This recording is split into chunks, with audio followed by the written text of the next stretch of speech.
Little Fuzzy by H. Beam Piper, Chapter 1. Recording by Tapathat.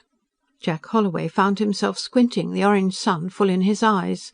He raised a hand to push his hat forward, then lowered it to the controls to alter the pulse rate of the contragravity field generators and lift the manipulator another 100 feet.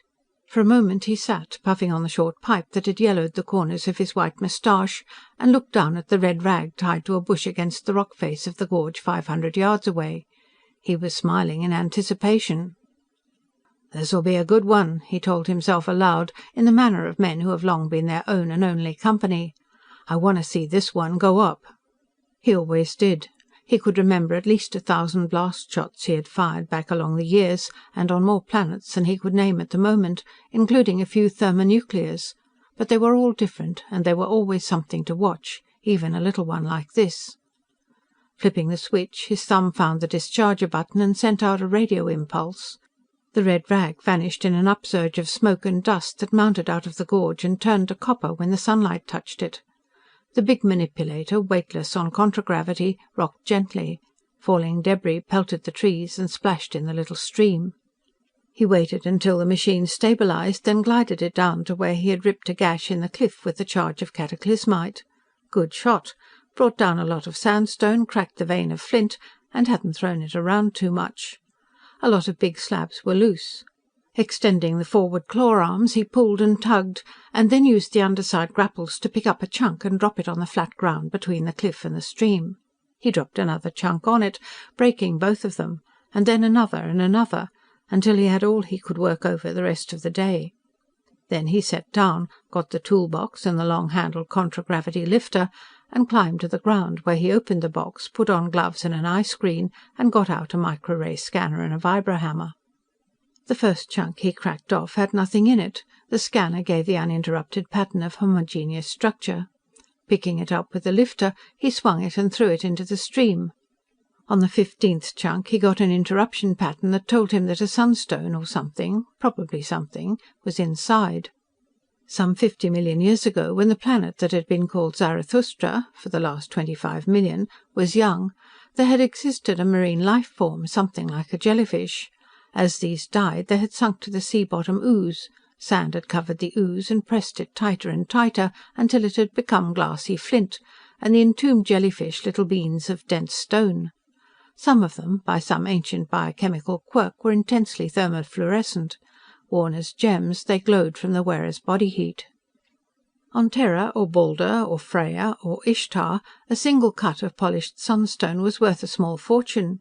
Even here they brought respectable prices from the Zarathustra Company's gem buyers.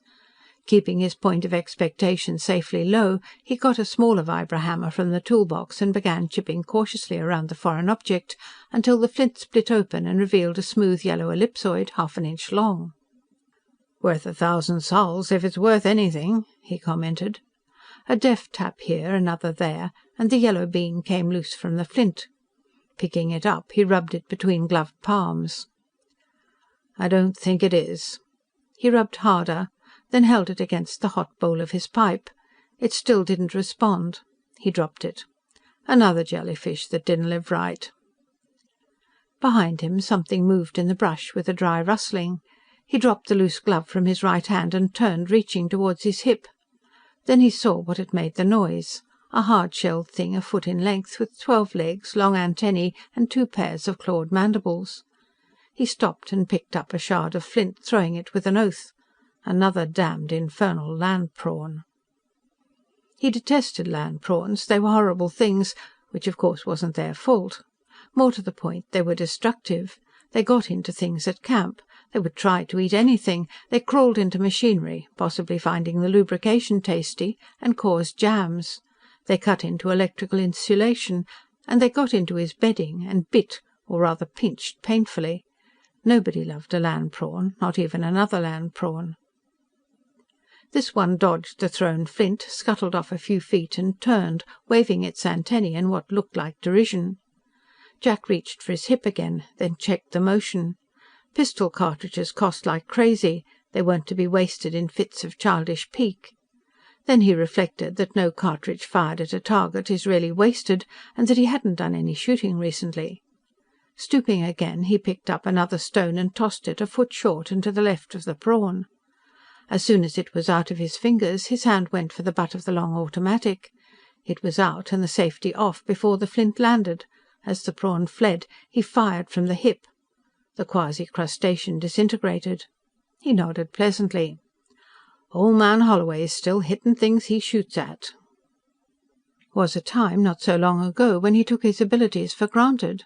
Now he was getting old enough to have to verify them. He thumbed on the safety and holstered the pistol, then picked up the glove and put it on again. Never saw so blasted many land prawns as this summer. They'd been bad last year, but nothing like this. Even the old-timers who'd been on Zarathustra since the first colonization said so. There'd be some simple explanation, of course, something that would amaze him at his own obtuseness for not having seen it at once. Maybe the abnormally dry weather had something to do with it, or increase of something they ate, or decrease of natural enemies. He'd heard that land prawns had no natural enemies. He questioned that. Something killed them. He'd seen crushed prawn shells, some of them close to his camp. Maybe stamped on by something with hooves and then picked clean by insects. He'd ask Ben Rainsford. Ben ought to know. Half an hour later, the scanner gave him another interruption pattern. He laid it aside and took up the small vibrohammer. This time it was a large bean, light pink in colour. He separated it from its matrix of flint and rubbed it, and instantly it began glowing. Ah, this is something like it now. He rubbed harder, warmed further on his pipe bowl. It fairly blazed. Better than 1,000 sols, he told himself. Good colour, too. Getting his gloves off, he drew out the little leather bag from under his shirt, loosening the drawstrings by which it hung around his neck. There were 12.5 stones inside, all bright as live coals. He looked at them for a moment and dropped the new sunstone in among them, chuckling happily. Victor Grego, listening to his own recorded voice, rubbed the sunstone on his left finger with the heel of his right palm and watched it brighten. There was, he noticed, a boastful ring to his voice, not the suave, unemphatic tone considered proper on a message tape. Well, if anybody wondered why, when they played that tape off 6 months from now in Johannesburg on Terra, they could look in the cargo holds of the ship that had brought it across 500 light-years of space. Ingots of gold and platinum and gadolinium. Furs and biochemicals and brandy. Perfumes that defied synthetic imitation. Hardwoods no plastic could copy. Spices. And a steel coffer full of sunstones. Almost all luxury goods, the only really dependable commodities in interstellar trade. And he had spoken of other things. Veldbeest meat, up 7% from last month, 20% from last year, still in demand on a dozen planets unable to produce Terran-type foodstuffs. Grain, leather, lumber. And he had added a dozen more items to the lengthening list of what Zarathustra could now produce in adequate quantities and no longer needed to import. Not fishhooks and boot buckles either, blasting explosives and propellants, contragravity field generator parts, power tools, pharmaceuticals, synthetic textiles. The company didn't need to carry Zarathustra any more. Zarathustra could carry the company and itself. 15 years ago, when the Zarathustra Company had sent him here, there had been a cluster of log and prefab huts beside an improvised landing field, almost exactly where this skyscraper now stood. Today, Mallorysport was a city of 70,000. In all, the planet had a population of nearly 1 million, and it was still growing. There were steel mills and chemical plants and reaction plants and machine works. They produced all their own fissionables, and had recently begun to export a little refined plutonium. They had even started producing collapsium shielding.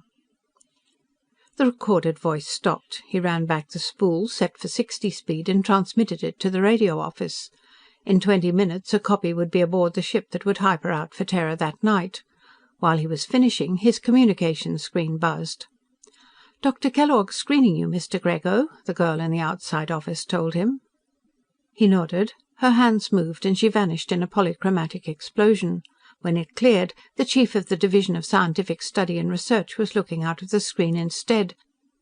Looking slightly upward at the show back over his own screen, Victor was getting his warm, sympathetic, sincere and slightly too toothy smile on straight. "Hello, Leonard. Everything going all right?" It either was, and Leonard Kellogg wanted more credit than he deserved, Or it wasn't, and he was trying to get somebody else blamed for it before anybody could blame him. "Good afternoon, Victor." Just the right shade of deference about using the first name, Big Wheel to Bigger Wheel. "Has Nick Emmett been talking to you about the big Blackwater project today?" Nick was the Federation's Resident General. On Zarathustra he was, to all intents and purposes, the Terran Federation government. He was also a large stockholder in the chartered Zarathustra Company. "No, is he likely to?" "Well, I wondered, Victor. He was on my screen just now. He says there's some adverse talk about the effect on the rainfall in the Piedmont area of Beta Continent. He was worried about it." "Well, it would affect the rainfall.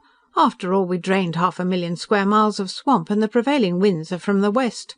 There'd be less atmospheric moisture to the east of it. Who's talking adversely about it, and what worries Nick?" "Well, Nick's afraid of the effect on public opinion on Terra. You know how strong conservation sentiment is. Everybody's very much opposed to any sort of destructive exploitation." "Good Lord! The man doesn't call the creation of 500,000 square miles of new farmland destructive exploitation, does he?" "Well, no, Nick doesn't call it that, of course not. But he's concerned about some garbled story getting to Terra about our upsetting the ecological balance and causing droughts. Fact is, I'm rather concerned myself." He knew what was worrying both of them. Emmett was afraid the Federation Colonial Office would blame him for drawing fire on them from the conservationists. Kellogg was afraid he'd be blamed for not predicting the effects before his division endorsed the project. As a division chief, he had advanced as far as he would in the company hierarchy. Now he was on a Red Queen's racetrack, running like hell to stay in the same place. "The rainfall's dropped 10% from last year, and 15% from the year before that," Kellogg was saying. "And some non-company people have gotten hold of it, and so had Interworld News. Why, even some of my people are talking about ecological side effects. You know what will happen when a story like that gets back to Terra. The conservation fanatics will get hold of it, and the company'll be criticized." That would hurt Leonard. He identified himself with the company. It was something bigger and more powerful than he was, like God. Victor Grego identified the company with himself. It was something big and powerful, like a vehicle, and he was at the controls. "Leonard, a little criticism won't hurt the company," he said. "Not where it matters, on the dividends. I'm afraid you're too sensitive to criticism. Where did Emmett get this story, anyhow? From your people?" "No, absolutely not, Victor. That's what worries him. It was this man Rainsford who started it." "Rainsford?"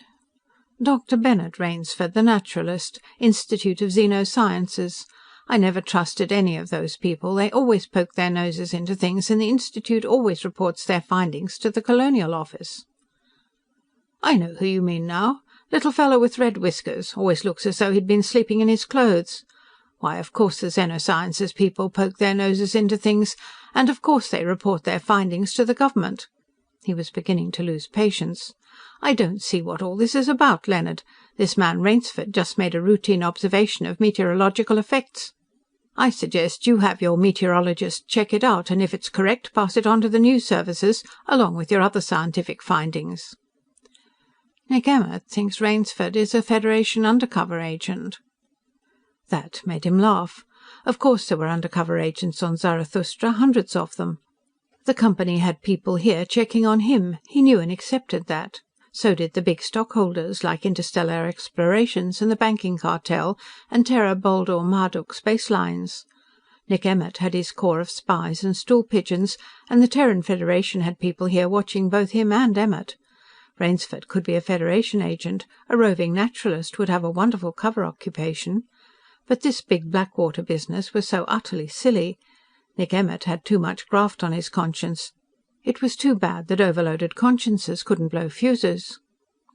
"Suppose he is, Leonard. What could he report on us? We're a chartered company, and we have an excellent legal department which keeps us safely inside our charter.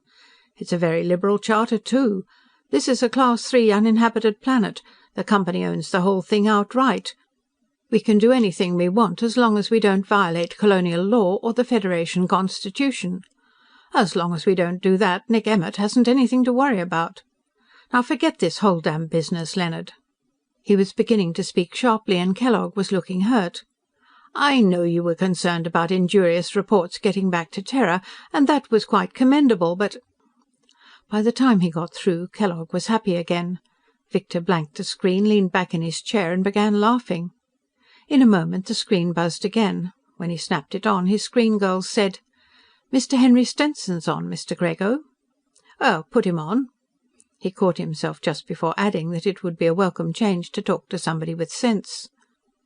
The face that appeared was elderly and thin, the mouth was tight, and there were squint wrinkles at the corners of the eyes. "Well, Mr. Stenson, good of you to call. How are you?" "Very well, thank you. And you?" When he also admitted to good health, the caller continued: "How is the globe running? Still in synchronization?" Victor looked across the office at his most prized possession, the big globe of Zarathustra that Henry Stenson had built for him, supported 6 feet from the floor on its own contragravity unit, spotlighted in orange to represent the KO sun, its 2 satellites circling about it as it revolved slowly. "The globe itself is keeping perfect time, and Darius is all right. Xerxes is a few seconds of longitude ahead of true position." "That's dreadful, Mr. Grego." Stenson was deeply shocked. "I must adjust that the first thing tomorrow. I should have called to check on it long ago, but you know how it is. So many things to do and so little time." "I find the same trouble myself, Mr. Stenson." They chatted for a while, and then Stenson apologized for taking up so much of Mr. Grego's valuable time. What he meant was that his own time, just as valuable to him, was wasting. After the screen blanked, Grego sat looking at it for a moment, wishing he had 100 men like Henry Stenson in his own organization. Just men with Stenson's brains and character. Wishing for 100 instrument makers with Stenson's skills would have been unreasonable, even for wishing. There was only one Henry Stenson, just as there had been only one Antonio Stradivari. Why a man like that worked in a little shop on a frontier planet like Zarathustra? Then he looked pridefully at the globe. Alpha Continent had moved slowly to the right, with the little speck that represented Mallorysport twinkling in the orange light. Darius, the inner moon, where the Terra Balder Marduk space lines had their leased terminal, was almost directly over it, and the other moon, Xerxes, was edging into sight. Xerxes was the one thing about Zarathustra that the company didn't own. The Terran Federation had retained that as a naval base. It was the one reminder that there was something bigger and more powerful than the company. Gerd van Riebeek saw Ruth Ortheris leave the escalator, step aside and stand looking around the cocktail lounge. He set his glass with its inch of tepid highball on the bar. When her eyes shifted in his direction, he waved to her, saw her brighten and wave back, and then went to meet her. She gave him a quick kiss on the cheek, dodged when he reached for her, and took his arm. "Drink before we eat?" he asked. "Oh, Lord, yes, I've just about had it for today." He guided her toward one of the bartending machines, inserted his credit key, and put a 4-portion jug under the spout, dialing the cocktail they always had when they drank together. As he did, he noticed what she was wearing: short black jacket, lavender neckerchief, light grey skirt. Not her usual vacation get-up. "School department drag you back?" he asked as the jug filled. "Juvenile court." She got a couple of glasses from the shelf under the machine as he picked up the jug. "A 15-year-old burglar." They found a table at the rear of the room, out of the worst of the cocktail hour uproar. As soon as he filled her glass, she drank half of it, then lit a cigarette. "Junktown?" he asked. She nodded. "Only 25 years since this planet was discovered, and we have slums already. I was over there most of the afternoon with a pair of city police." She didn't seem to want to talk about it. "What were you doing today? Ruth, you ought to ask Doc Mallin to drop in on Leonard Kellogg sometime and give him an unobtrusive going-over." "You haven't been having trouble with him again?" she asked anxiously. He made a face and then tasted his drink. "It's trouble just being around that character, Ruth. To use one of those expressions your profession deplores, Len Kellogg is just plain nuts." He drank some more of his cocktail and helped himself to one of her cigarettes. "Here," he continued after lighting it. "A couple of days ago he told me he'd been getting inquiries about this plague of land prawns they're having over on Beta. He wanted me to set up a research project to find out why and what to do about it." "Well?" "I did. I made 2 screen calls, and then I wrote a report and sent it up to him. That was where I jerked my trigger. I ought to have taken a couple of weeks and made a real production out of it." "What did you tell him?" "The facts. The limiting factor on land prawn increase is the weather. The eggs hatch underground and the immature prawns dig their way out in the spring. If there's been a lot of rain, most of them drown in their holes or as soon as they emerge. According to growth rings on trees, last spring was the driest in the Beta Piedmont in centuries, so most of them survived, and as they're parthenogenetic females, they all laid eggs. This spring it was even drier, so now they have land prawns all over central Beta, and I don't know that anything can be done about them." "Well, did he think you were just guessing?" He shook his head in exasperation. "I don't know what he thinks. You're the psychologist, you try to figure it. I sent him that report yesterday morning. He seemed quite satisfied with it at the time. Today, just after noon, he sent for me and told me it wouldn't do at all. Tried to insist that the rainfall on Beta had been normal. That was silly. I referred him to his meteorologists and climatologists, where I'd gotten my information. He complained that the news services were after him for an explanation. I told him I'd given him the only explanation there was. He says he simply couldn't use it. There had to be some other explanation. If you don't like the facts, you ignore them, and if you need facts, dream up some you do like," she said. "That's typical rejection of reality. Not psychotic, not even psychoneurotic, but certainly not sane." She had finished her first drink and was sipping slowly at her second. "You know, this is interesting. Does he have some theory that would disqualify yours?" "Not that I know of. I got the impression that he just didn't want the subject of rainfall on Beta discussed at all." "That is odd. Has anything else peculiar been happening over on Beta lately?" "No, not that I know of," he repeated.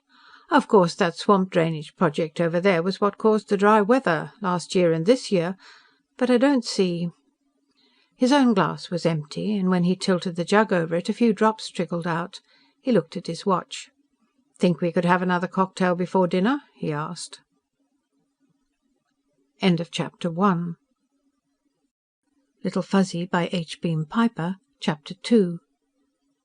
Jack Holloway landed the manipulator in front of the cluster of prefab huts. For a moment he sat still, realizing that he was tired, and then he climbed down from the control cabin and crossed the open grass to the door of the main living hut, opening it and reaching in to turn on the lights. Then he hesitated, looking up at Darius. There was a wide ring around it, and he remembered noticing the wisps of cirrus clouds gathering overhead through the afternoon. Maybe it would rain tonight. This dry weather couldn't last forever. He'd been letting the manipulator stand out overnight lately. He decided to put it in the hangar. He went and opened the door of the vehicle shed, got back into the machine and floated it inside. When he came back to the living hut, he saw that he'd left the door wide open. "Damn fool," he rebuked himself. "Place could be crawling with prawns by now." He looked quickly around the living room, under the big combination desk and library table, under the gun rack, under the chairs, back of the communications screen and the view screen, beyond the metal cabinet of the microfilm library, and saw nothing. Then he hung up his hat, took off his pistol and laid it on the table, and went back to the bathroom to wash his hands. As soon as he put on the light, something inside the shower stall said, "Yeek!" in a startled voice. He turned quickly to see two wide eyes staring up at him out of a ball of golden fur. Whatever it was, it had a round head and big ears and a vaguely humanoid face with a little snub nose. It was sitting on its haunches, and in that position it was about a foot high. It had two tiny hands with opposing thumbs. He squatted to have a better look at it. "Hello there, little fella," he greeted it. "I never saw anything like you before. What are you, anyhow?" The small creature looked at him seriously and said, "Yeek!" in a timid voice. "Why, sure, you're a little Fuzzy, that's what you are." He moved closer, careful to make no alarmingly sudden movements, and kept on talking to it. "Bet you slipped in while I left the door open. Well, if a little Fuzzy finds a door open, I'd like to know why he shouldn't come in and have a look around." He touched it gently.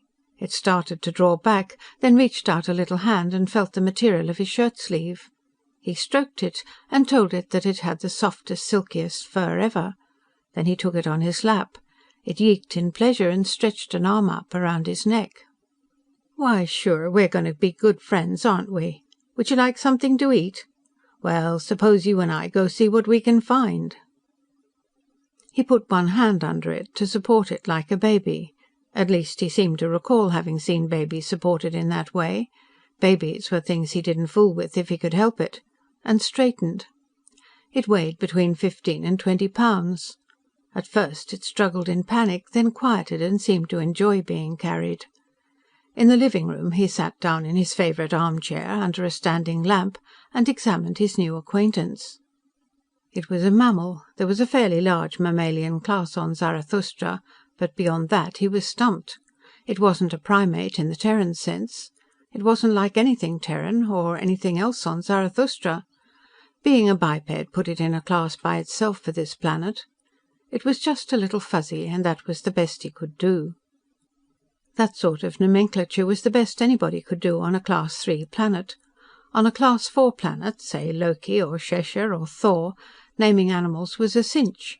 You pointed to something and asked a native, and he'd gargle a mouthful of syllables at you, which might only mean, "What do you want to know for?" And you took it down in phonetic alphabet, and the what's-it had a name. But on Zarathustra there were no natives to ask, so this was a Little Fuzzy. "What would you like to eat, Little Fuzzy?" he asked. "Open your mouth and let Pappy Jack see what you have to chew with." Little Fuzzy's dental equipment, allowing for the fact that his jaw was rounder, was very much like his own. "You're probably omnivorous. How would you like some nice Terran Federation Space Forces emergency ration, extraterrestrial, Type 3? He asked.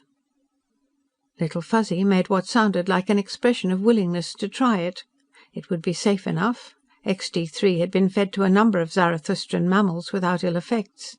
He carried Little Fuzzy out into the kitchen and put him on the floor, then got out a tin of the field ration and opened it, breaking off a small piece and handing it down.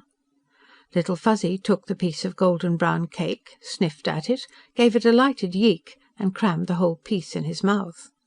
"You never had to live on that stuff and nothing else for a month, that's for sure." He broke the cake in half and broke one half into manageable pieces and put it down on a saucer. Maybe Little Fuzzy would want a drink too. He started to fill a pan with water, as he would for a dog, then looked at his visitor, sitting on his haunches, eating with both hands, and changed his mind. He rinsed a plastic cup cap from an empty whisky bottle and put it down beside a deep bowl of water. Little Fuzzy was thirsty, and he didn't have to be shown what the cup was for. It was too late to get himself anything elaborate. He found some leftovers in the refrigerator and combined them into a stew. While it was heating, he sat down at the kitchen table and lit his pipe. The spurt of flame from the lighter opened Little Fuzzy's eyes, but what really awed him was Pappy Jack blowing smoke. He sat watching this phenomenon, until a few minutes later the stew was hot and the pipe was laid aside. Then Little Fuzzy went back to nibbling XT3. Suddenly he gave a yeek of petulance and scampered into the living room. In a moment he was back with something elongated and metallic, which he laid on the floor beside him. "What have you got there, Little Fuzzy? Let Pappy Jack see." Then he recognized it as his own 1-inch wood chisel. He remembered leaving it in the outside shed after doing some work about a week ago, and not being able to find it when he'd gone to look for it. That had worried him. People who got absent-minded about equipment didn't last long in the wilderness. After he finished eating and took the dishes to the sink, he went over and squatted beside his new friend. "Let Pappy Jack look at it, Little Fuzzy," he said. "Oh, I'm not going to take it away from you. I just want to see it." The edge was dulled and nicked. It had been used for a lot of things wood chisels oughtn't to be used for. Digging and prying, and most likely it had been used as a weapon. It was a handy-sized, all-purpose tool for a Little Fuzzy. He laid it on the floor where he had gotten it and started washing the dishes. Little Fuzzy watched him with interest for a while, and then he began investigating the kitchen. Some of the things he wanted to investigate had to be taken away from him. At first that angered him, but he soon learned that there were things he wasn't supposed to have. Eventually the dishes got washed. There were more things to investigate in the living room. One of them was the wastebasket. He found that it could be dumped, and promptly dumped it, pulling out everything that hadn't fallen out. He bit a corner off a sheet of paper, chewed on it, and spat it out in disgust. Then he found that crumpled paper could be flattened out, and so he flattened a few sheets, and then discovered that it could also be folded. Then he got himself gleefully tangled in a snarl of worn-out recording tape. Finally he lost interest and started away. Jack caught him and brought him back. "No, Little Fuzzy," he said. "You do not dump wastebaskets and then walk away from them. You put things back in." He touched the container and said slowly and distinctly, "Wastebasket." Then he righted it, doing it as Little Fuzzy would have to, and picked up a piece of paper, tossing it from Little Fuzzy's shoulder height. Then he handed Little Fuzzy a wad of paper and repeated, "Wastebasket." Little Fuzzy looked at him and said something that sounded as though it might be, "What's the matter with you, Pappy? You crazy or something?" After a couple more tries, however, he got it, and began throwing things in. In a few minutes he had everything back in, except a brightly coloured plastic cartridge box and a wide-mouthed bottle with a screw cap. He held these up and said, "Eek?" "Yes, you can have 'em. Here, let Pappy Jack show you something." He showed Little Fuzzy how the box could be opened and shut. Then, holding it where Little Fuzzy could watch, he unscrewed the cap and then screwed it on again. "There now, you try it." Little Fuzzy looked up inquiringly, then took the bottle, sitting down and holding it between his knees. Unfortunately he tried twisting it the wrong way, and only screwed the cap on tighter. He yeeked plaintively. "No, go ahead. You can do it." Little Fuzzy looked at the bottle again. Then he tried twisting the cap the other way, and it loosened. He gave a yeek that couldn't possibly be anything but Eureka, and promptly took it off, holding it up. After being commended, he examined both the bottle and the cap, feeling the threads, and then screwed the cap back on again. "You know, you're a smart Little Fuzzy." It took a few seconds to realise just how smart. Little Fuzzy had wondered why you twisted the cap one way to take it off and the other way to put it on, and he had found out. For pure reasoning ability, that topped anything in the way of animal intelligence he'd ever seen. "I'm going to tell Ben Rainsford about you." Going to the communications screen, he punched out the wavelength combination of the naturalists' camp, 70 miles down Snake River from the mouth of Cold Creek. Rainsford's screen must have been on automatic. It lit as soon as he was through punching. There was a card set up in front of it, lettered, "Away on trip, back the 15th, recorder on." "Ben, Jack Holloway," he said. "I just ran into something interesting." He explained briefly what it was. "I hope he stays around until you get back. He's totally unlike anything I've ever seen on this planet."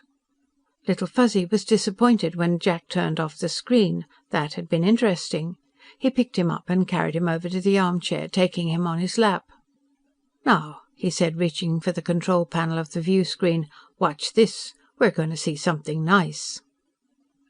When he put on the screen at random, he got a view, from close up, of the great fires that were raging where the company people were burning off the dead forests on what used to be Big Blackwater Swamp. Little Fuzzy cried out in alarm, flung his arms around Pappy Jack's neck and buried his face in the bosom of his shirt. Well, forest fires started from lightning sometimes, and they'd be bad things for Little Fuzzy. He worked the selector and got another pick-up, this time on the top of Company House in Mallorysport, 3 time zones west, with the city spread out below and the sunset blazing in the west. Little Fuzzy stared at it in wonder. It was pretty impressive for a little fella who'd spent all his life in the big woods.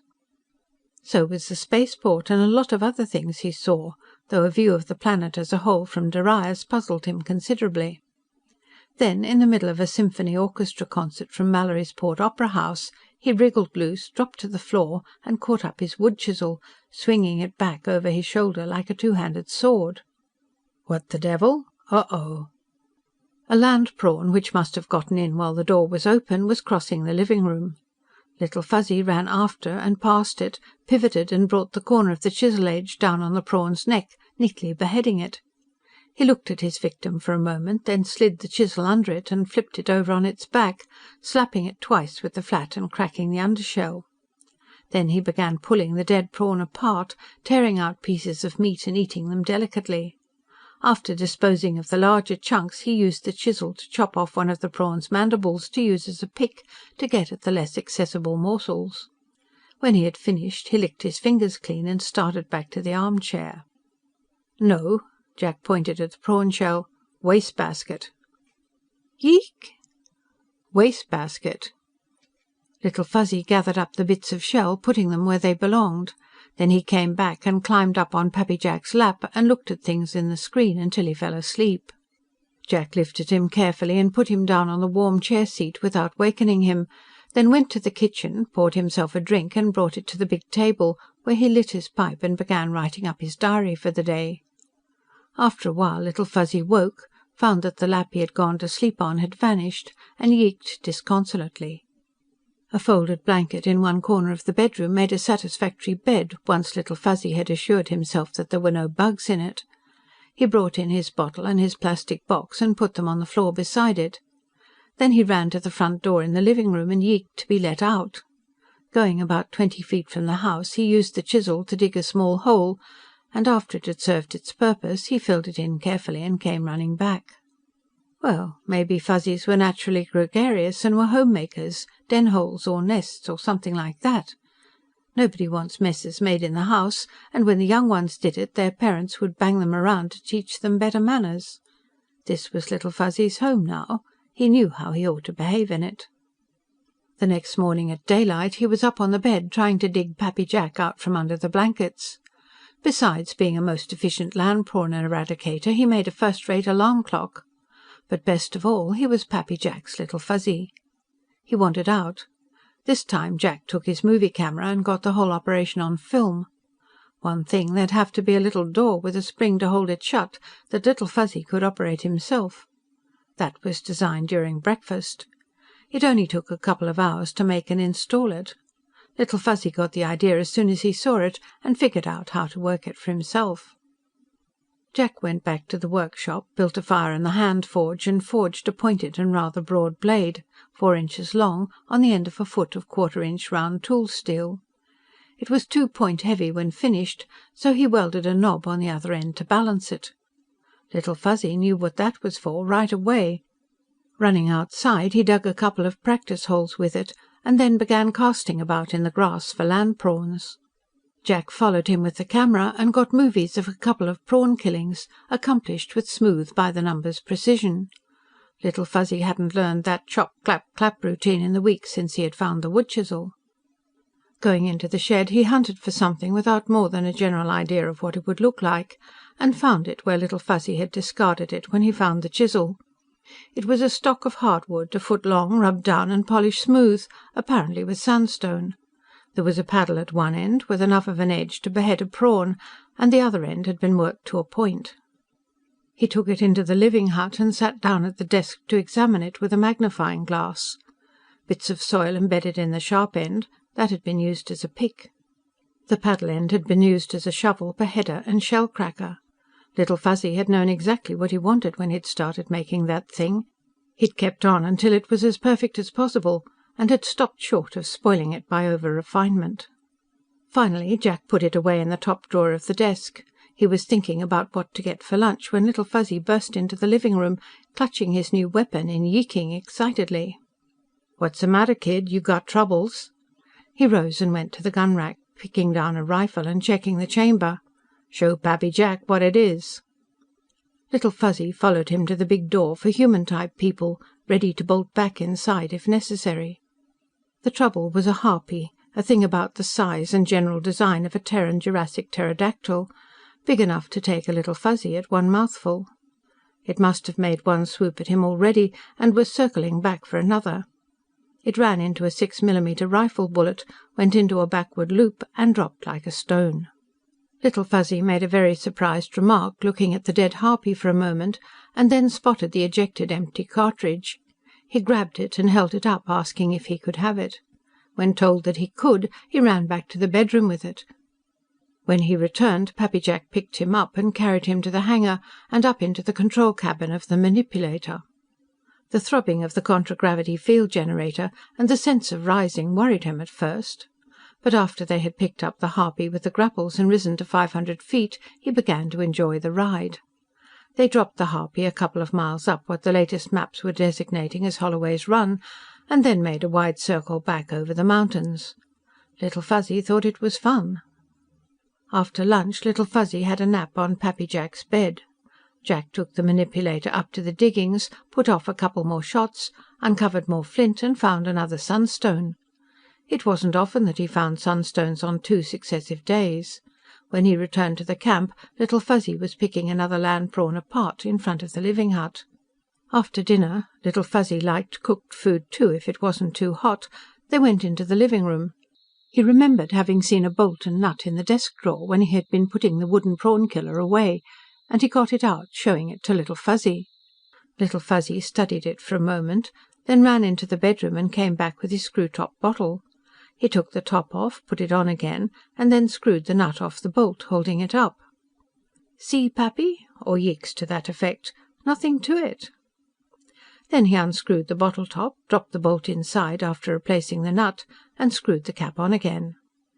"Eek!" he said, with considerable self-satisfaction. He had a right to be satisfied with himself. What he'd been doing had been generalising. Bottle tops and nuts belonged to the general class of things that screwed onto things. To take them off, you turned left; to put them on again, you turned right, after making sure that the threads engaged. And since he could conceive of right and left-handedness, that might mean that he could think of properties apart from objects, and that was forming abstract ideas. Maybe that was going a little far, but... "You know, Pappy Jack's got himself a mighty smart Little Fuzzy. Are you a grown-up Little Fuzzy, or are you just a baby Little Fuzzy? Shucks, I'll bet you're Professor Dr. Fuzzy." He wondered what to give the Professor, if that was what he was, to work on next, and he doubted the wisdom of teaching him too much about taking things apart just at present. Sometime he might come home and find something important taken apart, or worse, taken apart and put together incorrectly. Finally he went to a closet, rummaging in it until he found a tin canister. By the time he returned, Little Fuzzy had gotten up on the chair, found his pipe in the ash-tray, and was puffing on it and coughing. "Hey, I don't think that's good for you." He recovered the pipe, wiped the stem on his shirt-sleeve and put it in his mouth, then placed the canister on the floor and put Little Fuzzy on the floor beside it. There were about 10 pounds of stones in it. When he had first settled here, he'd made a collection of the local minerals, and after learning what he'd wanted to, he'd thrown them out, all but 20 or 30 of the prettiest specimens. He was glad now that he'd kept these. Little Fuzzy looked the can over, decided that the lid was a member of the class of things that screwed onto things, and got it off. The inside of the lid was mirror shiny, and it took him a little thought to discover that what he saw in it was only himself. He yeeked about that, and looked into the can. This, he decided, belonged to the class of things that can be dumped, like wastebaskets, so he dumped it on the floor. Then he began examining the stones and sorting them by colour. Except for an interest in colourful views on the screen, this was the first real evidence that Fuzzies possessed colour perception. He proceeded to give further and more impressive proof, laying out the stones by shade in correct spectral order, from a lump of amethyst-like quartz to a dark red stone. Well, maybe he'd seen rainbows. Maybe he'd lived near a big misty waterfall where there was always a rainbow when the sun was shining. Or maybe that was just his natural way of seeing colours. Then, when he saw what he had to work with, he began making arrangements with them, laying them out in odd circular and spiral patterns. Each time he finished a pattern, he would yeek happily to call attention to it, sit and look at it for a while, and then take it apart and start a new one. Little Fuzzy was capable of artistic gratification too. He made useless things, just for the pleasure of making and looking at them. Finally he put the stones back into the tin, put the lid on and rolled it into the bedroom, writing it beside his bed along with his other treasures. The new weapon he laid on the blanket beside him when he went to bed. The next morning Jack broke up a whole cake of XT3 and put it down, filled the bowl with water, and after making sure he'd left nothing lying about that a Little Fuzzy could damage or on which he might hurt himself, took the manipulator up to the diggings. He worked all morning, cracking nearly 1.5 tons of flint, and found nothing. Then he set off a string of shots, brought down an avalanche of sandstone and exposed more flint, and sat down under a pool-ball tree to eat his lunch. Half an hour after he went back to work, he found the fossil of some jellyfish that hadn't eaten the right things in the right combinations. But a little later he found 4 nodules, one after another, and 2 of them were sunstones. 4 or 5 chunks later he found a third. Why, this must be the dying place of the jellyfish. By late afternoon, when he had cleaned up all his loose flint, he had 9, including one deep red monster an inch in diameter. There must have been some connection current in the ancient ocean that had swirled them all into this one place. He considered setting off some more shots, decided that it was too late, and returned to camp. "Little Fuzzy," he called, opening the living-room door. "Where are you, Little Fuzzy? Pappy Jack's rich. We're going to celebrate." Silence. He called again. Still no reply or scamper of feet. Probably cleaned up all the prawns around the camp and went hunting further out into the woods, thought Jack. Unbuckling his gun and dropping it onto the table, he went out into the kitchen. Most of the XT3 was gone. In the bedroom he found that Little Fuzzy had dumped the stones out of the biscuit tin and made an arrangement, and laid the wood chisel in a neat diagonal across the blanket. After getting dinner assembled and in the oven, he went out and called for a while, then mixed a highball and took it into the living-room, sitting down with it to go over his day's findings. Rather incredulously he realized that he had cracked out at least 75,000 sols worth of stones today. He put them into the bag and sat sipping the highball and thinking pleasant thoughts until the bell on the stove warned him that dinner was ready.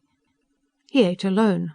After all the years he had been doing that contentedly, it had suddenly become intolerable, and in the evening he dialed through his microfilm library, finding only books he had read and reread a dozen times, or books he kept for reference.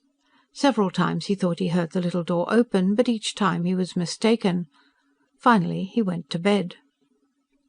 As soon as he woke, he looked across at the folded blanket, but the wood chisel was still lying athwart it. He put down more XT3 and changed the water in the bowl before leaving for the diggings. That day he found 3 more sunstones and put them in the bag mechanically and without pleasure. He quit work early and spent over an hour spiralling around the camp, but saw nothing. The XT3 in the kitchen was untouched. Maybe the little fellow ran into something too big for him, even with his fine new weapon, a hobthrush or a bush goblin or another harpy.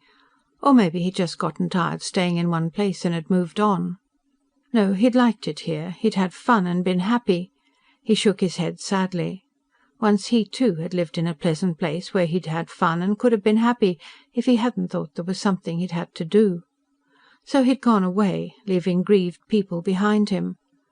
Maybe that was how it was with Little Fuzzy.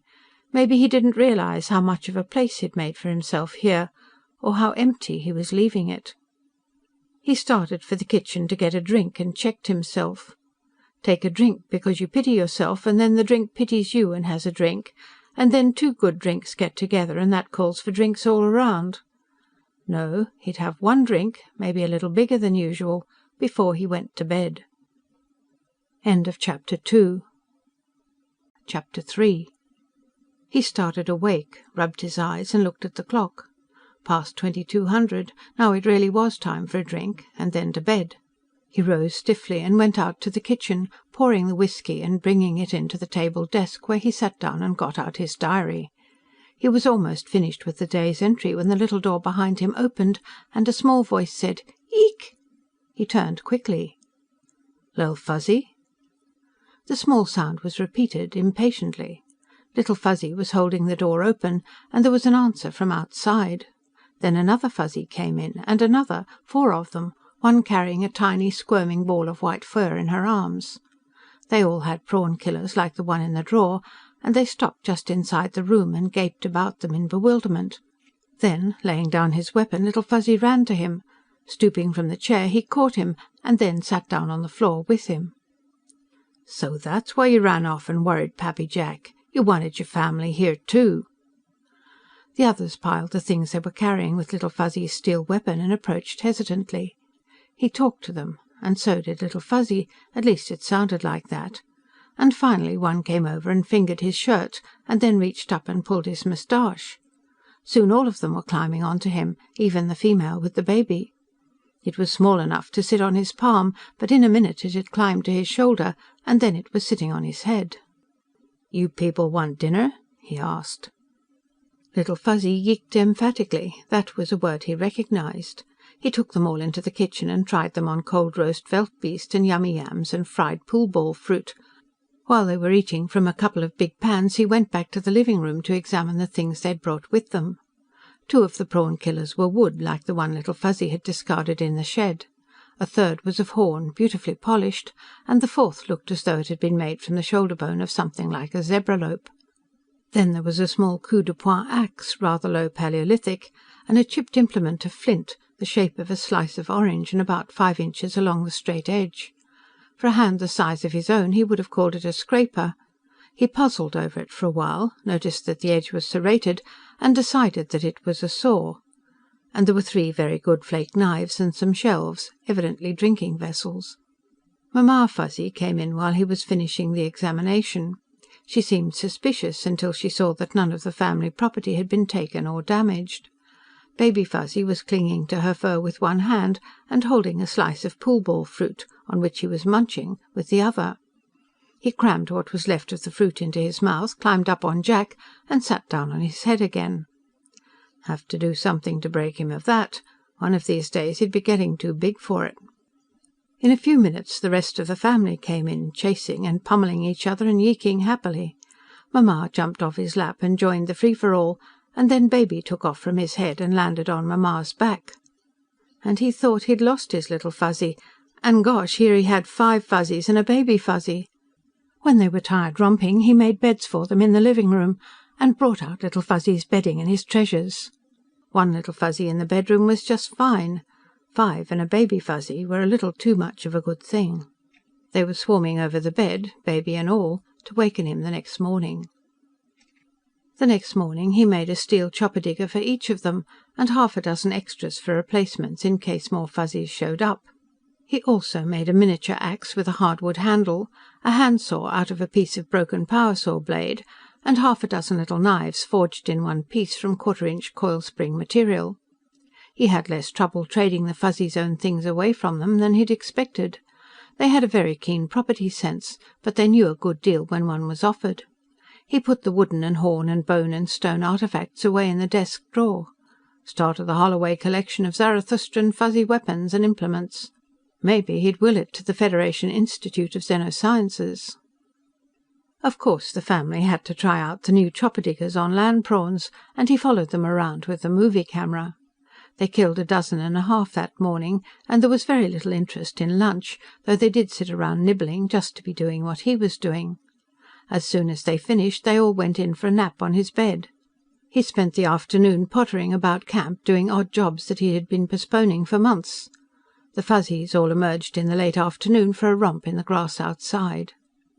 He was in the kitchen getting dinner when they all came pelting in through the little door into the living-room, making an excited outcry.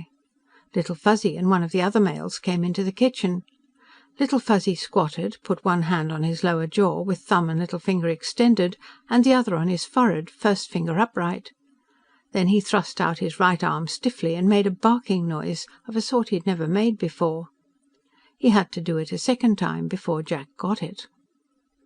There was a large and unpleasant carnivore called a damn thing, another example of zoological nomenclature on uninhabited planets, which had a single horn on its forehead and one on either side of the lower jaw. It was something for Fuzzies, and even for human-type people, to get excited about. He laid down the paring knife and the yummy-yam he had been peeling, wiped his hands and went into the living-room, taking a quick nose-count and satisfying himself that none of the family were missing as he crossed to the gun-rack. This time, instead of the 6mm he'd used on the Harpy, he lifted down a big 12.7 double express, making sure that it was loaded and pocketing a few spare rounds. Little Fuzzy followed him outside, pointing around the living hut to the left. The rest of the family stayed indoors. Stepping out about 20 feet, he started around counterclockwise. There was no damn thing on the north side, and he was about to go around to the east side when Little Fuzzy came dashing past him, pointing to the rear. He whirled to see the damn thing charging him from behind, head down and middle horn lowered. He should have thought of that. Damn things would double and hunt their hunters. He lined the sights instinctively and squeezed. The big rifle roared and banged his shoulder, and the bullet caught the damn thing and hurled all half-ton of it backward. The second shot caught it just below one of the fungoid-looking ears, and the beast gave a spasmodic all-over twitch and was still. He reloaded mechanically, but there was no need for a third shot. The damn thing was as dead as he would have been, except for Little Fuzzy's warning. He mentioned that to Little Fuzzy, who was calmly retrieving the empty cartridges. Then, rubbing his shoulder where the big rifle had pounded him, he went in and returned the weapon to the rack.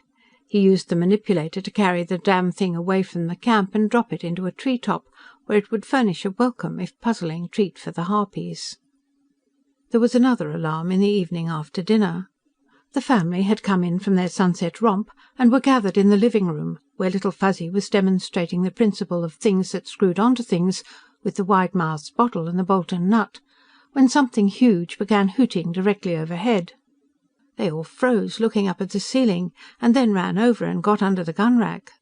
This must be something far more serious than a damn thing, and what Pappy Jack would do about it would be nothing short of catastrophic.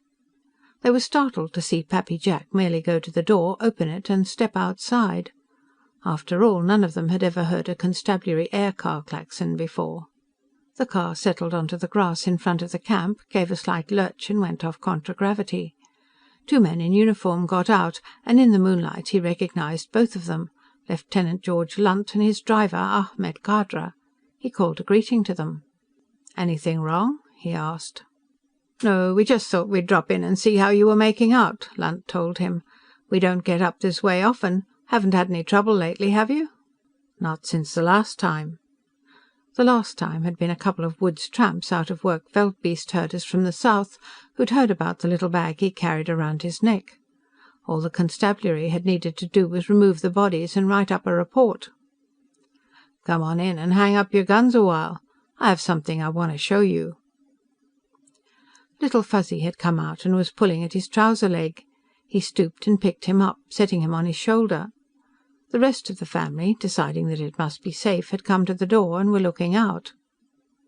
"Hey, what the devil are those things?" Lunt asked, stopping short halfway from the car. "Fuzzies. Mean to tell me you've never seen Fuzzies before?" "No, I haven't. What are they?" The 2 constabulary men came closer, and Jack stepped back into the house, shooing the Fuzzies out of the way. Lunt and Khadra stepped inside the door. "I just told you, they're Fuzzies. That's all the name I know for them." A couple of Fuzzies came over and looked up at Lieutenant Lunt. One of them said, "Eek!" "They want to know what you are, so that makes it mutual." Lunt hesitated for a moment, then took off his belt and holster and hung it on one of the pegs inside the door, putting his beret over it. Khadra followed his example promptly. That meant that they considered themselves temporarily off duty and would accept a drink if one were offered. A Fuzzy was pulling at Ahmed Khadra's trouser leg and asking to be noticed, and Mamma Fuzzy was holding Baby up to show to Lunt. Khadra, rather hesitantly, picked up the Fuzzy who was trying to attract his attention. "Never saw anything like them before, Jack," he said. "Where did they come from?" "Ahmed, you don't know anything about those things," Lunt reproved. "They won't hurt me, Lieutenant. They haven't hurt Jack, have they?" He sat down on the floor and a couple more came to him. "Why don't you get acquainted with them? They're cute." George Lunt wouldn't let one of his men do anything he was afraid to do. He sat down on the floor too, and Mamma brought her baby to him. Immediately the baby jumped onto his shoulder and tried to get onto his head. "Relax, George," Jack told him. "They're just Fuzzies. They want to make friends with you." "I'm always worried about strange life forms," Lunt said. "You've been around long enough to know some of the things that have happened." "They're not a strange life form. They're Zarathustrian mammals. The same life form you've had for dinner every day since you came here. Their biochemistry's identical with ours.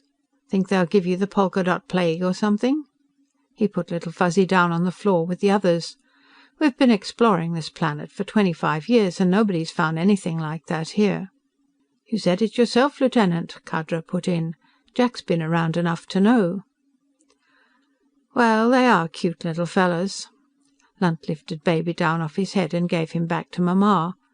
Little Fuzzy had gotten hold of the chain of his whistle and was trying to find out what was on the other end. "Bet they're a lot of company for you." "You just get acquainted with them. Make yourselves at home. I'll go rustle up some refreshments." While he was in the kitchen, filling a soda siphon and getting ice out of the refrigerator, a police whistle began shrilling in the living room. He was opening a bottle of whisky when Little Fuzzy came dashing out, blowing on it, a couple more of the family pursuing him and trying to get it away from him. He opened a tin of XT3 for the Fuzzies. As he did, another whistle in the living room began blowing. "We have a whole shoebox of them at the post," Lunt yelled to him above the din. "We'll just write these two off as expended in service." "Well, that's real nice of you, George. I want to tell you that the Fuzzies appreciate that. Ahmed, suppose you do the bartending while I give the kids their candy." By the time Khadra had the drinks mixed and he had distributed the XT3 to the Fuzzies, Lunt had gotten into the easy chair, and the Fuzzies were sitting on the floor in front of him, still looking him over curiously. At least the XT3 had taken their minds off the whistles for a while. "What I want to know, Jack, is where they came from," Lunt said, taking his drink. "I've been up here for 5 years, and I never saw anything like them before." "I've been here 5 years longer, and I never saw them before either. I think they came down from the north, from the country between the Cordilleras and the West Coast Range. Outside of an air survey at 10,000 feet and a few spot landings here and there, none of that country has been explored. For all anybody knows, it could be full of Fuzzies." He began with his first encounter with Little Fuzzy, and by the time he had gotten as far as the wood chisel and the killing of the land prawn, Lunt and Khadra were looking at each other in amazement. "That's it," Khadra said. "I've found prawn shells cracked open and the meat picked out just the way you describe it. I always wondered what did that. But they don't all have wood chisels. What do you suppose they used ordinarily?" "Ah." He pulled the drawer open and began getting things out. "Here's the one Little Fuzzy discarded when he found my chisel. The rest of this stuff the others brought in when they came." Lunt and Khadra rose and came over to look at the things. Lunt tried to argue that the Fuzzies couldn't have made that stuff. He wasn't even able to convince himself. Having finished their XT3, the Fuzzies were looking expectantly at the view screen, and it occurred to him that none of them, except Little Fuzzy, had ever seen it on.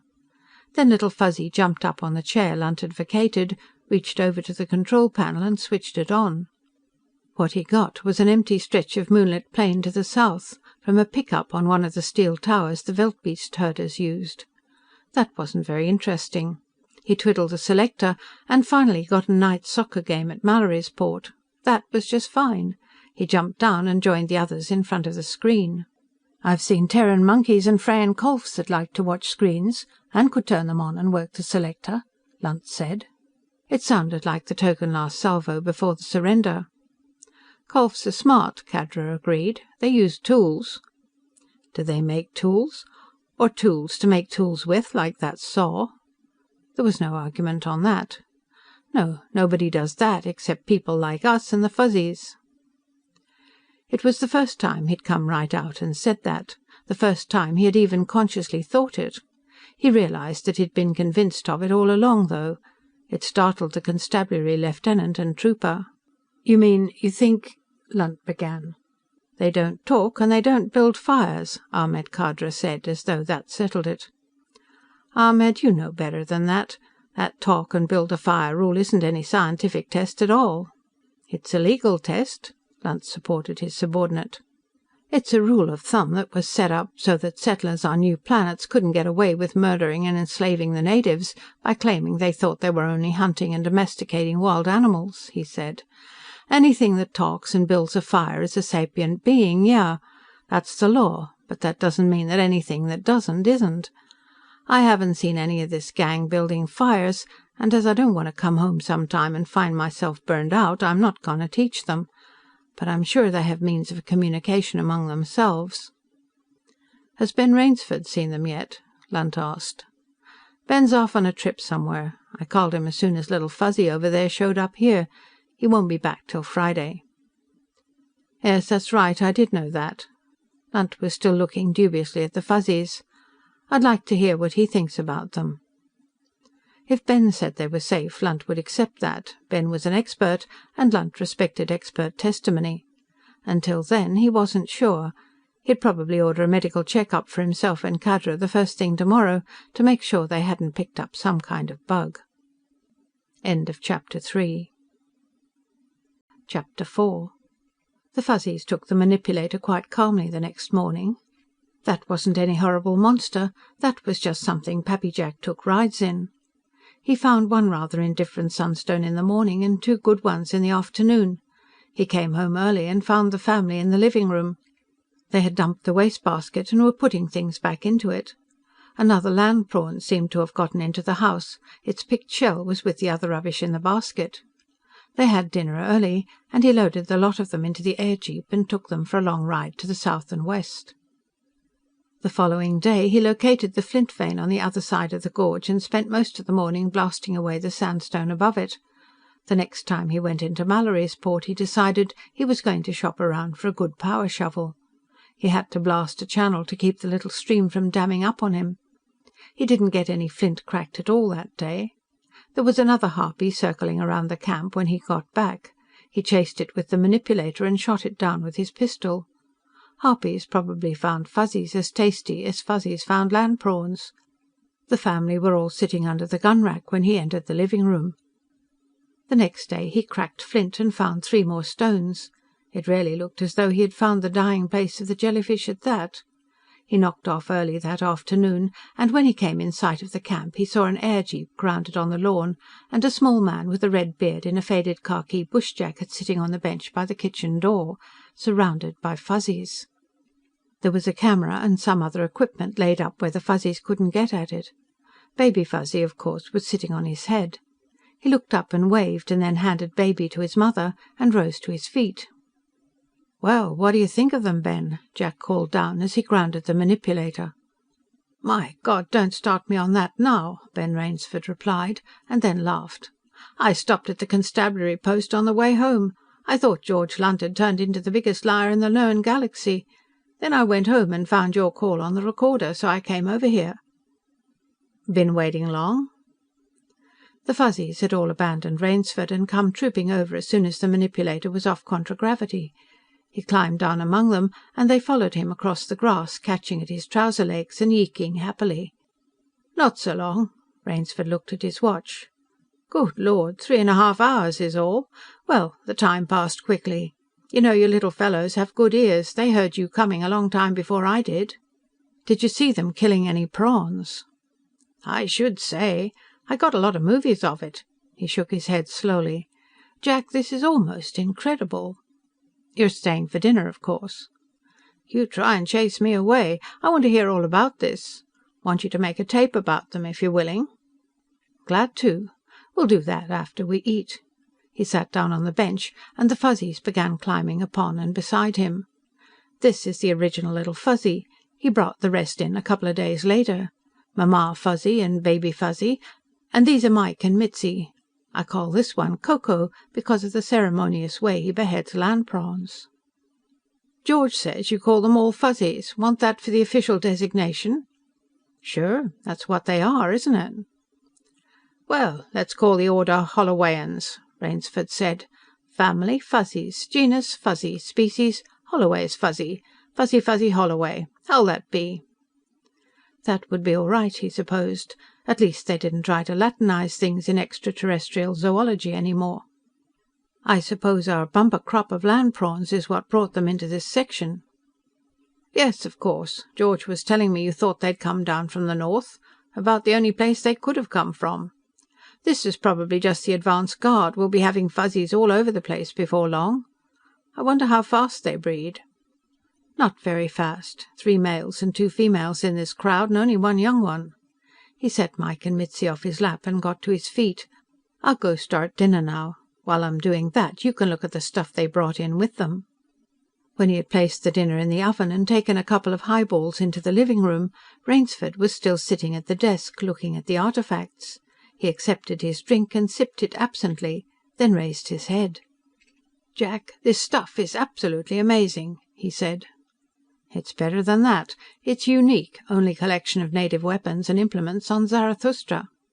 Ben Rainsford looked up sharply. "You mean what I think you mean?" he asked. "Yes, you do." He drank down some of his highball, set down the glass and picked up the polished horn prawn killer.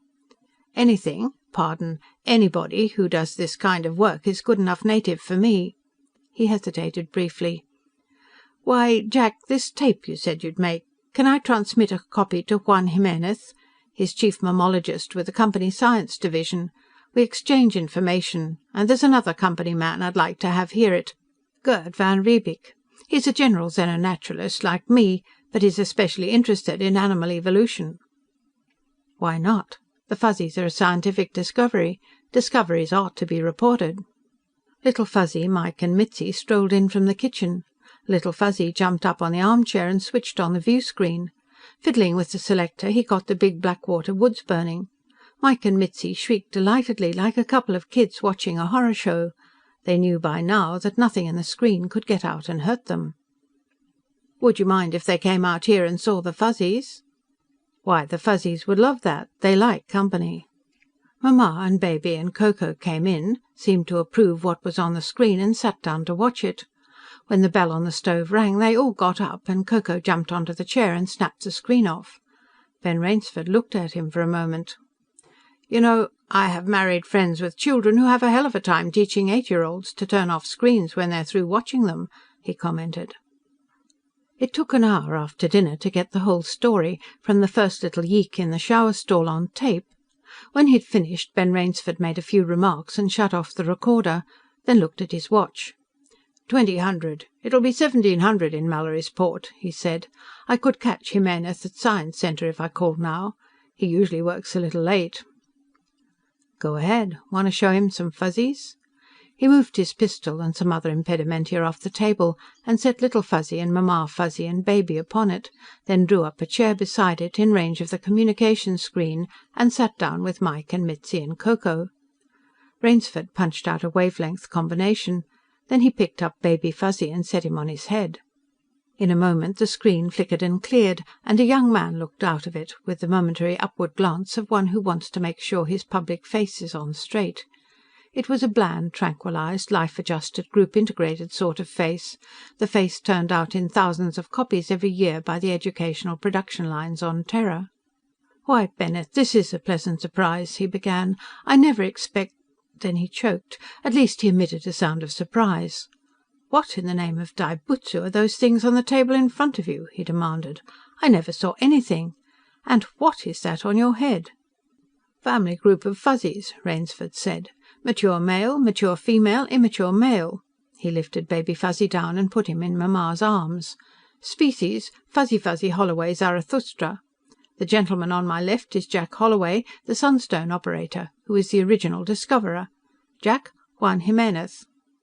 They shook their own hands at one another in the ancient Terran Chinese gesture that was used on communication screens, and assured each other, Jimenez rather absently, that it was a pleasure. He couldn't take his eyes off the Fuzzies. "Where did they come from?" he wanted to know. "Are you sure they're indigenous?" "They're not quite up to spaceships yet, Dr. Jimenez. Fairly early Paleolithic, I'd say." Jimenez thought he was joking, and laughed. The sort of a laugh that could be turned on and off like a light. Rainsford assured him that the Fuzzies were really indigenous. "We have everything that's known about them on tape," he said. "About an hour of it. Can you take 60 speed?" He was making adjustments on the recorder as he spoke. "All right, set and we'll transmit to you. And can you get hold of Gerd van Riebeek? I'd like him to hear it too. It's as much up his alley as anybody's." When Jimenez was ready, Rainsford pressed the play-off button, and for a minute the recorder gave a high, wavering squeak. The Fuzzies all looked startled. Then it ended. "I think, when you hear this, that you and Gerd will both want to come out and see these little people. If you can, bring somebody who's a qualified psychologist, somebody capable of evaluating the Fuzzies' mentation.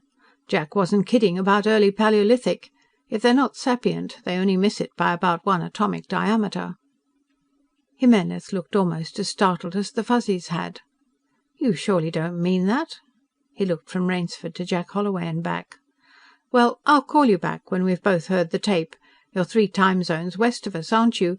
Then we'll try to make it before your midnight. That'll be 2100.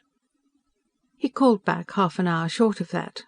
This time it was from the living room of an apartment instead of an office. There was a portable record player in the foreground, and a low table with snacks and drinks, and 2 other people were with him.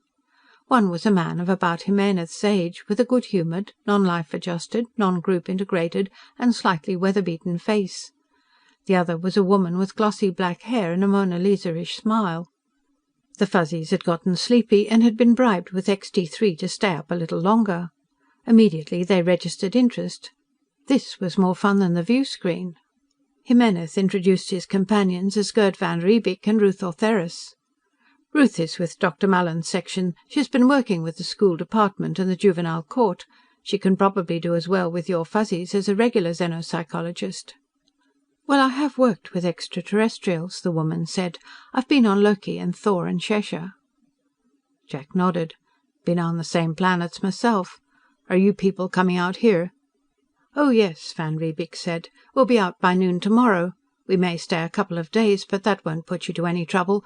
I have a boat that's big enough for the three of us to camp on. Now, how do we get to your place?" Jack told him and gave map coordinates. Van Riebeek noted them down. "There's one thing, though, I'm going to have to get firm about. I don't want to have to speak about it again. These little people are to be treated with consideration and not as laboratory animals. You will not hurt them, or annoy them, or force them to do anything they don't want to do." "We understand that. We won't do anything with the Fuzzies without your approval. Is there anything you'd want us to bring out?" "Yes, a few things for the camp that I'm short of. I'll pay you for them when you get here. And about 3 cases of XT3 and some toys. Dr. Ortheris, you heard the tape, didn't you? Well, just think what you'd like to have if you were a Fuzzy, and bring it." End of Chapter 4. Chapter 5. Victor Grego crushed out his cigarette slowly and deliberately. "Yes, Leonard," he said patiently. "It's very interesting, and doubtless an important discovery, but I can't see why you're making such a production of it. Are you afraid I'll blame you for letting non-company people beat you to it? Or do you merely suspect that anything Bennett Rainsford's mixed up in is necessarily a diabolical plot against the company, and, by consequence, human civilization?" Leonard Kellogg looked pained. "What I was about to say, Victor, is that both Rainsford and this man Holloway seem convinced that these things they call Fuzzies aren't animals at all. They believe them to be sapient beings." "Well, that's—" He bit that off short as the significance of what Kellogg had just said hit him.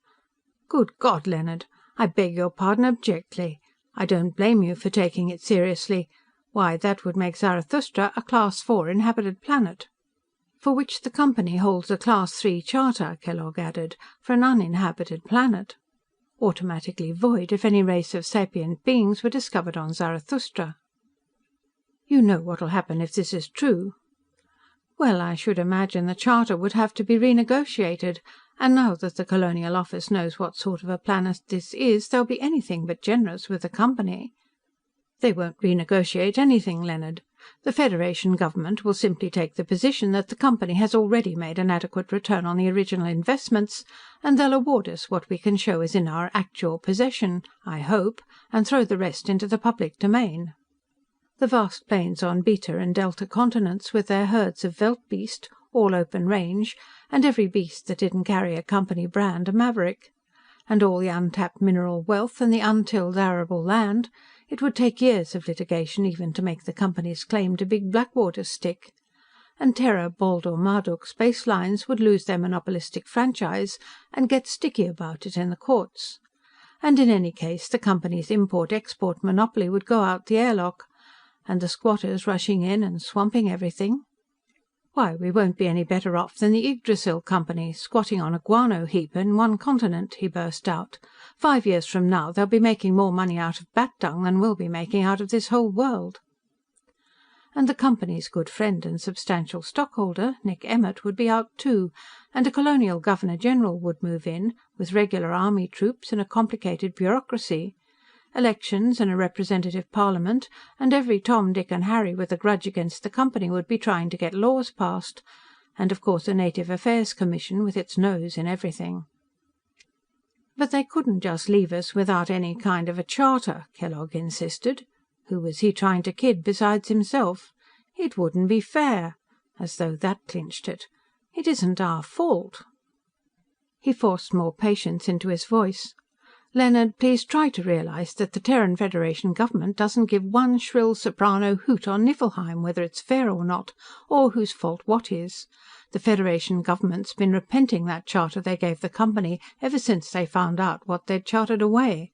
Why, this planet is a better world than Terra ever was, even before the atomic wars. Now, if they have a chance to get it back, with improvements, you think they won't take it? And what will stop them?" If those creatures over on Beta Continent are sapient beings, our charter isn't worth the parchment it's embossed on, and that's an end of it." He was silent for a moment. "You heard that tape Rainsford transmitted to Jimenez. Did either he or Holloway actually claim, in so many words, that these things really are sapient beings?" "Well, no, not in so many words. Holloway consistently alluded to them as people, but he's just an ignorant old prospector. Rainsford wouldn't come out and commit himself one way or another, but he left the door wide open for anybody else to." "Accepting their account, could these Fuzzies be sapient?" "Accepting the account, yes," Kellogg said in distress. "They could be." "They probably were, if Leonard Kellogg couldn't wish the evidence out of existence." "Then they'll look sapient to these people of yours who went over to Beta this morning, and they'll treat it purely as a scientific question and never consider the legal aspects. Leonard, you'll have to take charge of the investigation before they make any reports everybody'll be sorry for." Kellogg didn't seem to like that.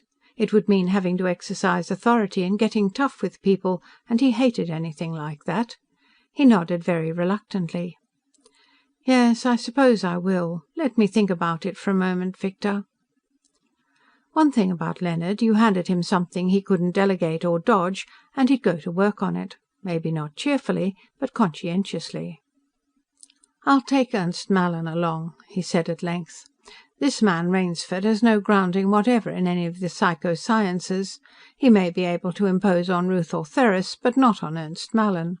Not after I've talked to Mallin first." He thought some more. "We'll have to get these Fuzzies away from this man Holloway, then we'll issue a report of discovery, being careful to give full credit to both Rainsford and Holloway. We'll even accept the designation they've coined for them. But we'll make it very clear that while highly intelligent, the Fuzzies are not a race of sapient beings. If Rainsford persists in making any such claim, we will brand it as a deliberate hoax." "Do you think he's gotten any report off to the Institute of Xenosciences yet?" Kellogg shook his head. "I think he wants to trick some of our people into supporting his sapience claims, at least corroborating his and Holloway's alleged observations. That's why I'll have to get over to Beta as soon as possible." By now, Kellogg had managed to convince himself that going over to Beta had been his idea all along. Probably also convincing himself that Rainsford's report was nothing but a pack of lies. Well, if he could work better that way, that was his business. "He will before long, if he isn't stopped. And a year from now, there'll be a small army of investigators here from Terra. By that time, you should have both Rainsford and Holloway thoroughly discredited.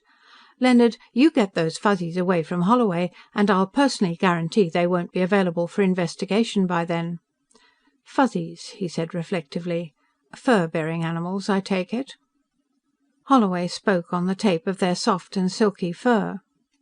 "Good. Emphasize that in your report. As soon as it's published, the company will offer 2,000 sols apiece for Fuzzy pelts. By the time Rainsford's report brings anybody here from Terra, we may have them all trapped out." Kellogg began to look worried. "But, Victor, that's genocide." "Nonsense! Genocide is defined as the extermination of a race of sapient beings. These are fur-bearing animals. It's up to you and Ernst Mallin to prove that." The Fuzzies, playing on the lawn in front of the camp, froze into immobility, their faces turned to the west. Then they all ran to the bench by the kitchen door and scrambled up onto it. "Now what?" Jack Holloway wondered. "They hear the airboat," Rainsford told him. "That's the way they acted yesterday when you were coming in with your machine." He looked at the picnic table they'd been spreading under the featherleaf trees. "Everything ready?" "Everything but lunch. That won't be cooked for an hour yet. I see them now."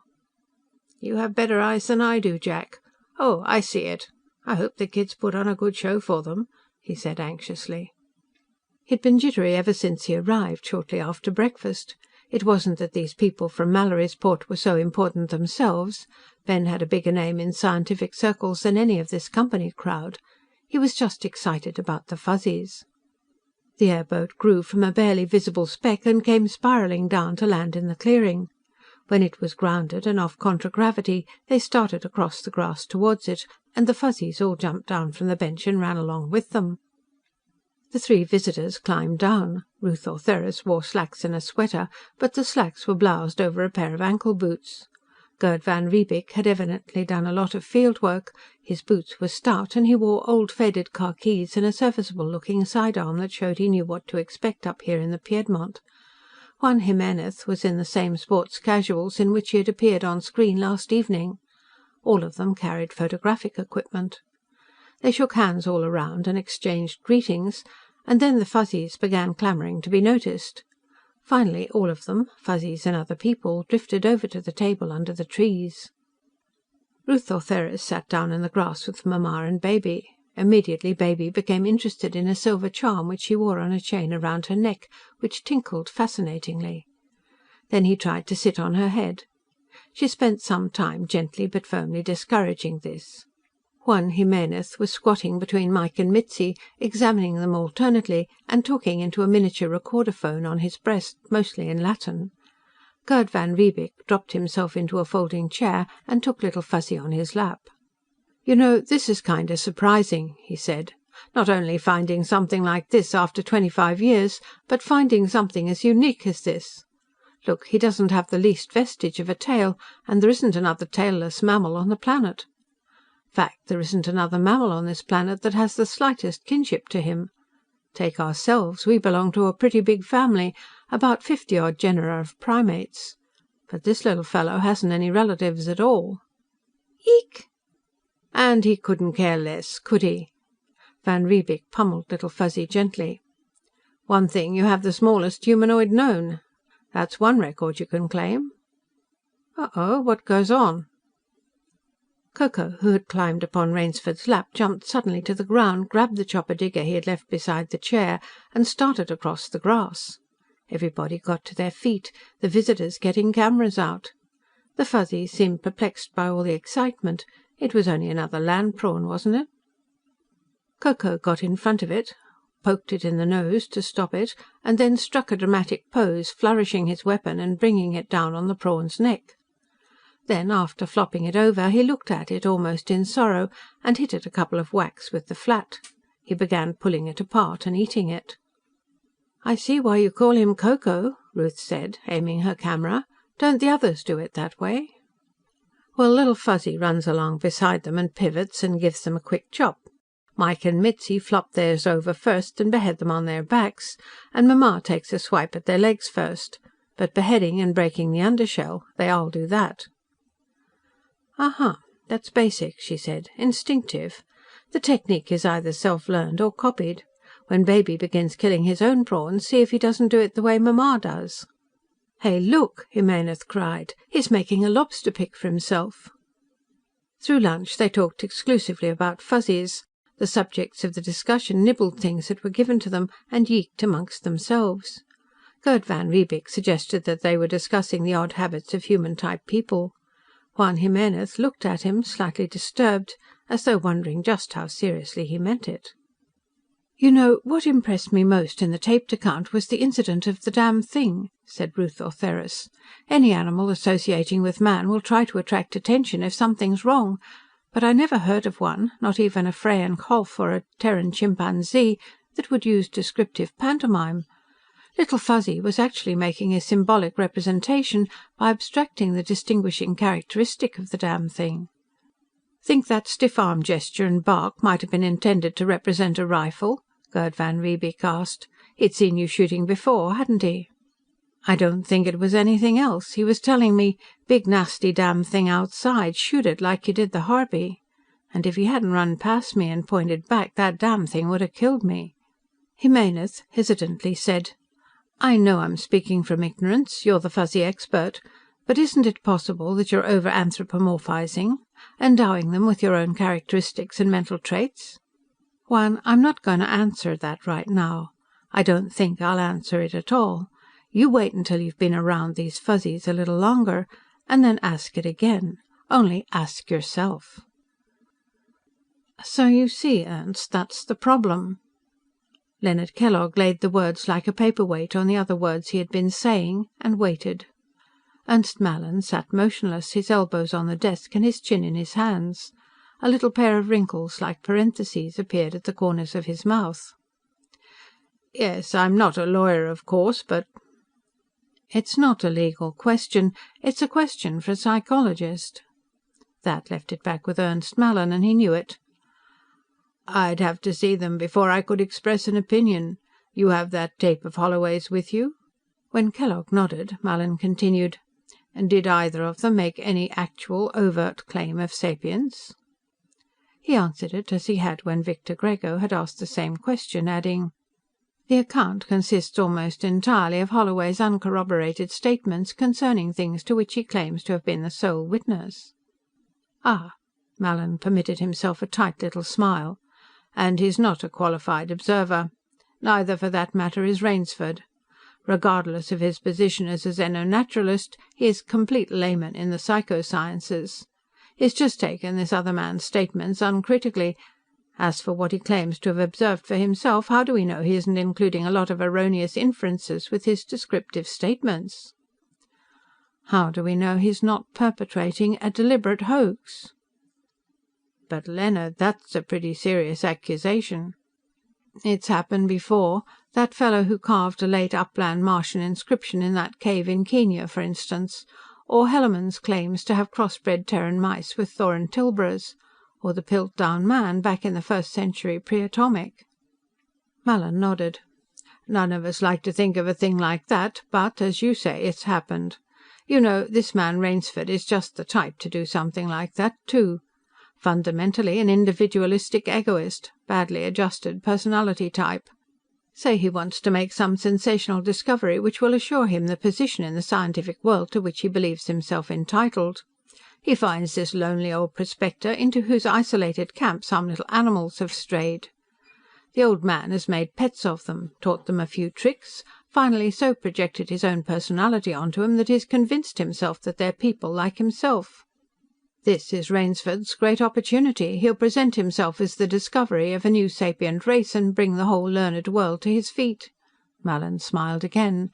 "Yes, Leonard, it's altogether possible." "Then it's our plain duty to stop this thing before it develops into another major scientific scandal like Hellermann's hybrids." "First, we must go over this tape recording and see what we have on our hands. Then we must make a thorough, unbiased study of these animals and show Rainsford and his accomplice that they cannot hope to foist these ridiculous claims on the scientific world with impunity. If we can't convince them privately, there'll be nothing to do but expose them publicly." "I've heard the tape already, but let's play it off now. We want to analyze these tricks this man Holloway has taught these animals and see what they show." "Yes, of course, we must do that at once," Mallin said. "Then we'll have to consider what sort of statement we must issue and what sort of evidence we will need to support it." After dinner was romp time for Fuzzies on the lawn, but when dusk came creeping into the ravine they all went inside and were given one of their new toys from Mallorysport, a big box of many-colored balls and short sticks of transparent plastic. They didn't know that it was a molecule model kit, but they soon found that the sticks would go into holes in the balls and that they could be built into three-dimensional designs. This was much more fun than the colored stones. They made a few experimental shapes, then dismantled them and began on a single large design. Several times they tore it down, entirely or in part, and began over again, usually with considerable yeeking and gesticulation. "They have artistic sense," Van Riebeek said. "I've seen lots of abstract sculpture that wasn't half as good as that job they're doing." "Good engineering, too," Jack said. "They understand balance and center of gravity. They're basing it well and not making it top-heavy." "Jack, I've been thinking about that question I was supposed to ask myself," Jimenez said. "You know, I came out here loaded with suspicion. Not that I doubted your honesty. I just thought you'd let your obvious affection for the Fuzzies lead you into giving them credit for more intelligence than they possess. Now I think you've consistently understated it. Short of actual sapience, I've never seen anything like them." "Why short of it?" Van Riebeek asked. "Ruth, you've been pretty quiet this evening. What do you think?" Ruth Ortheris looked uncomfortable. "Gerd, it's too early to form opinions like that. I know the way they're working together looks like cooperation on an agreed-upon purpose, but I simply can't make speech out of that yeek, yeek, yeek." "Let's keep the talk and build a fire rule out of it," Van Riebeek said. "If they're working together on a common project, they must be communicating somehow." "It isn't communication, it's symbolization. You simply can't think sapiently except in verbal symbols. Try it." Not something like changing the spools on a recorder or field stripping a pistol. They're just learned tricks. I mean ideas." "How about Helen Keller?" Rainsford asked. "Mean to say she only started thinking sapiently after Anna Sullivan taught her what words were?" "No, of course not. She thought sapiently, and she only thought in sense imagery limited to feeling." She looked at Rainsford reproachfully. He'd knocked a breach in one of her fundamental postulates. "Of course, she'd inherited the cerebro-neural equipment for sapient thinking." She let that trail off before somebody asked her how she knew that the Fuzzies hadn't. "I'll suggest, just to keep the argument going, that speech couldn't have been invented without pre-existing sapience," Jack said. Ruth laughed. "Now you're taking me back to college. That used to be one of the burning questions in first-year psych students' bull sessions. By the time we got to be sophomores, we'd realized that it was only an egg-and-chicken argument, and dropped it." "That's a pity," Ben Rainsford said. "It's a good question." "It would be, if it could be answered." "Maybe it can be," Gerd said. "There's a clue to it right there. I'll say that those fellows are on the edge of sapience, and it's an even money bet which side." "I'll bet every sunstone in my bag they're over." "Well, maybe they're just slightly sapient," Jimenez suggested. Ruth Ortheris hooted at that. "That's like talking about being just slightly dead or just slightly pregnant," she said. "You either are or you aren't." Gerd van Riebeek was talking at the same time. "This sapience question is just as important in my field as yours, Ruth. Sapience is the result of evolution by natural selection just as much as a physical characteristic. And it's the most important step in the evolution of any species, our own included." "Wait a minute, Gerd," Rainsford said. "Ruth, what do you mean by that? Aren't there degrees of sapience?" "No, there are degrees of mentation, intelligence if you prefer, just as there are degrees of temperature. When psychology becomes an exact science like physics, we'll be able to calibrate mentation like temperature. But sapience is qualitatively different from non-sapience. It's more than just a higher degree of mental temperature. You might call it a sort of mental boiling point."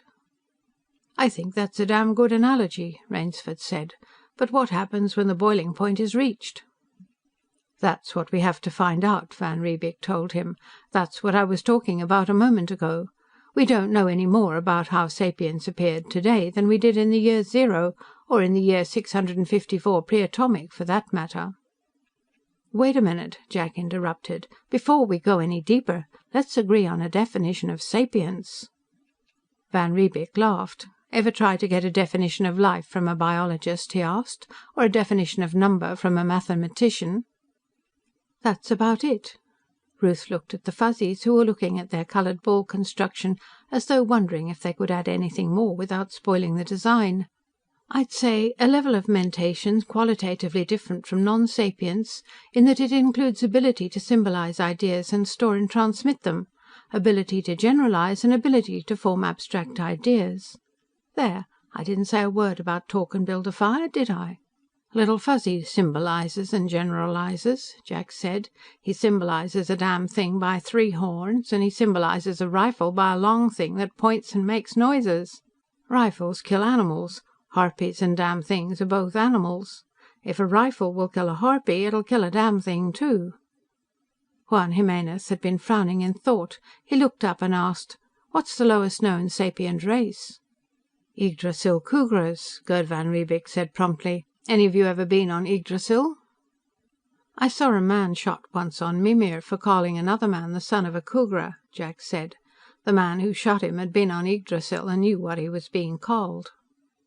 "I spent a couple of years among them," Gerd said. "They do build fires, I'll give them that. They char points on sticks to make spears, and they talk. I learned their language, all 82 words of it. I taught a few of the intelligentsia how to use machetes without maiming themselves, and there was one mental giant I could trust to carry some of my equipment if I kept an eye on him, but I never let him touch my rifle or my camera." "Can they generalize?" Ruth asked. "Honey, they can't do nothing else but. Every word in their language is a high-order generalization. Prusha, live thing. Nusha, bad thing. Dishta, thing to eat. Want me to go on? There are only 79 more of them." Before anybody could stop him, the communication screen got itself into an uproar. The Fuzzies all ran over in front of it, and Jack switched it on. The caller was a man in grey semi-formals. He had wavy grey hair and a face that looked like Juan Jimenez's 20 years from now. "Good evening, Holloway here." "Oh, Mr. Holloway, good evening." The caller shook hands with himself, turning on a dazzling smile. "I'm Leonard Kellogg, chief of the company's science division. I just heard the tape you made about the Fuzzies." He looked down at the floor. "Are these some of the animals?" "These are the Fuzzies." He hoped it sounded like the correction it was intended to be. "Dr. Bennett Rainsford's here with me now, and so are Dr. Jimenez, Dr. van Riebeek and Dr. Ortheris." Out of the corner of his eye he could see Jimenez squirming as though afflicted with ants, van Riebeek getting his poker face battened down, and Ben Rainsford suppressing a grin. "Some of us are out of screen range, and I'm sure you'll want to ask a lot of questions. Pardon us a moment while we close in." He ignored Kellogg's genial protest that wouldn't be necessary, until the chairs were placed facing the screen. As an afterthought, he handed Fuzzies around, giving Little Fuzzy to Ben, Ko Ko to Gerd, Mitzi to Ruth, Mike to Jimenez, and taking Mamma and Baby on his own lap. Baby immediately started to climb up onto his head, as expected. It seemed to disconcert Kellogg, also as expected. He decided to teach Baby to thumb his nose when given some unobtrusive signal. "Now, about that tape I recorded last evening," he began. "Yes, Mr. Holloway." Kellogg's smile was getting more mechanical every minute. He was having trouble keeping his eyes off Baby. "I must say, I was simply astounded at the high order of intelligence claimed for these creatures." "And you wanted to see how big a liar I was. I don't blame you. I had trouble believing it myself at first." Kellogg gave a musically blithe laugh, showing even more dental equipment. "Oh no, Mr. Holloway, please don't misunderstand me. I never thought anything like that." "I hope not," Ben Rainsford said, not too pleasantly. "I vouched for Mr. Holloway's statements, if you'll recall." "Of course, Bennett, that goes without saying. Permit me to congratulate you upon a most remarkable scientific discovery, an entirely new order of mammals." "Which may be the 9th extrasolar sapient race," Rainsford added. "Good heavens, Bennett." Kellogg jettisoned his smile and slid on a look of shocked surprise. "You surely can't be serious." He looked again at the Fuzzies, pulled the smile back on and gave a light laugh. "I thought you'd heard that tape," Rainsford said. "Of course, and the things reported there, most remarkable. But sapiences? Just because they've been taught a few tricks and use sticks and stones for weapons?" He got rid of the smile again and quick changed to seriousness. Such an extreme claim must only be made after careful study. "Well, I won't claim they're sapient," Ruth Ortheris told him. "Not until the day after tomorrow at the earliest. But they very easily could be. They have learning and reasoning capacity equal to that of any 8-year-old Terran human child, and well above that of the adults of some recognizedly sapient races. And they have not been taught tricks. They have learned by observation and reasoning." "Well, Dr. Kellogg, mentation levels isn't my subject." Jimenez took it up. "But they do have all the physical characteristics shared by other sapient races. Lower limbs specialized for locomotion and upper limbs for manipulation. Erect posture, stereoscopic vision, color perception, hand with opposing thumb. All the characteristics we consider as prerequisite to the development of sapience." "I think they're sapient myself," Gerd van Riebeek said. "But that's not as important as the fact that they're on the very threshold of sapience. This is the first race of this mental level anybody's ever seen. I believe that study of the Fuzzies will help us solve the problem of how sapience developed in any race." Kellogg had been laboring to pump up a head of enthusiasm. Now he was ready to valve it off. "But this is amazing! This will make scientific history! Now, of course, you all realize how pricelessly valuable these Fuzzies are. They must be brought at once to Mallorysport, where they can be studied under laboratory conditions by qualified psychologists and—" "No." Jack lifted Baby Fuzzy off his head and handed him to Mamma and set Mamma on the floor. That was reflex. The thinking part of his brain knew he didn't need to clear for action when arguing with the electronic image of a man 2,500 miles away. "Just forget that part of it and start over," he advised. Kellogg ignored him. "Gerd, you have your airboat. Fix up some nice, comfortable cages." "Kellogg!" The man in the screen stopped talking and stared in amazed indignation. It was the first time in years he'd been addressed by his naked patronymic, and possibly the first time in his life he'd been shouted at. "Didn't you hear me the first time, Kellogg? Then stop gibbering about cages. These Fuzzies are not being taken anywhere." "But, Mr. Holloway, don't you realize that these little beings must be carefully studied? Don't you want them given their rightful place in the hierarchy of nature? If you want to study them, come out here and do it. That's so long as you don't annoy them, or me. As far as study's concerned, they're being studied now. Dr. Rainsford's studying them, and so are 3 of your people. And when it comes to that, I'm studying them myself." "And I'd like you to clarify that remark about qualified psychologists," Ruth Ortheris added, in a voice approaching 0 Kelvin. "You wouldn't be challenging my professional qualifications, would you?" "Oh, Ruth, you know I didn't mean anything like that. Please don't misunderstand me," Kellogg begged. "But this is highly specialized work." "Yes. How many Fuzzy specialists have you at Science Center, Leonard?" Rainsford wanted to know. "The only one I can think of is Jack Holloway here." "Well, I'd thought of Dr. Mallin, the company's head psychologist." "He can come too, just as long as he understands that he'll have to have my permission for anything he wants to do with the Fuzzies," Jack said. "When can we expect you?" Kellogg thought sometime late the next afternoon.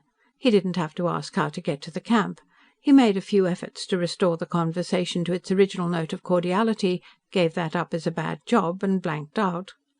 There was a brief silence in the living room. Then Jimenez said reproachfully, "You certainly weren't very gracious to Dr. Kellogg, Jack. Maybe you don't realize it, but he's a very important man." "He isn't important to me, and I wasn't gracious to him at all. It doesn't pay to be gracious to people like that. If you are, they always try to take advantage of it." "Why, I didn't know you knew Len," Van Riebeek said. "I never saw the individual before. The species is very common and widely distributed." He turned to Rainsford. "You think he and this Mallin will be out tomorrow?" "Of course they will. This is a little too big for underlings and non-company people to be allowed to monkey with. You know, we'll have to watch out, or in a year we'll be hearing from Terra about the discovery of a sapient race on Zarathustra. Fuzzy Kellogg. As Juan says, Dr. Kellogg is a very important man. That's how he got important." End of chapter 5. Chapter 6. The recorded voice ceased. For a moment the record player hummed voicelessly. Loud in the silence, a photocell acted with a double click, opening one segment of the sun shielding and closing another at the opposite side of the dome. Space Commodore Alex Napier glanced up from his desk and out at the harshly angular landscape of Xerxes in the blackness of airless space beyond the disquietingly close horizon. Then he picked up his pipe and knocked the heel out into the ashtray. Nobody said anything. He began packing tobacco into the bowl. "Well, gentlemen?" he invited comment. "Pancho?" Captain Conrad Greibenfeld, the exec, turned to Lieutenant Ybarra, the chief psychologist. "How reliable is this stuff?" Ybarra asked. "Well, I knew Jack Holloway 30 years ago on Fenris, when I was just an ensign. He must be past 70 now," he parenthesized. "If he says he saw anything, I'll believe it. And Bennett Rainsford's absolutely reliable, of course." "How about the agent?" Ybarra insisted. He and Stephen Alborg, the intelligence officer, exchanged glances. He nodded, and Alborg said, "One of the best. One of our own. Lieutenant J.G., Naval Reserve. You don't need to worry about credibility, Pancho." "They sound sapient to me," Ybarra said. "You know, this is something I've always been half hoping and half afraid would happen." "You mean an excuse to intervene in that mess down there?" Greibenfeld asked. Ybarra looked blankly at him for a moment. No, I meant a case of borderline sapience. Something our sacred talk and build a fire rule won't cover." "Just how did this come to our attention, Stephen?" "Well, it was transmitted to us from Contact Center in Mallorysport late Friday night. There seemed to be a number of copies of this tape around. Our agent got hold of one of them and transmitted it to Contact Center, and it was relayed on to us with the agent's comments," Alborg said. "Contact Center ordered a routine surveillance inside Company House and to play safe at the Residency. At the time, there seemed no reason to give the thing any beat to quarters and man guns treatment, But we got a report on Saturday afternoon, Mallory's port time, that is, that Leonard Kellogg had played off the copy of the tape that Juan Jimenez had made for file, and had alerted Victor Grego immediately. Of course, Grego saw the implications at once. He sent Kellogg and the chief company psychologist, Ernst Mallin, out to Beta Continent, with orders to brand Rainsford and Holloway's claims as a deliberate hoax. Then the company intends to encourage the trapping of Fuzzies for their fur, in hopes that the whole species will be exterminated before anybody can get out from Terra to check on Rainsford's story. I hadn't heard that last detail before. Well, we can prove it, Aelborg assured him. It sounded like a Victor Grego idea. He lit his pipe slowly. Damn it, he didn't want to have to intervene. No Space Navy CO did. Justifying intervention on a colonial planet was too much bother. Always a board of inquiry, often a court-martial. And supersession of civil authority was completely against service doctrine. Of course, there were other and more important tenets of service doctrine. The sovereignty of the Terran Federation, for one, and the inviolability of the Federation Constitution. And the rights of extraterrestrials, too. Conrad Greibenfeld, too, seemed to have been thinking about that. If those Fuzzies are sapient beings, that whole setup down there is illegal. Company, colonial administration and all, he said. Zarathustra's a Class 4 planet, and that's all you can make out of it. We won't intervene unless we're forced to. Pancho, I think the decision will be largely up to you. Pancho Wybera was horrified. Good God, Alex, you can't mean that. Who am I? A nobody. All I have is an ordinary MD and a Psych D.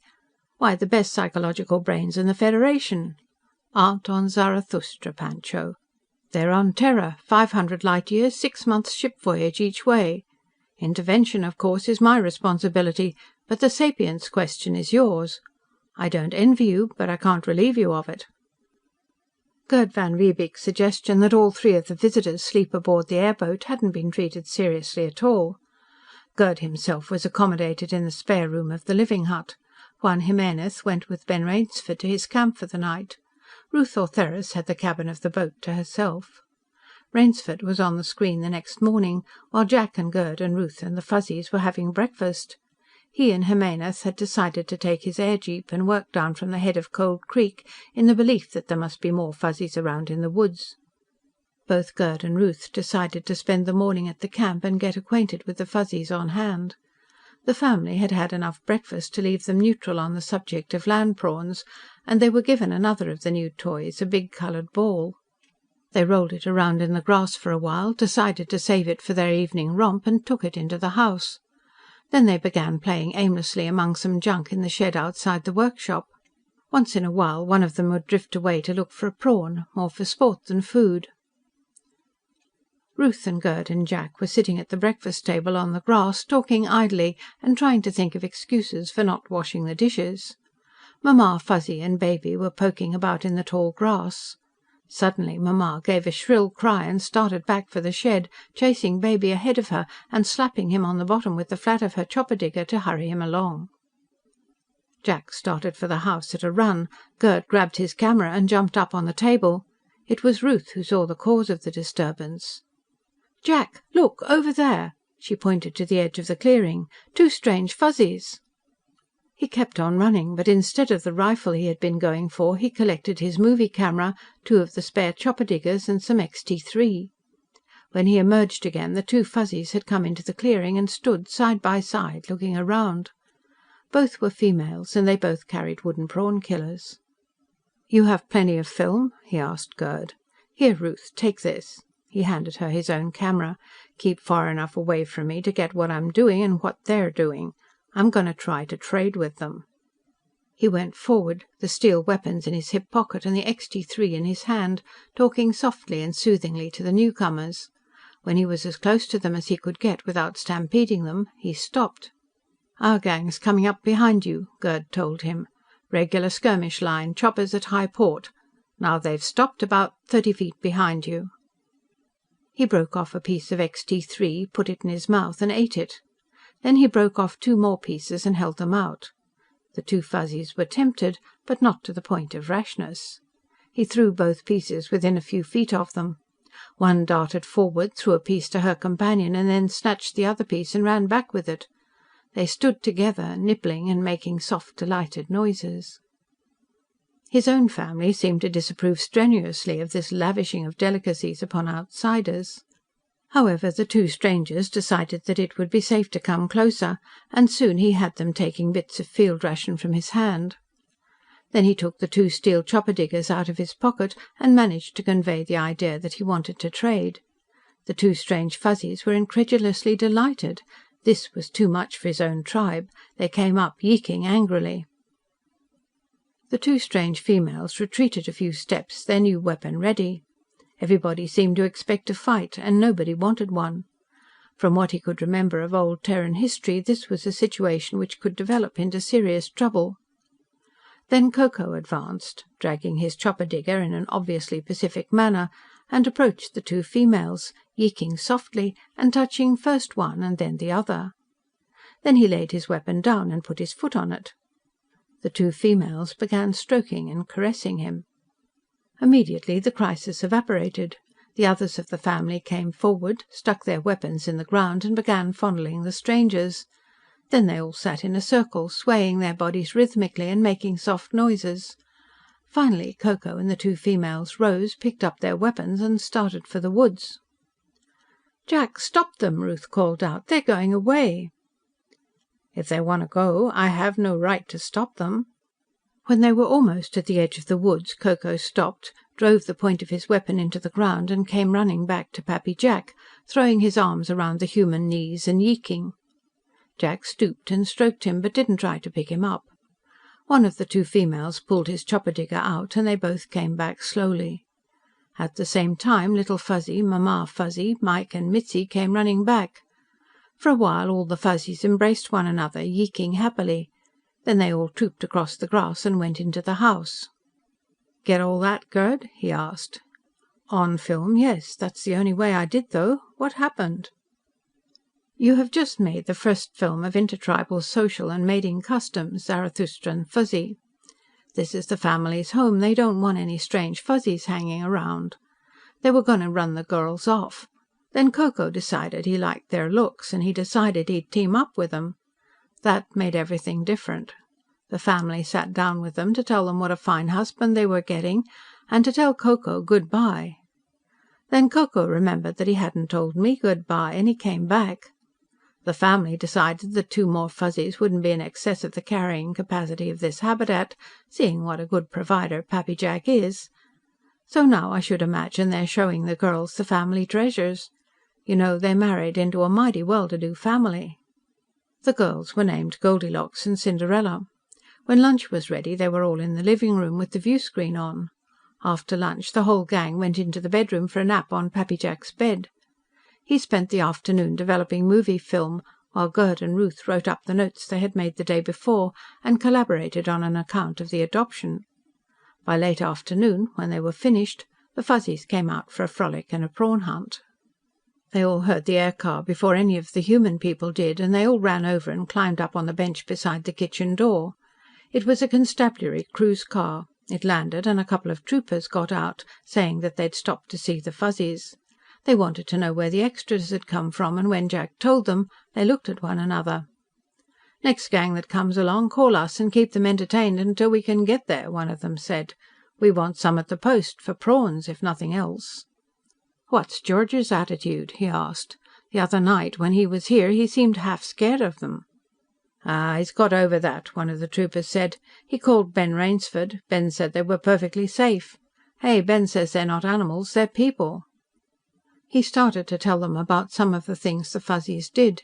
He was still talking when the Fuzzies heard another air car and called attention to it.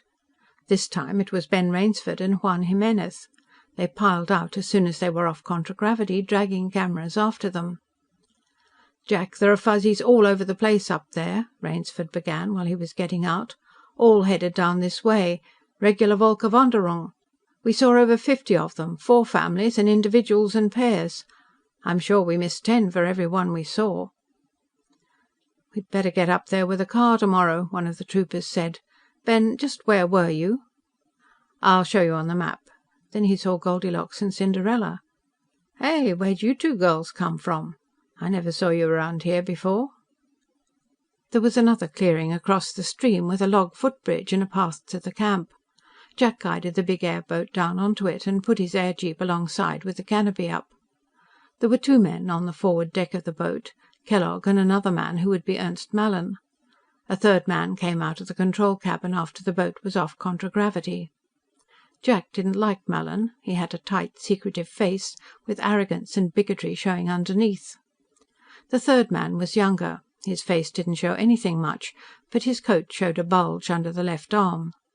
After being introduced by Kellogg, Mallin introduced him as Kurt Borch, his assistant. Mallin had to introduce Borch again at the camp, not only to Ben Rainsford, but also to Van Riebeek, to Jimenez, and even to Ruth Ortheris, which seemed a little odd. Ruth seemed to think so too, and Mallin hastened to tell her that Borch was with personnel giving some kind of tests. That appeared to puzzle her even more. None of the 3 seemed happy about the presence of the constabulary troopers either. They were all relieved when the cruise car lifted out. Kellogg became interested in the Fuzzies immediately, squatting to examine them. He said something to Mallin, who compressed his lips and shook his head, saying, "We simply cannot assume sapience until we find something in their behaviour which cannot be explained under any other hypothesis. We should be much safer to assume non-sapience, and proceed to test that assumption." That seemed to establish the keynote. Kellogg straightened, and he and Mallin started one of those "of course I agree, doctor, but don't you find on the other hand that you must agree" sort of arguments, about the difference between scientific evidence and scientific proof. Jimenez got into it to the extent of agreeing with everything Kellogg said, and differing politely with everything Mallin said that he thought Kellogg would differ with. Borch said nothing. He just stood and looked at the Fuzzies with ill-concealed hostility. Gerd and Ruth decided to help getting dinner. They ate outside on the picnic table, with the Fuzzies watching them interestedly. Kellogg and Mallin carefully avoided discussing them. It wasn't until after dusk, when the Fuzzies brought their ball inside and everybody was in the living room, that Kellogg, adopting a presiding officer manner, got the conversation onto the subject. For some time, without giving anyone else an opportunity to say anything, he gushed about what an important discovery the Fuzzies were. The Fuzzies themselves ignored him, and began dismantling the stick-and-ball construction. For a while Goldilocks and Cinderella watched interestedly, and then they began assisting. "Unfortunately," Kellogg continued, "so much of our data is in the form of uncorroborated statements by Mr. Holloway. Now please don't misunderstand me. I don't myself doubt for a moment anything Mr. Holloway said on that tape. But you must realize that professional scientists are most reluctant to accept the unsubstantiated reports of what, if you'll pardon me, they think of as non-qualified observers." "Oh, rubbish, Leonard!" Rainsford broke in impatiently. "I'm a professional scientist of a good many more years' standing than you, and I accept Jack Holloway's statements. A frontiersman like Jack is a very careful and exact observer. People who aren't don't live long on frontier planets." "Now please don't misunderstand me," Kellogg reiterated. "I don't doubt Mr. Holloway's statements. I was just thinking of how they would be received on Terra." "I shouldn't worry about that, Leonard. The Institute accepts my reports, and I'm vouching for Jack's reliability. I can substantiate most of what he told me from personal observation." "Yes, and there's more than just verbal statements," Gerd van Riebeek chimed in. "A camera is not a non-qualified observer. We have quite a bit of film of the Fuzzies." "Oh, yes, there was some mention of movies," Mallin said. "You don't have any of them developed yet, do you?" "Quite a lot. Everything except what was taken out in the woods this afternoon. We can run them off right now." He pulled down the screen in front of the gun rack, got the film and loaded his projector. The Fuzzies, who'd begun on a new stick-and-ball construction, were irritated when the lights went out, then wildly excited when Little Fuzzy, digging a toilet pit with the wood chisel, appeared. Little Fuzzy in particular was excited about that. If he didn't recognize himself, he recognized the chisel. Then there were pictures of Little Fuzzy killing and eating land prawns, Little Fuzzy taking the nut off the bolt and putting it on again, and pictures of the others, after they'd come in, hunting and at play. Finally, there was the film of the adoption of Goldilocks and Cinderella. "What Juan and I got this afternoon up in the woods isn't so good, I'm afraid," Rainsford said when the show was over and the lights were on again. "Mostly it's rear views disappearing into the brush. It was very hard to get close to them in the jeep. Their hearing is remarkably acute." But I'm sure the pictures we took this afternoon will show the things they were carrying. Wooden prawn killers like the two that were traded from the new ones in that last film." Mallin and Kellogg looked at one another in what seemed oddly like consternation. "You didn't tell us there were more of them around," Mallin said, as though it were an accusation of duplicity. He turned to Kellogg. "This alters the situation." "Yes, indeed, Ernst," Kellogg burbled delightedly. "This is a wonderful opportunity, Mr. Holloway. I understand that all this country up here is your property by land grant purchase. That's right, isn't it? Well, would you allow us to camp on that clearing across the run where our boat is now? We'd get prefab huts, Red Hill's the nearest town, isn't it? And have a company construction gang set them up for us, and we won't be any bother at all to you. We'd only intended staying overnight on our boat and returning to Mallorysport in the morning, but with all these Fuzzies swarming around in the woods, we can't think of leaving now. You don't have any objection, do you?" He had lots of objections. The whole business was rapidly developing into an acute pain in the neck for him. But if he didn't let Kellogg camp across the run, the three of them would move 70 or 80 miles in any direction and be off his land. He knew what they'd do then. They'd live trap or sleep gas Fuzzies, they'd put them in cages and torment them with maze and electric shock experiments, and kill a few for dissection. Or maybe not bother killing them first. On his own land, if they did anything like that, he could do something about it. "Not at all. I'll have to remind you again, though, that you're to treat these little people with consideration." "Oh, we won't do anything to your Fuzzies," Mallin said. "You won't hurt any Fuzzies, not more than once, anyhow." The next morning, during breakfast, Kellogg and Kurt Borch put on an appearance, Borch wearing old clothes and field boots and carrying his pistol on his belt. They had a list of things they thought they would need for their camp. Neither of them seemed to have more than the foggiest notion of camp requirements. Jack made some suggestions, which they accepted. There was a lot of scientific equipment on the list, including an X-ray machine. He promptly ran a pencil line through that. "We don't know what these Fuzzies' level of radiation tolerance is. We're not going to find out by overdosing one of my Fuzzies." Somewhat to his surprise, neither of them gave him any argument. Gerd and Ruth and Kellogg borrowed his air-jeep and started north. He and Borch went across the run to make measurements after Rainsford and Jimenez arrived and picked up Mallin. Borch took off soon after with the boat for Red Hill. Left alone, he loafed around the camp and developed the rest of the movie film, making 3 copies of everything. Toward noon, Borch brought the boat back, followed by a couple of scow-like farm boats. In a few hours, the company construction men from Red Hill had the new camp set up. Among other things, they brought 2 more air-jeeps. The 2 jeeps returned late in the afternoon, everybody excited. Between them, the parties had seen almost 100 Fuzzies and had found 3 camps, 2 among rocks and 1 in a hollow pool-ball tree.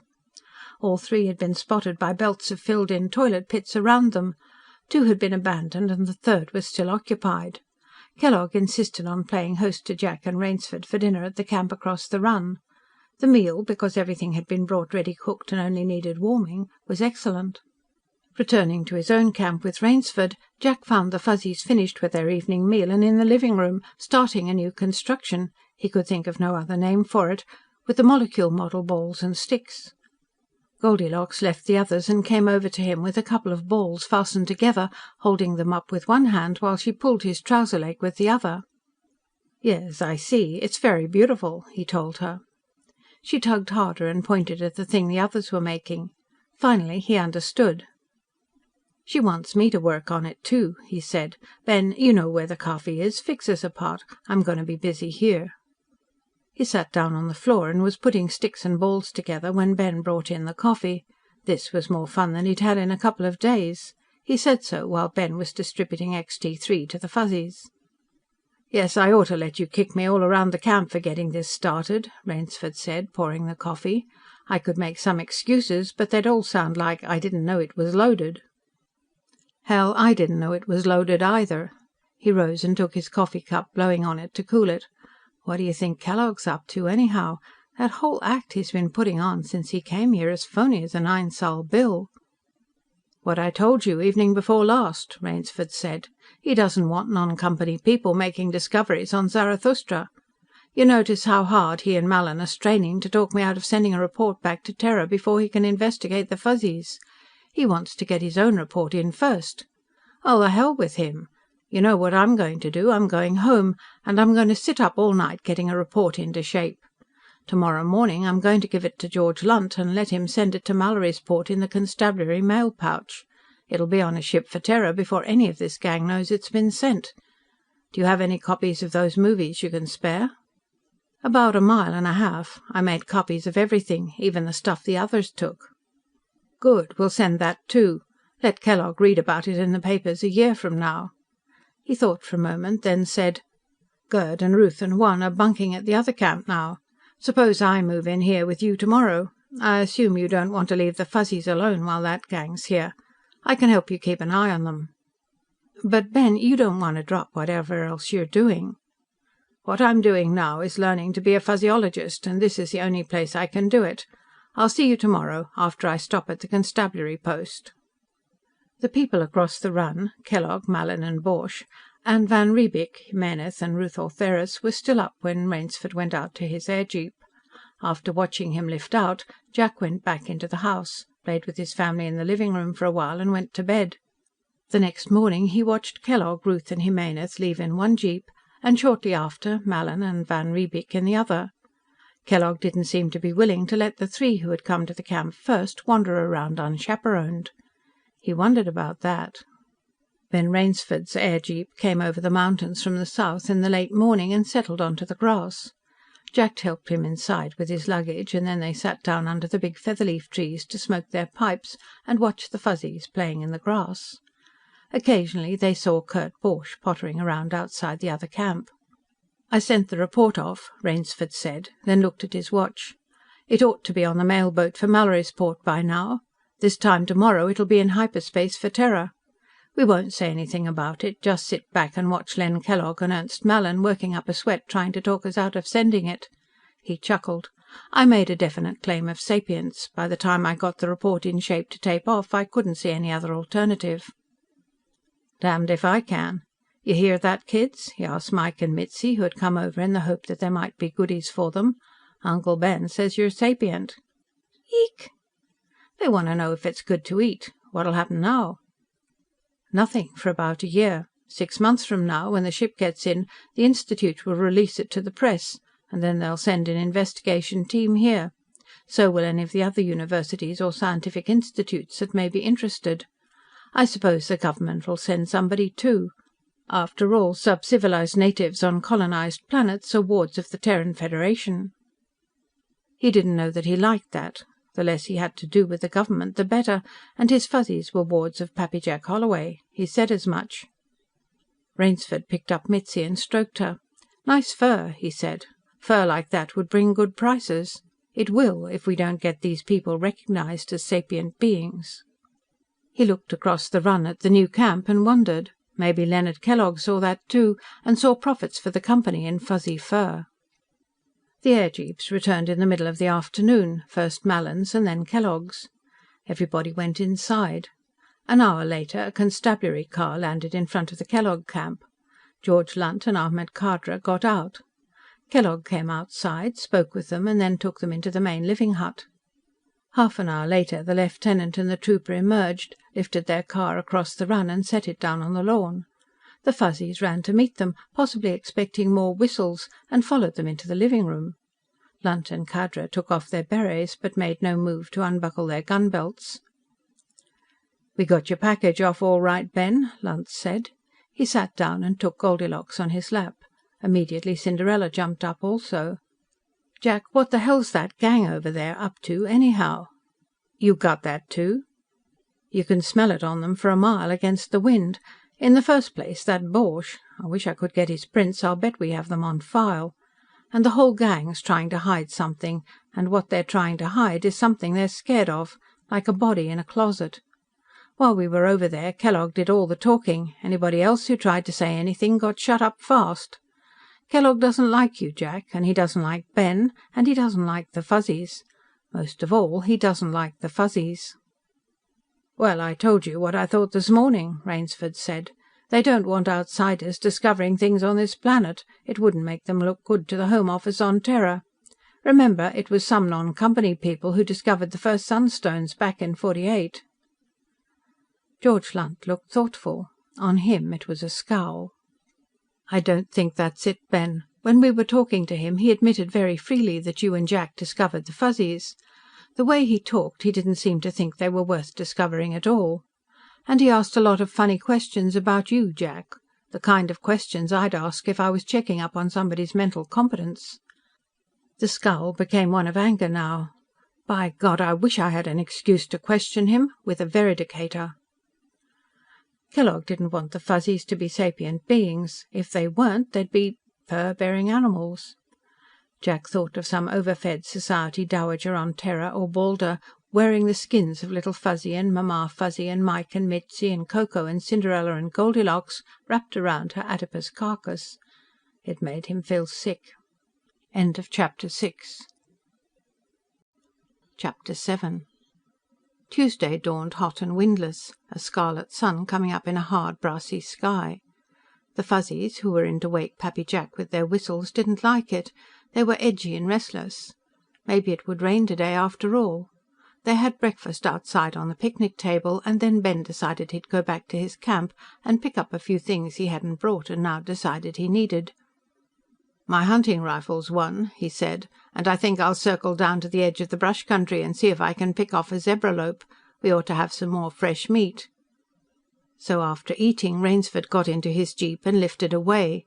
Across the run, Kellogg and Mallin were walking back and forth in front of the camp, talking earnestly. When Ruth Ortheris and Gerd van Riebeek came out, they stopped, broke off their conversation and spoke briefly with them. Then Gerd and Ruth crossed the footbridge and came up the path together. The Fuzzies had scattered by this time to hunt prawns. Little Fuzzy and Coco and Goldilocks ran to meet them. Ruth picked Goldilocks up and carried her, and Coco and Little Fuzzy ran on ahead. They greeted Jack, declining coffee. Ruth sat down on a chair with Goldilocks, Little Fuzzy jumped up on the table and began looking for goodies, and when Gerd stretched out on his back on the grass, Coco sat down on his chest. "Goldilocks is my favourite Fuzzy," Ruth was saying. "She's the sweetest thing. Of course they're all pretty nice. I can't get over how affectionate and trusting they are. The ones we saw out in the woods were so timid." "Well, the ones out in the woods don't have any Pappy Jack to look after them," Gerd said. "I'd imagine they're very affectionate among themselves, but they have so many things to be afraid of. You know, there's another prerequisite for sapience. It develops in some small, relatively defenceless animals, surrounded by large and dangerous enemies he can't outrun or outfight. So to survive, he has to learn to outthink them. Like our own remote ancestors, or like Little Fuzzy, he has his choice of getting sapient or getting exterminated." Ruth seemed troubled. "Gerd, Dr. Mallin has found absolutely nothing about them that indicates true sapience." "Oh, Mallin be bloodied. He doesn't know what sapience is any more than I do. And a good deal less than you do, I'd say. I think he's trying to prove that the Fuzzies aren't sapient." Ruth looked startled. "What makes you say that?" "It's been sticking out all over him ever since he came here. You're a psychologist. Don't tell me you haven't seen it. Maybe if the Fuzzies were proven sapient, it would invalidate some theory he's gotten out of a book, and he'd have to do some thinking for himself. He wouldn't like that.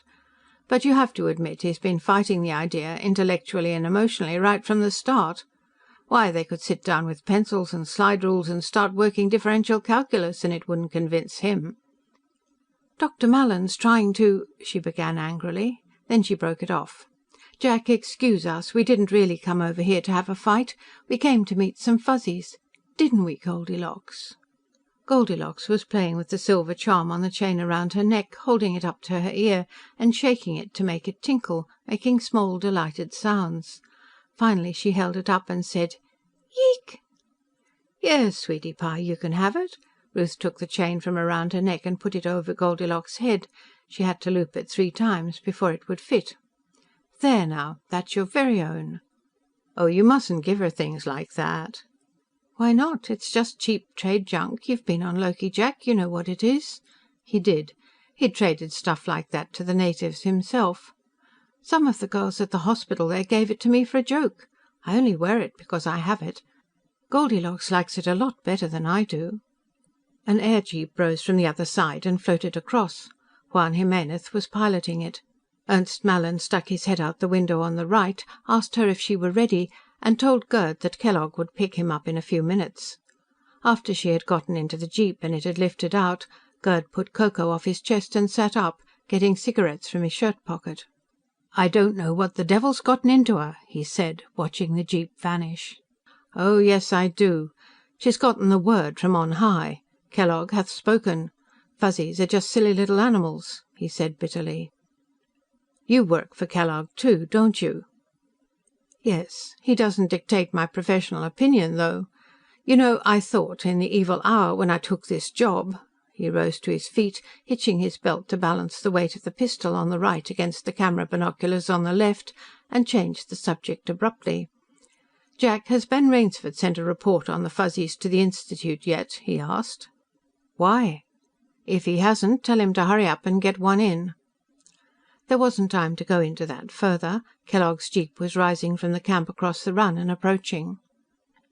He decided to let the breakfast dishes go until after lunch. Kurt Borch had stayed behind at the Kellogg camp, so he kept an eye on the Fuzzies and brought them back when they started to stray toward the footbridge. Ben Rainsford hadn't returned by lunchtime, but zebralope hunting took a little time, even from the air. While he was eating, outside, one of the rented air jeeps returned from the northeast in a hurry, disgorging Ernst Mallin, Juan Jimenez and Ruth Ortheris. Kurt Borch came hurrying out. They talked for a few minutes, and then they all went inside. A little later, the second jeep came in, even faster, and landed. Kellogg and Van Riebeek hastened into the living hut. There wasn't anything more to see. He carried the dishes into the kitchen and washed them, and the Fuzzies went into the bedroom for their nap. He was sitting at the table in the living room when Gerd van Riebeek knocked on the open door.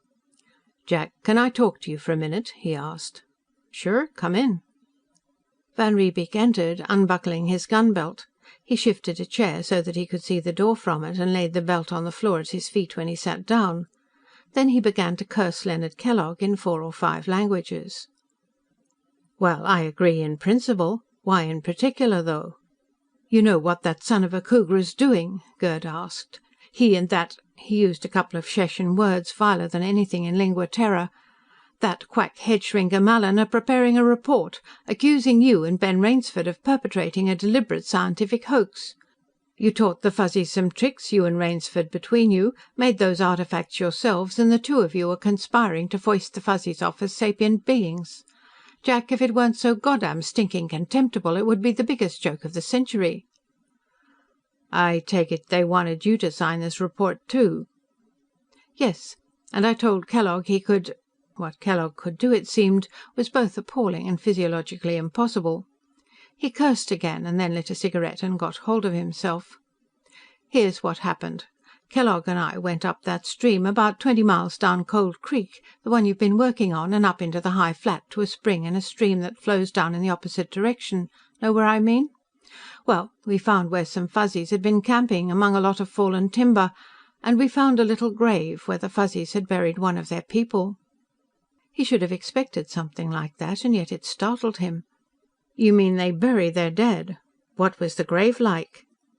"A little stone cairn, about 1.5 feet by 3, a foot high. Kellogg said it was just a big toilet pit, but I was sure of what it was. I opened it. Stones under the cairn, and then filled in earth, and then a dead Fuzzy wrapped in grass. A female. She'd been mangled by something, maybe a bush goblin. And get this, Jack, they'd buried her prawn stick with her." "They bury their dead? What was Kellogg doing while you were opening the grave?" "Dithering around having ants. I'd been taking snaps of the grave, and I was burbling away like an ass about how important this was and how it was positive proof of sapience. And he was insisting that we get back to camp at once.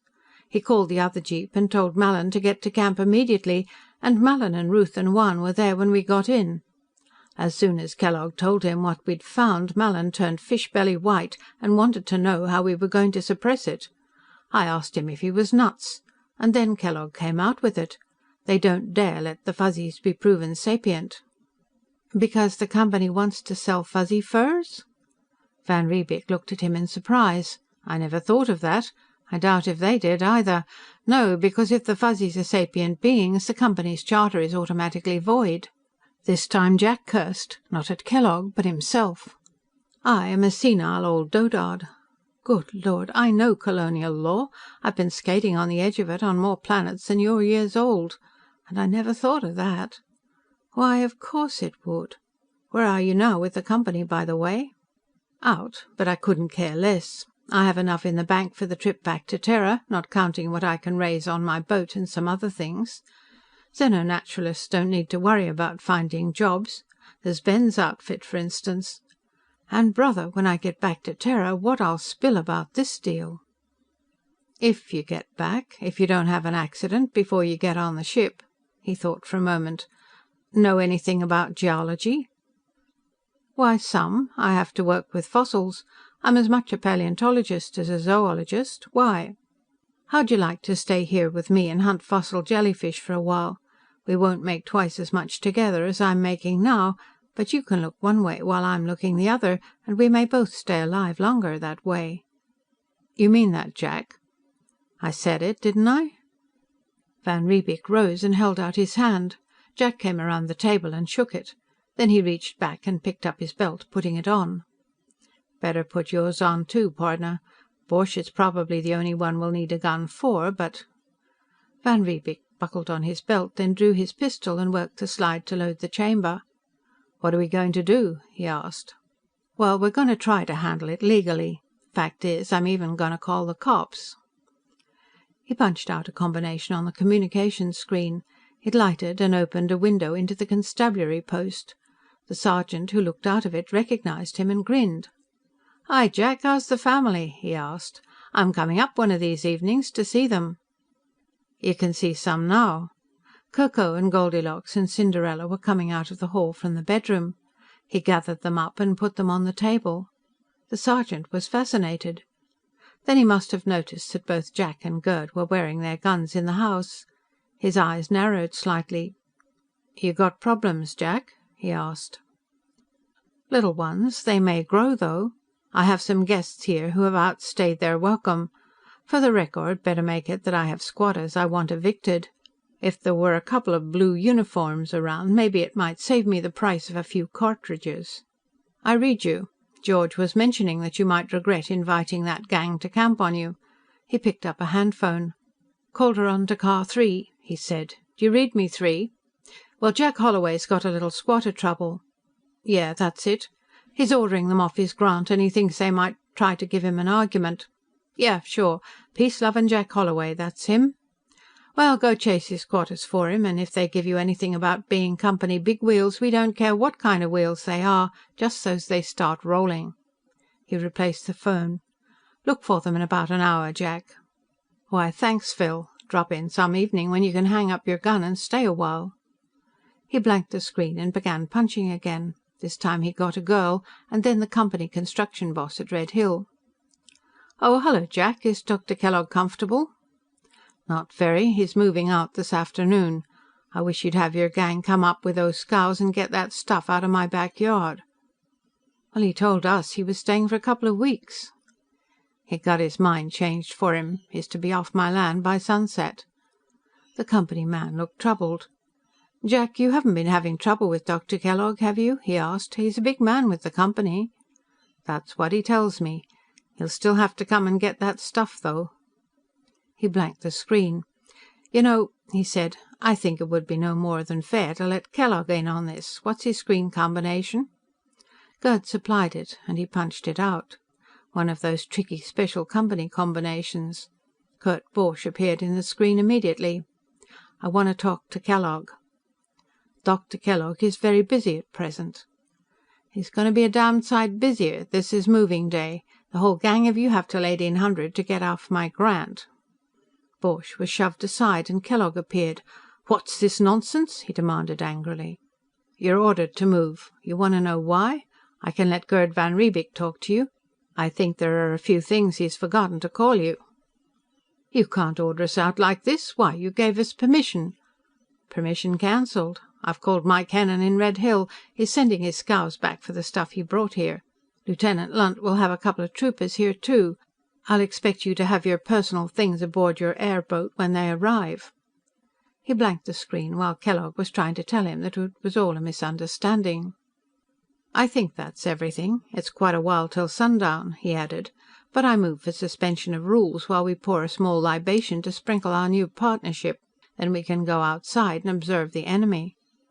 There was no observable enemy action when they went out and sat down on the bench by the kitchen door. Kellogg would be screening Mike Hennon and the constabulary post for verification, and there would be a lot of gathering up and packing to do. Finally, Kurt Borch emerged with a contragravity lifter piled with boxes and luggage, and Jimenez walking beside to steady the load. Jimenez climbed up onto the airboat, and Borch floated the load up to him, and then went back to the huts. This was repeated several times. In the meantime, Kellogg and Mallin seemed to be having some sort of exchange of recriminations in front. Ruth Ortheris came out, carrying a briefcase, and sat down on the edge of a table under the awning. Neither of them had been watching the Fuzzies until they saw one of them start down the path toward the footbridge, a glint of silver at the throat identifying Goldilocks. "Look at that fool kid. You stay put, Gerd, and I'll bring her back." He started down the path. By the time he'd reached the bridge, Goldilocks was across and had vanished behind one of the air jeeps parked in front of the Kellogg camp. When he was across and within 20 feet of the vehicle, he heard a sound he had never heard before, a shrill, thin shriek like a file on saw-teeth. At the same time, Ruth's voice screamed, "Don't, Leonard, don't! Stop that!" As he ran around the jeep, the shrieking broke off suddenly. Goldilocks was on the ground, her fur reddened. Kellogg stood over her, one foot raised. He was wearing white shoes, and they were both spotted with blood. He stamped the foot down on the little bleeding body, and then Jack was within reach of him, and something crunched under the fist he drove into Kellogg's face. Kellogg staggered and tried to raise his hands. He made a strangled noise, and for an instant the idiotic thought crossed Jack's mind that he was trying to say, "Now please don't misunderstand me." He caught Kellogg's shirt front in his left hand and punched him again in the face, and again and again. He didn't know how many times he punched Kellogg before he heard Ruth Ortheris' voice. "Jack, watch out! Behind you!" He let go of Kellogg's shirt and jumped aside, turning and reaching for his gun. Kurt Borch, 20 feet away, had a pistol drawn and pointed at him. His first shot went off as soon as the pistol was clear of the holster. He fired the second while it was still recoiling. There was a spot of red on Borch's shirt that gave him an aiming point for the third. Borch dropped the pistol he hadn't been able to fire and started folding at the knees and then at the waist. He went down in a heap on his face. Behind him, Gerd van Riebeek's voice was saying, "Hold it, all of you! Get your hands up! You too, Kellogg!" Kellogg, who had fallen, pushed himself erect. Blood was gushing from his nose, and he tried to staunch it on the sleeve of his jacket. As he stumbled towards his companions, he blundered into Ruth Ortheris, who pushed him angrily away from her. Then she went to the little crushed body, dropped to her knees beside it, and touched it. The silver charm bell on the neck chain jingled faintly. Ruth began to cry. Juan Jimenez had climbed down from the airboat. He was looking at the body of Kurt Borch in horror. "You killed him!" he accused. A moment later he changed that to "murdered." Then he started to run toward the living hut. Gerd van Riebeek fired a bullet into the ground ahead of him, bringing him up short. "You'll stop the next one, Juan," he said. "Go help Dr. Kellogg. He got himself hurt." "Call the constabulary," Mallin was saying. "Ruth, you go. They won't shoot at you." "Don't bother. I called them, remember?" Jimenez had gotten a wad of handkerchief tissue out of his pocket and was trying to stop his superior's nosebleed. Through it, Kellogg was trying to tell Mallin that he hadn't been able to help it. "The little beast attacked me. It cut me with that spear it was carrying." Ruth Ortheris looked up.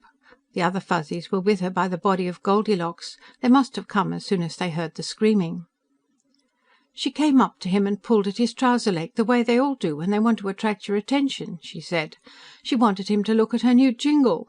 Her voice broke, and it was a moment before she could recover it. "And he kicked her, and then stamped her to death." "Ruth, keep your mouth shut," Mallin ordered. "The thing attacked Leonard. It might have given him a serious wound." "It did." Still holding the wad of tissue to his nose with one hand, Kellogg pulled up his trouser leg with the other, and showed a scar on his shin. It looked like a briar scratch. "You saw it yourself?" "Yes, I saw it. I saw you kick her and jump on her. All she wanted was to show you her new jingle." Jack was beginning to regret that he hadn't shot Kellogg as soon as he saw what was going on. The other Fuzzies had been trying to get Goldilocks onto her feet. When they realized that it was no use, they let the body down again, and crouched in a circle around it, making soft, lamenting sounds. "Well, when the constabulary get here, you keep quiet," Mallin was saying. "Let me do the talking." "Intimidating witnesses, Mallin?" Gerd inquired. "Don't you know everybody'll have to testify at the constabulary post under veridication? And you're drawing pay for being a psychologist, too." Then he saw some of the Fuzzies raise their heads and look toward the southeastern horizon. "Here come the cops now." However, it was Ben Rainsford's airjeep with a zebralope carcass lashed along one side. It circled the Kellogg camp and then let down quickly. Rainsford jumped out as soon as it was grounded, his pistol drawn. "What happened, Jack?" he asked, and then glanced around, from Goldilocks to Kellogg to Borch to the pistol beside Borch's body. "I get it. Last time anybody pulled a gun on you, they called it suicide." "That's what this was, more or less. You have a movie camera in your jeep? Well, get some shots of Borch and some of Goldilocks. Then stand by, and if the Fuzzies start doing anything different, get it all. I don't think you'll be disappointed." Rainsford looked puzzled, but he holstered his pistol and went back to his jeep, returning with a camera. Mallin began insisting that, as a licensed MD, he had a right to treat Kellogg's injuries. Gerd van Riebeek followed him into the living hut for a first aid kit. They were just emerging, Van Riebeek's automatic in the small of Mallin's back, when a constabulary car grounded beside Rainsford's airjeep. It wasn't Car 3. George Lunt jumped out, unsnapping the flap of his holster, while Ahmed Khadra was talking into the radio. "What's happened, Jack? Why didn't you wait until we got here?" "This maniac assaulted me and murdered that man over there," Kellogg began vociferating. "Is your name Jack, too?" Lunt demanded. "My name's Leonard Kellogg, and I'm a chief of division with the company." "Then keep quiet until I ask you something. Ahmed, call the post, get Nabha and Yorimitsu with investigative equipment, and find out what's tying up Car 3. Mallin had opened the first aid kit by now. Gerd, on seeing the constabulary, had holstered his pistol. Kellogg, still holding the sodden tissues to his nose, was wanting to know what there was to investigate. "There's the murderer. You have him red-handed. Why don't you arrest him?" "Jack, let's get over where we can watch these people without having to listen to them," Lunt said. He glanced toward the body of Goldilocks. "That happened first?" "Watch out, Lieutenant, he still has his pistol," Mallin shouted warningly. They went over and sat down on the contragravity field generator housing one of the rented air jeeps. Jack started with Gerd van Riebeek's visit immediately after noon. "Yes, I thought of that angle myself," Lunt said disgustedly. "I didn't think of it until this morning, though, and I didn't think things would blow up as fast as this. Hell, I just didn't think. Well, go on." He interrupted a little later to ask, "Kellogg was stamping on the Fuzzy when you hit him? You were trying to stop him?" "That's right. You can veridicate me on that if you want to." "I will. I'll veridicate this whole damn gang. And this guy Borch had his heater out when you turned around? Nothing to it, Jack. We'll have to have some kind of a hearing, but it's just plain self-defense. Think any of this gang will tell the truth here, without taking them in and putting them under veridication?" "Ruth Ortheris will, I think." "Send her over here, will you?" She was still with the Fuzzies, and Ben Rainsford was standing beside her, his camera ready. The Fuzzies were still swaying and yeeking plaintively. She nodded and rose without speaking, going over to where Lunt waited. "Just what did happen, Jack?" Rainsford wanted to know. "And whose side is he on?" He nodded towards Van Riebeek, standing guard over Kellogg and Mallin, his thumbs in his pistol belt. "Ours. He's quit the company." Just as he was finishing, Car 3 put on an appearance. He had to tell the same story over again. The area in front of the Kellogg camp was getting congested. He hoped Mike Hennon's labor gang would stay away for a while. Lunt talked to Van Riebeek when he had finished with Ruth, and then with Jimenez and Mallin and Kellogg. Then he and one of the men from Car 3 came over to where Jack and Rainsford were standing.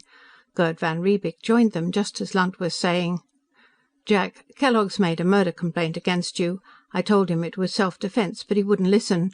So according to the book, I have to arrest you." "All right." He unbuckled his gun and handed it over. "Now, George, I herewith make complaint and accusation against Leonard Kellogg, charging him with the unlawful and unjustified killing of a sapient being, to wit, an aboriginal native of the planet of Zarathustra, commonly known as Goldilocks." Lunt looked at the small battered body and the 6 mourners around it. "But, Jack, they aren't legally sapient beings." "There is no such thing. A sapient being is a being on the mental level of sapience, not a being that has been declared sapient." "Fuzzies are sapient beings," Rainsford said. "That's the opinion of a qualified xenonaturalist." "Two of them," Gerd van Riebeek said. "That is the body of a sapient being. There's the man who killed her. Go ahead, Lieutenant, make your pinch. Hey, wait a minute." The Fuzzies were rising, sliding their chopper diggers under the body of Goldilocks and lifting it on the steel shafts. Ben Rainsford was aiming his camera as Cinderella picked up her sister's weapon and followed, carrying it. The others carried the body toward the far corner of the clearing, away from the camp. Rainsford kept just behind them, pausing to photograph and then hurrying to keep up with them. They set the body down. Mike and Mitzi and Cinderella began digging, the others scattered to hunt for stones. Coming up behind them, George Lunt took off his beret and stood holding it in both hands. He bowed his head as the grass-wrapped body was placed in the little grave and covered. Then, when the cairn was finished, he replaced it, drew his pistol and checked the chamber. "That does it, Jack," he said. "I'm now going to arrest Leonard Kellogg for the murder of a sapient being." End of Chapter 7. Chapter 8. Jack Holloway had been out on bail before, but never for quite so much. It was almost worth it, though, to see Leslie Coombes's eyes widen and Muhammad Ali O'Brien's jaw drop when he dumped the bag of sunstones, blazing with the heat of the day and of his body, on George Lunt's magisterial bench, and invited George to pick out 25,000 sols worth. Especially after the production Coombes had made of posting Kellogg's bail with one of those pre-certified company checks. He looked at the whisky bottle in his hand and then reached into the cupboard for another one. One for Gus Brannhard and one for the rest of them. There was a widespread belief that that was why Gustavus Adolphus Brannhard was practicing sporadic law out here in the boondocks of a boondock planet, defending gunfighters and veldbeest rustlers. It wasn't. Nobody on Zarathustra knew the reason, but it wasn't whisky. Whisky was only the weapon with which Gus Brannhard fought off the memory of the reason. He was in the biggest chair in the living room, which was none too ample for him. A mountain of a man with tousled grey-brown hair, his broad face masked in a tangle of grey-brown beard. He wore a faded and grimy bush jacket with clips of rifle cartridges on the breast, no shirt, and a torn undershirt over a shag of grey-brown chest hair. Between the bottoms of his shorts and the tops of his ragged hose and muddy boots, his legs were covered with hair. Baby Fuzzy was sitting on his head, and Mamma Fuzzy was on his lap. Mike and Mitzi sat one on either knee. The Fuzzies had taken instantly to Gus. Bet they thought he was a big Fuzzy. "Ah," he rumbled as the bottle and glass were placed beside him. "Been staying alive for hours, hoping for this." "Well, don't let any of the kids get at it. Little Fuzzy trying to smoke pipes is bad enough. I don't want any dipsos in the family, too." Gus filled the glass. To be on the safe side, he promptly emptied it into himself. "You got a nice family, Jack. Make a wonderful impression in court. As long as Baby doesn't try to sit on the judge's head. Any jury that sees them and hears that Ortheris girl's story will acquit you from the box with a vote of censure for not shooting Kellogg, too." "I'm not worried about that. What I want is Kellogg convicted." "You better worry, Jack," Rainsford said. "You saw the combination against us at the hearing." Leslie Coombes, the company's top attorney, had come out from Mallorysport in a yacht rated at Mach 6, and he must have crowded it to the limit all the way. With him, almost on a leash, had come Muhammad Ali O'Brien, the Colonial Attorney General, who doubled as Chief Prosecutor. They had both tried to get the whole thing dismissed, self-defence for Holloway, and killing an unprotected wild animal for Kellogg. When that had failed, they had teamed in flagrant collusion to fight the inclusion of any evidence about the Fuzzies. After all, it was only a complaint court. Lieutenant Lunt, as a police magistrate, had only the most limited powers. "You saw how far they got, didn't you?" "I hope we don't wish they'd succeeded," Rainsford said gloomily. "What do you mean, Ben?" Brannhard asked. "What do you think they'll do?" "I don't know. That's what worries me. We're threatening the Zarathustra Company, and the company's too big to be threatened safely," Rainsford replied. "They'll try to frame something on Jack." "With veridication? That's ridiculous, Ben." "Don't you think we can prove sapience?" Gerd van Riebeek demanded. "Who's going to define sapience, and how?" Rainsford asked. "Why, between them, Coombes and O'Brien can even agree to accept the talk and build a fire rule." Brannhard was positive. "Court ruling on that about 40 years ago on Vishnu. Infanticide case, woman charged with murder in the death of her infant child. Her lawyer moved for dismissal on the grounds that murder is defined as the killing of a sapient being. A sapient being is defined as one that can talk and build a fire, and a newborn infant can do neither. Motion denied. The court ruled that while ability to speak and produce fire is positive proof of sapience, inability to do either or both does not constitute legal proof of non-sapience. If O'Brien doesn't know that, and I doubt if he does, Coombes will." Brannhard poured another drink and gulped it before the sapient beings around him could get at it. "You know what? I will make a small wager, and I will even give odds, that the first thing Ham O'Brien does when he gets back to Mallorysport will be to enter nolle prosequi on both charges. What I'd like would be for him to noll pros Kellogg and let the charge against Jack go to court. He would be dumb enough to do that himself, but Leslie Coombes wouldn't let him." "But if he throws out the Kellogg case, that's it," Gerd van Riebeek said. "When Jack comes to trial, nobody'll say a mumblin' word about sapience." "I will, and I will not mumble it. You all know colonial law on homicide. In the case of any person killed while in commission of a felony, no prosecution may be brought in any degree against anybody. I'm going to contend that Leonard Kellogg was murdering a sapient being, that Jack Holloway acted lawfully in attempting to stop it, and that when Kurt Borch attempted to come to Kellogg's assistance he himself was guilty of felony, and consequently any prosecution against Jack Holloway is illegal. And to make that contention stick, I shall have to say a great many words and produce a great deal of testimony about the sapience of Fuzzies." "It'll have to be expert testimony," Rainsford said. "The testimony of psychologists. I suppose you know that the only psychologists on this planet are employed by the Chartered Zarathustra Company." He drank what was left of his highball, looked at the bits of ice in the bottom of his glass, and then rose to mix another one. "I'd have done the same as you did, Jack, but I still wish this hadn't happened." "Ha!" Mamma Fuzzy looked up, startled by the exclamation. "What do you think Victor Grego's wishing right now?" Victor Grego replaced the handphone. "Leslie, on the yacht," he said. "They're coming in now. They'll stop at the hospital to drop Kellogg, and then they're coming here." Nick Emmett nibbled a canapé. He had reddish hair, pale eyes, and a wide bovine face. "Holloway must have done him up pretty badly," he said. "I wish Holloway had killed him." He blurted it angrily, and saw the Resident General's shocked expression. "You don't really mean that, Victor?" "The devil I don't." He gestured at the recorder player, which had just finished the tape of the hearing, transmitted from the yacht at 60 speed. "That's the only teaser to what'll come out at the trial. You know what the company's epitaph will be? Kicked to death, along with a Fuzzy, by Leonard Kellogg." Everything would have worked out perfectly if Kellogg had only kept his head and avoided collision with Holloway. Why, even the killing of the Fuzzy and the shooting of Borch, inexcusable as that had been, wouldn't have been so bad if it hadn't been for that asinine murder complaint. That was what had provoked Holloway's counter-complaint, which was what had done the damage. And now that he thought of it, it had been one of Kellogg's people, Van Riebeek, who had touched off the explosion in the first place. He didn't know Van Riebeek himself, but Kellogg should have, and he had handled him the wrong way. He should have known what Van Riebeek would go along with, and what he wouldn't. "But, Victor, they won't convict Leonard of murder," Emmett was saying. "Not for killing one of those little things." "Murder shall consist of the deliberate and unjustified killing of any sapient being, of any race," he quoted. "That's the law. If they can prove in court that the Fuzzies are sapient beings..."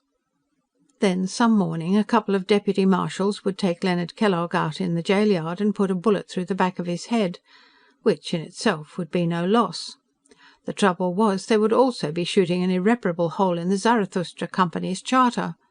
Maybe Kellogg could be kept out of court at that. There wasn't a ship blasted off from Darius without a couple of drunken spacemen being hustled aboard at the last moment.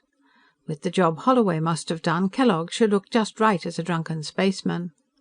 The 25,000 sols bond could be written off, that was pennies to the company. No, that would still leave them stuck with the Holloway trial. "You want me out of here when the others come, Victor?" Emmett asked, popping another canapé into his mouth. No, sit still. This will be the last chance we'll have to get everybody together. After this, we'll have to avoid anything that'll look like collusion." "Well, anything I can do to help, you know that, Victor," Emmett said. Yes, he knew that. If worst came to utter worst and the company charter were invalidated, he could still hang on here, doing what he could do to salvage something out of the wreckage, if not for the company, then for Victor Grego. But if Zarathustra were reclassified, Nick would be finished. His title, his social position, his sinecure, his grafts and perquisites, his alias-shrouded company expense account, all out the airlock. Nick would be counted upon to do anything he could, however much that would be.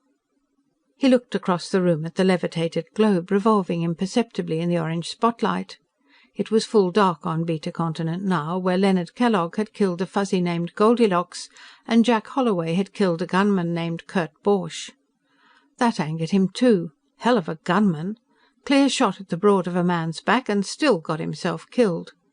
Borch hadn't been any better choice than Kellogg himself.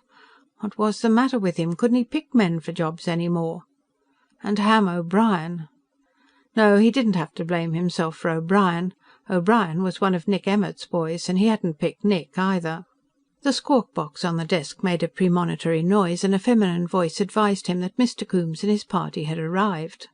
"All right, show 'em in." Coombes entered first, tall, suavely elegant, with a calm, untroubled face. Leslie Coombes would wear the same serene expression in the midst of a bombardment or an earthquake. He had chosen Coombes for chief attorney, and thinking of that made him feel better. Muhammad Ali O'Brien was neither tall, elegant, nor calm. His skin was almost black. He had been born on Agni, under a hot B3 sun. His bald head glistened, and a big nose peeped over the ambuscade of a bushy white moustache. What was it they said about him? Only man on Zarathustra who could strut sitting down. And behind them, the remnant of the expedition to Beta Continent, Ernst Mallin, Juan Jimenez and Ruth Ortheris. Mallin was saying that it was a pity Dr. Kellogg wasn't with them. "I question that. Well, please be seated. We have a great deal to discuss, I'm afraid." Mr. Chief Justice Frederick Pendarvis moved the ashtray a few inches to the right, and the slender vase with the spray of starflowers a few inches to the left. He set the framed photograph of the gentle-faced, white-haired woman directly in front of him. Then he took a thin cigar from the silver box, carefully punctured the end, and lit it. Then, unable to think of further delaying tactics, he drew the two bulky loose-leaf books towards him and opened the red one, the criminal case docket. Something would have to be done about this. He always told himself so at this hour. Shoveling all this stuff into Central Courts had been all right when Mallorysport had a population of less than 5,000, and nothing else on the planet had had more than 500. But that time was 10 years past. The Chief Justice of a planetary colony shouldn't have to wade through all this to see who had been accused of blotting the brand on a veldbeest calf, or who'd taken a shot at whom in a barroom. Well, at least he'd managed to get a few misdemeanor and small claims courts established. That was something. The first case, of course, was a homicide. It usually was. From Beta, Constabulary 15, Lieutenant George Lunt, Jack Holloway. So old Jack had cut another notch on his gun. Cold Creek Valley, Federation citizen, race Terran human, willful killing of a sapient being, to wit, Kurt Borch, Mallorysport, Federation citizen, race Terran human. Complainant, Leonard Kellogg, the same. Attorney of record for the defendant, Gustavus Adolphus Brannard. The last time Jack Holloway had killed anybody, it had been a couple of thugs who'd tried to steal his sunstones. It hadn't even gotten into complaint court. This time he might be in trouble. Kellogg was a company executive. He decided he'd better try the case himself. The company might try to exert pressure. The next charge was also homicide, from Constabulary Beta 15. He read it and blinked. Leonard Kellogg, willful killing of a sapient being, to wit, Jane Doe, alias Goldilocks, aborigine, race Zarathustran Fuzzy. Complainant, Jack Holloway. Defendant's attorney of record, Leslie Coombes. In spite of the outrageous frivolity of the charge, he began to laugh. It was obviously an attempt to ridicule Kellogg's own complaint out of court. Every judicial jurisdiction ought to have at least one Gus Brannard to liven things up a little. Race Zarathustran Fuzzy. Then he stopped laughing suddenly and became deadly serious, like an engineer who finds a cataclysmite cartridge lying around primed and connected to a discharger. He reached out to the screen panel and began punching a combination. A spectacled young man appeared and greeted him deferentially. "Morning, Mr. Wilkins," he replied. "A couple of homicides at the head of this morning's docket, Holloway and Kellogg, both from Beta 15. What's known about them?" The young man began to laugh. "Oh, your Honor, they're both a lot of nonsense. Dr. Kellogg killed some pet belonging to old Jack Holloway, the sunstone digger. And in the ensuing unpleasantness Holloway can be very unpleasant if he feels he has to this man Borch, who seems to have been Kellogg's bodyguard, made the suicidal error of trying to draw a gun on Holloway. I'm surprised at Lieutenant Lunt for letting either of those charges get past hearing court. Mr. O'Brien has entered nolle prosequi on both of them, so the whole thing can be disregarded." Mohammed O'Brien knew a charge of cataclysmite when he saw one too. His impulse had been to pull the detonator. Well, maybe this charge ought to be shot just to see what it would bring down. "I haven't approved the nolle prosequi yet, Mr. Wilkins," he mentioned gently. "Would you please transmit to me the hearing tapes on these cases at 60 speed? I'll take them on the recorder of this screen. Thank you." He reached out and made the necessary adjustments. Wilkins, the clerk of the courts, left the screen and returned. There was a wavering scream for a minute and a half. Going to take more time than he had expected. Well. There wasn't enough ice in the glass, and Leonard Kellogg put more in. Then there was too much, and he added more brandy. He shouldn't have started drinking this early. Be drunk by dinner time if he kept it up. But what else was there to do? He couldn't go out, not with his face like this. In any case, he wasn't sure he wanted to. They were all down on him. Ernst Mallin and Ruth Ortheris and even Juan Jimenez. At the constabulary post, Coombes and O'Brien had treated him like an idiot child who has to be hushed in front of company, and coming back to Mallorysport they'd ignored him completely. He drank quickly, and then there was too much ice in the glass again. Victor Grego had told him he'd better take a vacation until the trial was over and put Mallin in charge of the division. Said he oughtn't to be in charge while the division was working on defense evidence. Well, maybe. It looked like the first step towards shoving him completely out of the company. He dropped into a chair and lit a cigarette. It tasted badly, and after a few puffs he crushed it out. Well, what else could he have done? After they'd found that little grave, he had to make Gerd understand what it would mean to the company. Juan and Ruth had been all right.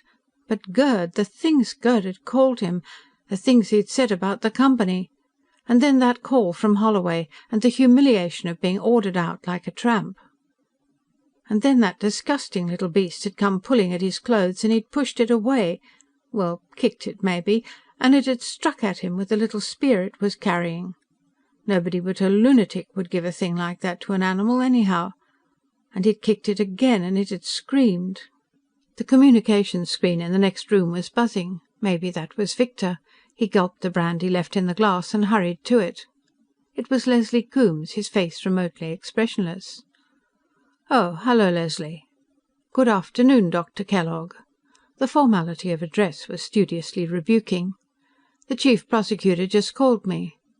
Judge Pendarvis has denied the nolle prosequi he entered in your case and in Mr. Holloway's, and ordered both cases to trial." "You mean they're actually taking this seriously?" "It is serious. If you're convicted, the company's charter will be almost automatically voided. And although this is important only to you personally, you might, very probably, be sentenced to be shot." He shrugged that off and continued, "Now, I'll want to talk to you about your defence, for which I am responsible, say 10:30 tomorrow at my office.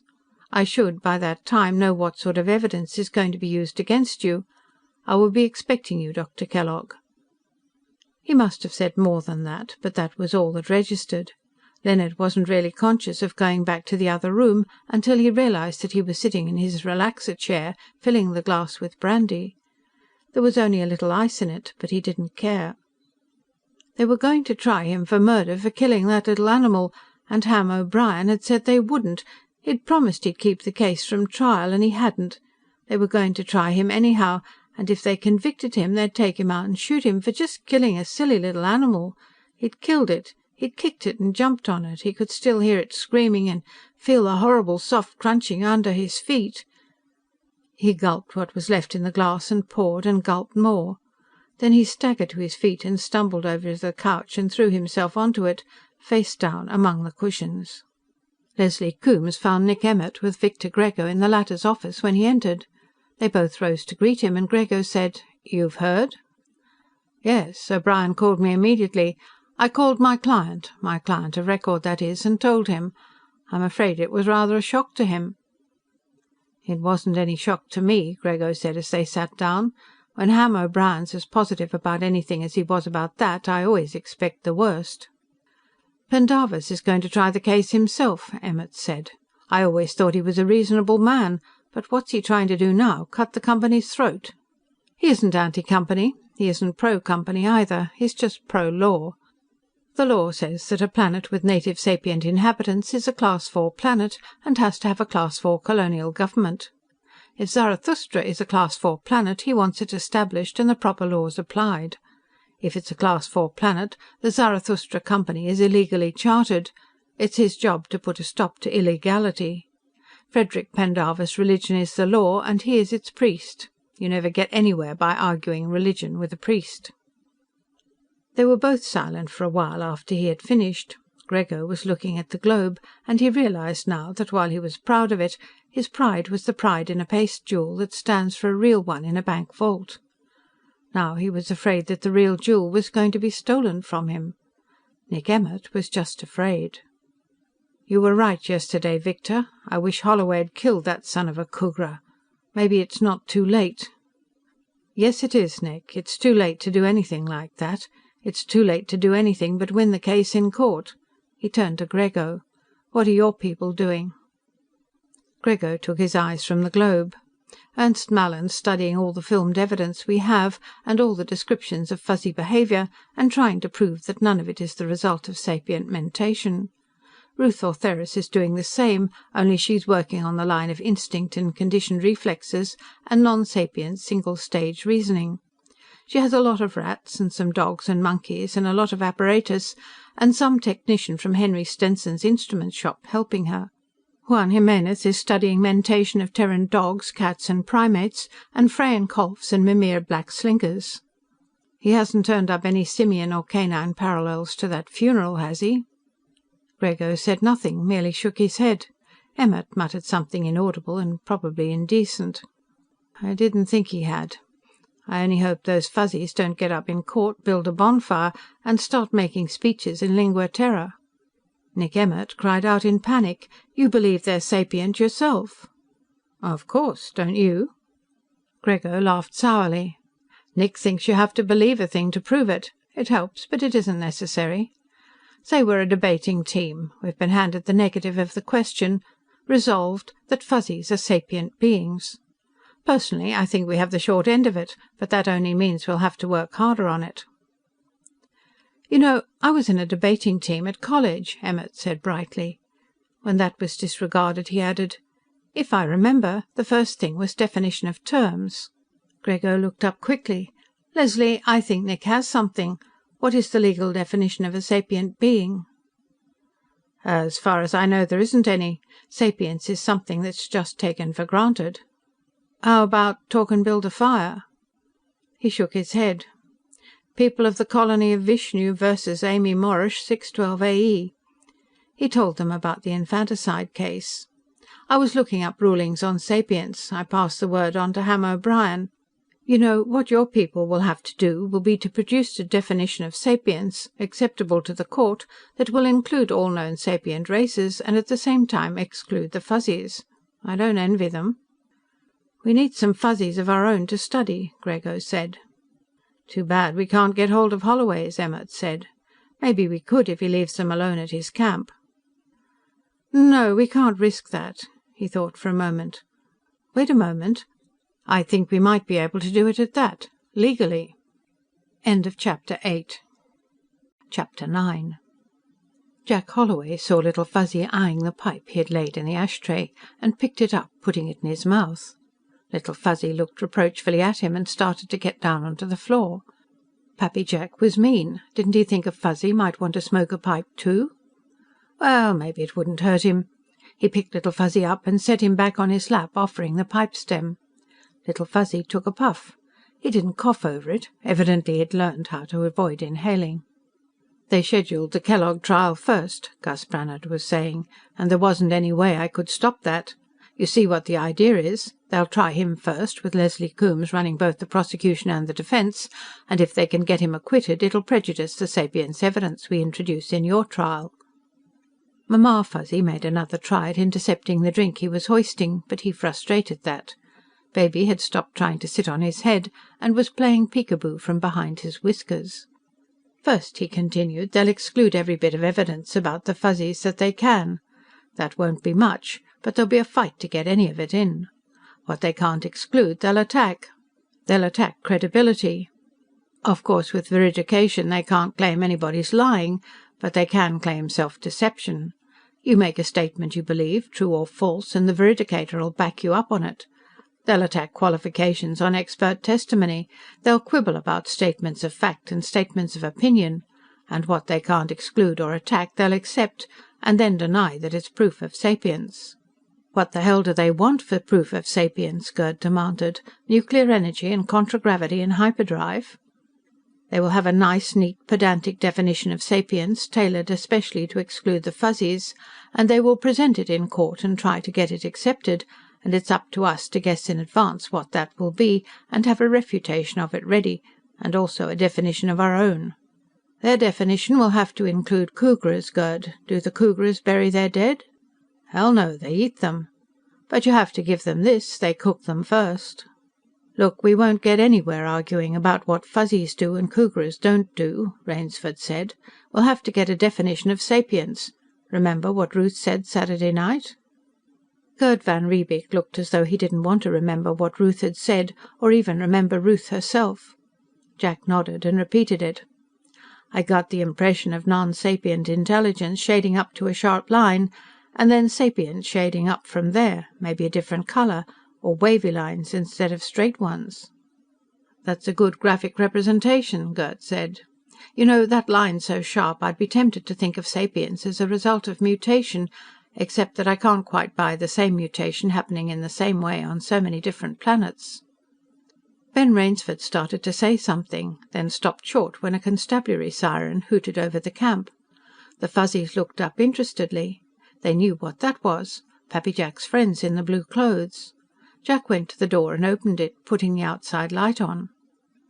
The car was landing. George Lunt, 2 of his men, and 2 men in civilian clothes were getting out. Both the latter were armed, and one of them carried a bundle under his arm. "Hello, George. Come on in." "We want to talk to you, Jack." Lunt's voice was strained, empty of warmth or friendliness. "At least, these men do." "Why, yeah, sure."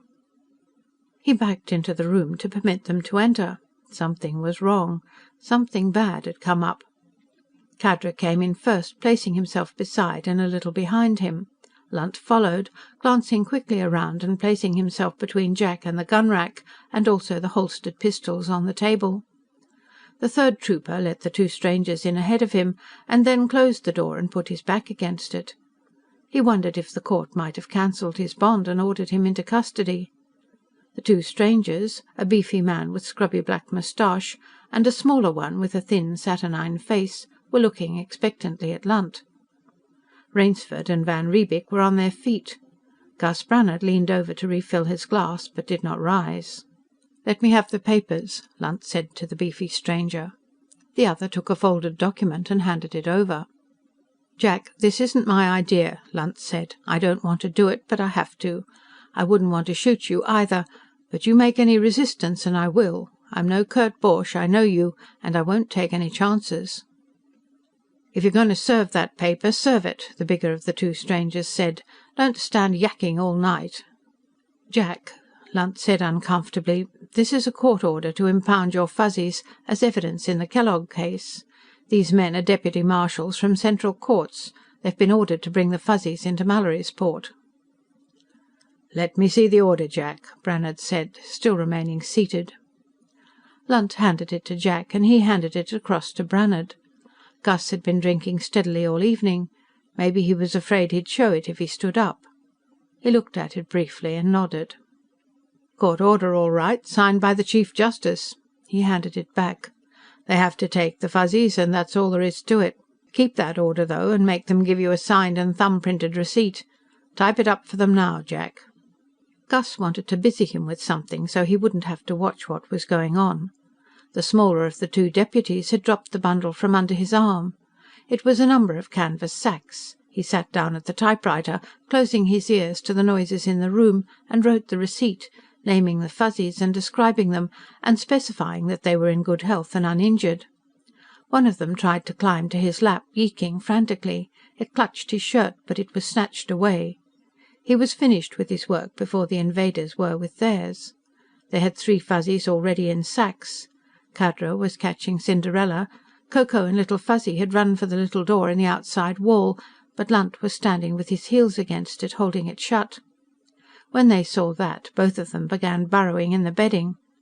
The third trooper and the smaller of the 2 deputies dragged them out and stuffed them into sacks. He got to his feet, still stunned and only half comprehending, and took the receipt out of the typewriter. There was an argument about it. Lunt told the deputies to sign it or get the hell out without the Fuzzies. They signed, inked their thumbs and printed after their signatures. Jack gave the paper to Gus, trying not to look at the 6 bulging, writhing sacks, or hear the frightened little sounds. "George, you'll let them have some of their things, won't you?" he asked. "Sure. What kind of things?" "Their bedding, some of their toys." "You mean this junk?" The smaller of the 2 deputies kicked the ball and stick construction. "All we got orders to take is the Fuzzies." "You heard the gentleman." Lunt made the word sound worse than son of a Kugra. He turned to the 2 deputies. "Well, you have them. What are you waiting for?" Jack watched from the door as they put the sacks into the air car, climbed in after them and lifted out. Then he came back and sat down at the table. "They don't know anything about court orders," he said. "They don't know why I didn't stop it. They think Pappy Jack let them down." "Have they gone, Jack?" Brannhard asked. "Sure." Then he rose, reaching behind him, and took up a little ball of white fur. Baby Fuzzy caught his beard with both tiny hands, yeeking happily. "Baby, they didn't get him."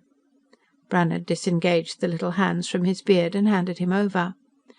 "No, and they signed for him, too."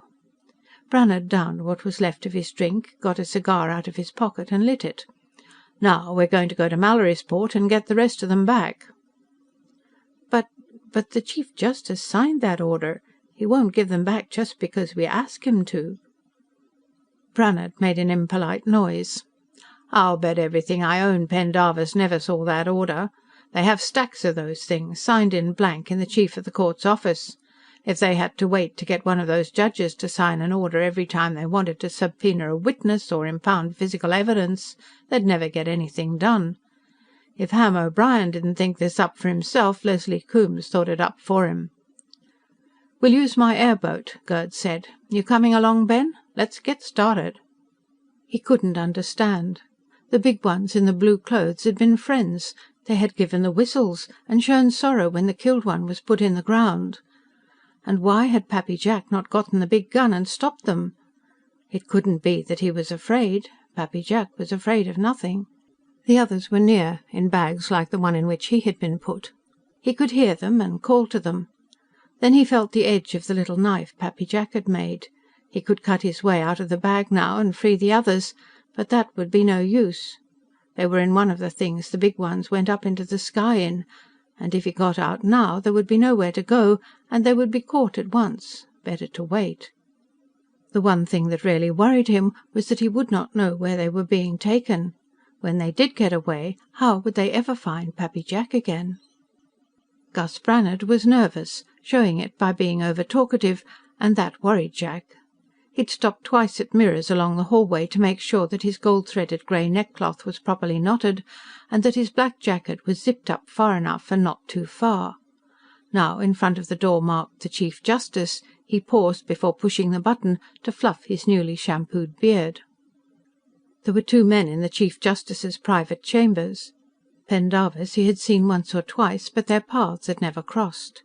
He had a good face, thin and aesthetic, the face of a man at peace with himself. With him was Mohammed Ali O'Brien, who seemed surprised to see them enter, and then apprehensive. Nobody shook hands. The Chief Justice bowed slightly and invited them to be seated.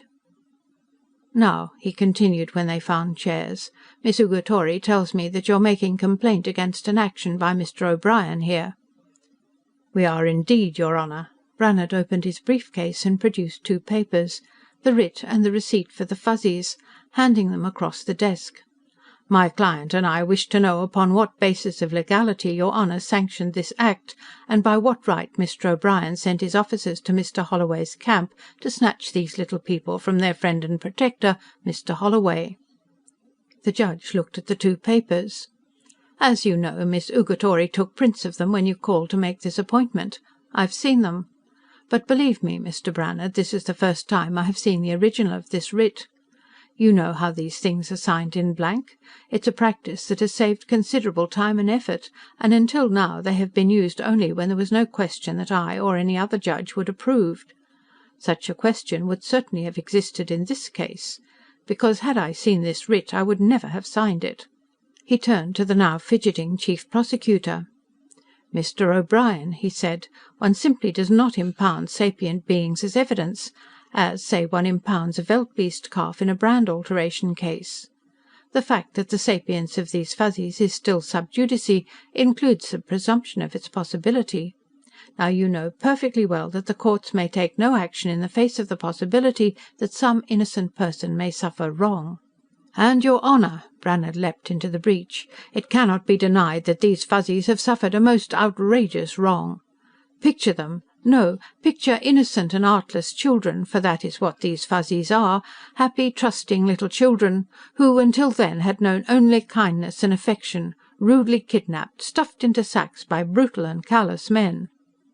"Your Honor," O'Brien's face turned even blacker than the hot sun of Agni had made it, "I cannot hear officers of the court so characterized without raising my voice in protest." "Mr. O'Brien seems to forget that he is speaking in the presence of 2 eye-witnesses to this brutal abduction." "If the officers of the court need defence, Mr. O'Brien, the court will defend them. I believe that you should presently consider a defence of your own actions." "Your Honor, I insist that I only acted as I felt to be my duty," O'Brien said. "These Fuzzies are a key exhibit in the case of People versus Kellogg, since only by demonstration of their sapience can any prosecution against the defendant be maintained." "Then why," Brannhard demanded, "did you endanger them in this criminally reckless manner?" "Endanger them?" O'Brien was horrified. "Your Honor, I acted only to ensure their safety and appearance in court." "So you took them away from the only man on this planet who knows anything about their proper care, a man who loves them as he would his own human children, and you subjected them to abuse which, for all you knew, might have been fatal to them." Judge Pendarvis nodded. "I don't believe, Mr. Brannhard, that you have overstated the case. Mr. O'Brien, I take a very unfavourable view of your action in this matter. You had no right to have what are at least putatively sapient beings treated in this way. And even viewing them as mere physical evidence, I must agree with Mr. Brannhard's characterization of your conduct as criminally reckless. Now, speaking judicially, I order you to produce these Fuzzies immediately and return them to the custody of Mr. Holloway." "Well, of course, your Honor." O'Brien had been growing progressively distraught, and his face now had the grey-over-brown hue of a walnut gunstock that has been out in the rain all day. "It'll take an hour or so to send for them and have them brought here." "You mean they're not in this building?" Pendarvis asked. "Oh, no, your Honor. There are no facilities here. I had them taken to Science Center." "What?" Jack had determined to keep his mouth shut and let Gus do the talking. The exclamation was literally forced out of him. Nobody noticed. It had also been forced out of both Gus Brannhard and Judge Pendarvis. Pendarvis leaned forward and spoke with dangerous mildness. "Do you refer, Mr. O'Brien, to the establishment of the Division of Scientific Study and Research of the Chartered Zarathustra Company?" "Why, yes, they have facilities for keeping all kinds of live animals, and they do all the scientific work for—" Pendarvis cursed blasphemously. Brannhard looked as startled as though his own briefcase had jumped at his throat and tried to bite him. He didn't look half as startled as Ham O'Brien did. "So you think," Pendarvis said, recovering his composure with visible effort, that the logical custodian of prosecution evidence in a murder trial is the defendant? Mr. O'Brien, you simply enlarge my view of the possible." "The Zarathustra Company isn't the defendant," O'Brien argued sullenly. "Not of record, no," Brannhard agreed. "But isn't the Zarathustra Company's scientific division headed by one Leonard Kellogg?" "Dr. Kellogg's been relieved of his duties pending the outcome of the trial. The division is now headed by Dr. Ernst Mallin." "Chief scientific witness for the defence. I fail to see any practical difference." "Well, Mr. Emmert said it would be all right," O'Brien mumbled. "Jack, did you hear that?" Brannhard asked. "Treasure it in your memory. You may have to testify to it in court some time." He turned to the Chief Justice. "Your Honor, may I suggest the recovery of these Fuzzies be entrusted to Colonial Marshal Fane? And may I further suggest that Mr. O'Brien be kept away from any communication equipment until they are recovered?" "That sounds like a prudent suggestion, Mr. Brannhard. Now, I'll give you an order for the surrender of the Fuzzies and a search warrant, just to be on the safe side. And I think an orphan's court form naming Mr. Holloway as guardian of these putatively sapient beings. What are their names? Oh, I have them here on this receipt." He smiled pleasantly. "See, Mr. O'Brien, we're saving you a lot of trouble." O'Brien had little enough wit to protest. "But these are the defendant and his attorney in another murder case I'm prosecuting," he began. Pendarvis stopped smiling. "Mr. O'Brien, I doubt if you'll be allowed to prosecute anything or anybody around here any more. And I am specifically relieving you of any connection with either the Kellogg or the Holloway trial. And if I hear any argument out of you about it, I will issue a bench warrant for your arrest on charges of malfeasance in office." End of Chapter 9. Chapter 10. Colonial Marshal Max Fane was as heavy as Gus Brannhard and considerably shorter. Wedged between them on the back seat of the Marshal's car, Jack Holloway contemplated the backs of the two uniformed deputies on the front seat and felt a happy smile spread through him. Going to get his Fuzzies back. Little Fuzzy and Coco and Mike and Mamma Fuzzy and Mitzi and Cinderella. He named them over and imagined them crowding around him, happy to be back with Pappy Jack. The car settled onto the top landing stage of the company's science centre, and immediately a company cop came running up. Gus opened the door and Jack climbed out after him. "Hey, you can't land here," the cop was shouting. "This is for company executives only." Max Fane emerged behind them and stepped forward. The two deputies piled out from in front. "The hell you say now," Fane said. "A court order lands anywhere. Bring him along, boys. We wouldn't want him to go and bump himself on a communication screen anywhere." The company cop started to protest, then subsided and fell in between the deputies. Maybe it was beginning to dawn on him that the Federation courts were bigger than the chartered Zarathustra Company after all. Or maybe he just thought there'd been a revolution. Leonard Kellogg's, temporarily Ernst Mallin's, office was on the first floor of the penthouse, counting down from the top landing stage. When they stepped from the escalator, the hall was crowded with office people, gabbling excitedly in groups. They all stopped talking as soon as they saw what was coming. In the division chief's outer office, 3 or 4 girls jumped to their feet. One of them jumped into the bulk of Marshal Fane, which had interposed itself between her and the communications screen. They were all shooed out into the hall, and one of the deputies was dropped there with the prisoner. The middle office was empty. Fane took his badge holder in his left hand as he pushed through the door to the inner office. Kellogg's, temporarily Mallin's, secretary seemed to have preceded them by a few seconds. She was standing in front of the desk, sputtering incoherently. Mallin, starting to rise from his chair, froze, hunched forward over the desk. Juan Jimenez, standing in the middle of the room, seemed to have seen them first. He was looking about wildly, as though for some way of escape. Fane pushed past the secretary and went up to the desk, showing Mallin his badge and then serving the papers. Mallin looked at him in bewilderment. "But we're keeping those Fuzzies for Mr. O'Brien, the chief prosecutor," he said. "We can't turn them over without his authorization." "This," Max Fane said gently, "is an order of the court, issued by Chief Justice Pendarvis. As for Mr. O'Brien, I doubt if he's chief prosecutor any more. In fact, I suspect that he's in jail. And that," he shouted, leaning forward as far as his waistline would permit and banging on the desk with his fist, "is where I'm going to stuff you if you don't get those Fuzzies in here and turn them over immediately." If Fane had suddenly metamorphosed himself into a damnthing, it couldn't have shaken Mallin more. Involuntarily he cringed from the marshal, and that finished him. "But I can't," he protested. "We don't know exactly where they are at the moment." "You don't know?" Fane's voice sank almost to a whisper. "You admit you're holding them here, but you don't know where?" "Now start over again. Tell the truth this time." At that moment the communication screen began making a fuss.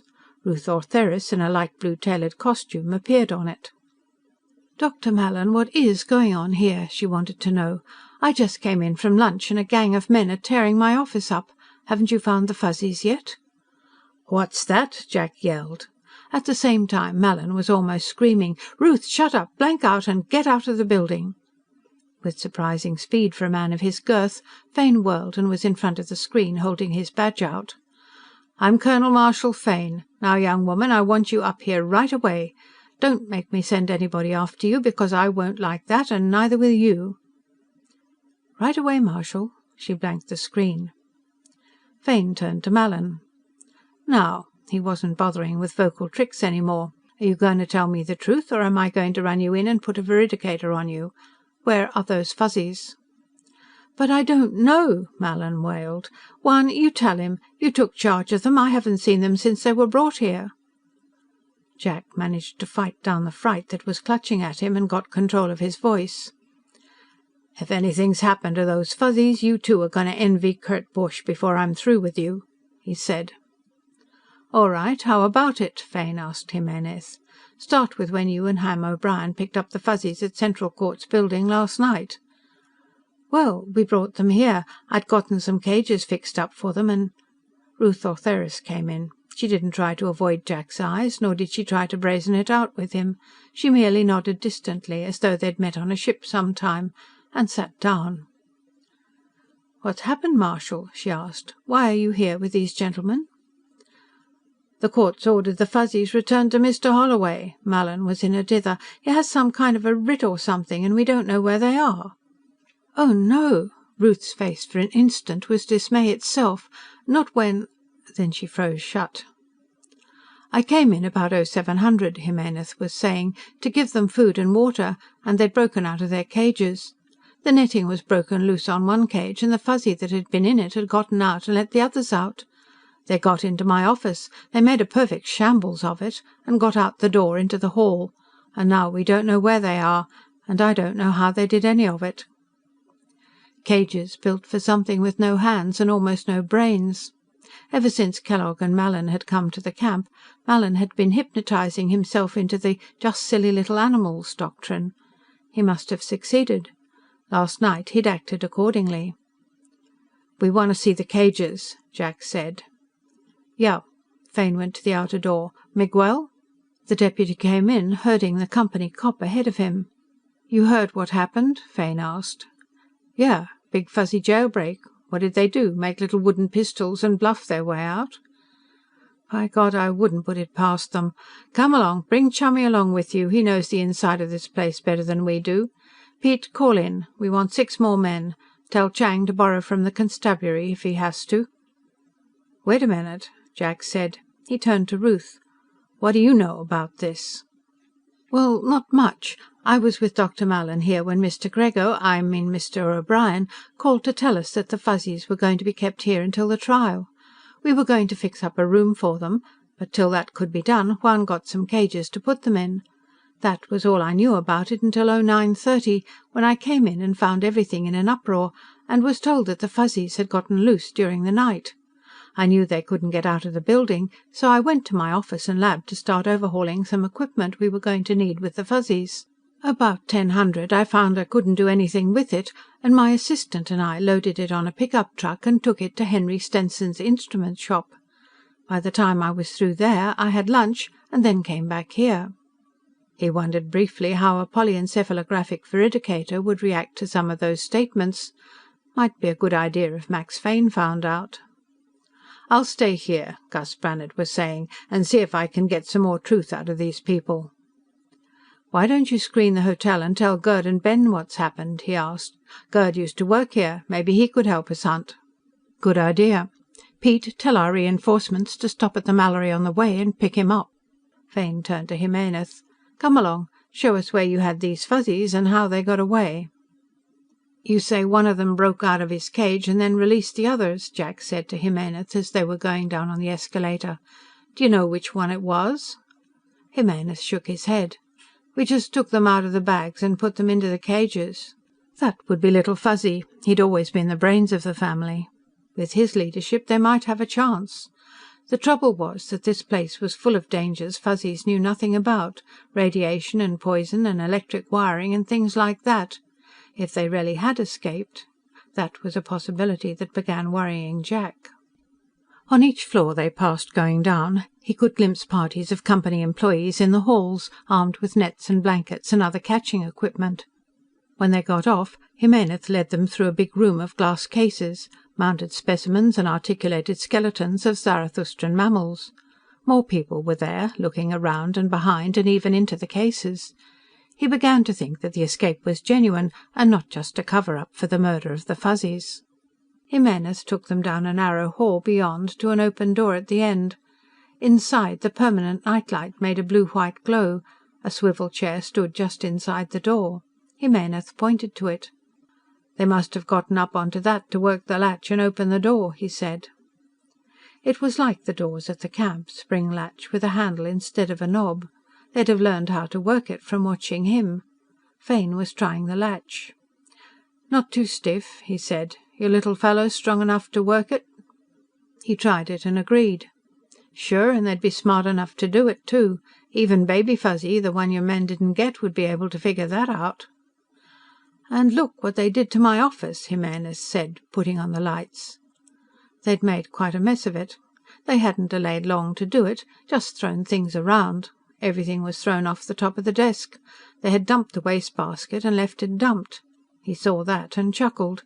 The escape had been genuine, all right. Probably hunting for things they could use as weapons and doing as much damage as they could in the process. There was evidently a pretty wide streak of vindictiveness in Fuzzy character. "I don't think they like you, Juan." "Wouldn't blame them," Fane said. "Let's see what kind of a Houdini they did on those cages now." The cages were in a room, file room, storeroom, junk room, behind Jimenez's office. It had a spring lock, too, and the Fuzzies had dragged one of the cages over and stood on it to open the door. The cages themselves were about 3 feet wide and 5 feet long, with plywood bottoms, wooden frames and 1/4-inch netting on the sides and tops. The tops were hinged and fastened with hasps, and bolts slipped through the staples with nuts screwed on them.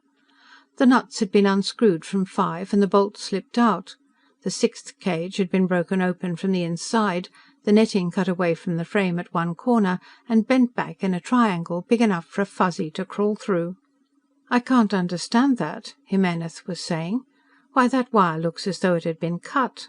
"It was cut, Marshal. I'd pull somebody's belt about this if I were you. Your men aren't very careful about searching prisoners. One of the Fuzzies hid a knife out on them." He remembered how Little Fuzzy and Ko Ko had burrowed into the bedding in apparently unreasoning panic, and explained about the little spring steel knives he'd made. I suppose he palmed it and hugged himself into a ball as though he was scared witless when they put him in the bag. "Waited till he was sure he wouldn't get caught before he used it, too," the Marshal said. "That wire's soft enough to cut easily." He turned to Jimenez. "You people ought to be glad I'm ineligible for jury duty. Why don't you just throw it in and let Kellogg cop a plea?" Gerd van Riebeek stopped for a moment in the doorway and looked into what had been Leonard Kellogg's office. The last time he'd been here, Kellogg had had him on the carpet about that land prawn business. Now Ernst Mallin was sitting in Kellogg's chair, trying to look unconcerned, and not making a very good job of it. Gus Brannhard sprawled in an armchair, smoking a cigar, and looking at Mallin as he would look at a river pig when he doubted whether it was worth shooting it or not. A uniformed deputy turned quickly, then went back to studying an elaborate wall chart, showing the interrelation of Zarathustran mammals. He'd made the original of that chart himself. And Ruth Ortheris sat apart from the desk and the 3 men, smoking. She looked up, and then, when she saw that he was looking past and away from her, she lowered her eyes. "You haven't found them?" he asked Brannhard. The fluffy bearded lawyer shook his head. "Jack has a gang down in the cellar working up. Max is in the psychology lab putting the company cops who were on duty last night under veridication. They all claim, and the veridicator backs them up, that it was impossible for the Fuzzies to get out of the building." "They don't know what's impossible for a Fuzzy." "That's what I told him. He didn't give me any argument either. He's pretty impressed with how they got out of those cages." Ruth spoke. "Gerd, we didn't hurt them. We weren't going to hurt them at all. One put them in cages because we didn't have any other place for them, but we were going to fix up a nice room where they could play together." Then she must have seen that he wasn't listening, and stopped, crushing out her cigarette and rising. "Dr. Mallin, if these people haven't any more questions to ask me, I have a lot of work to do." "You want to ask her anything, Gerd?" Brannhard inquired. Once he had had something very important he had wanted to ask her.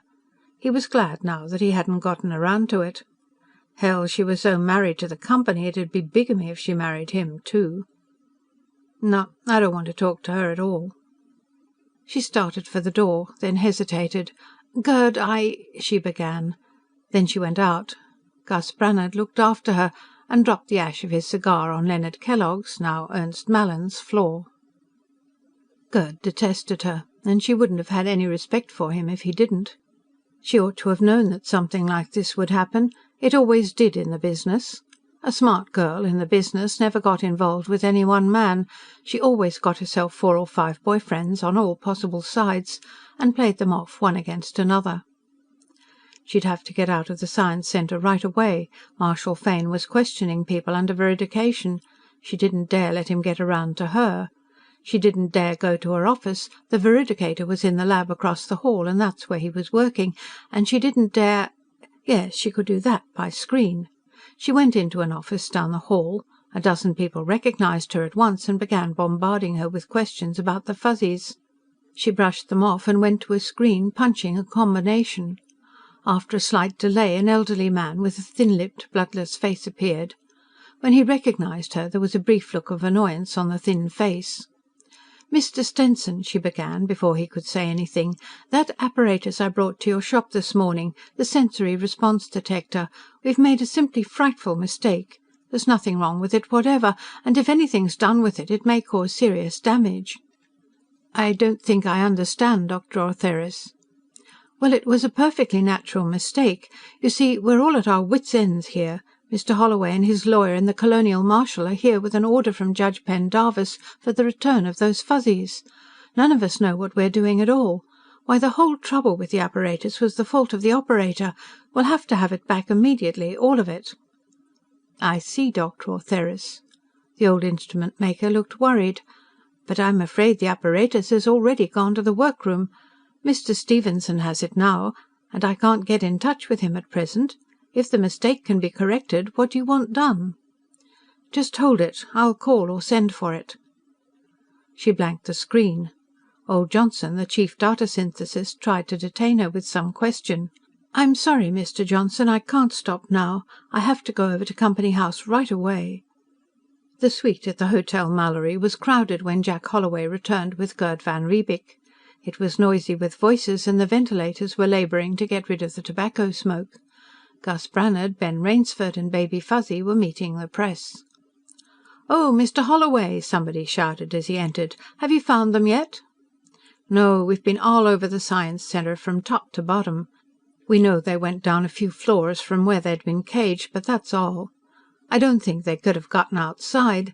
The only exit on the ground level's through a vestibule where a company policeman was on duty, and there's no way for them to have climbed down from any of the terraces or landing stages."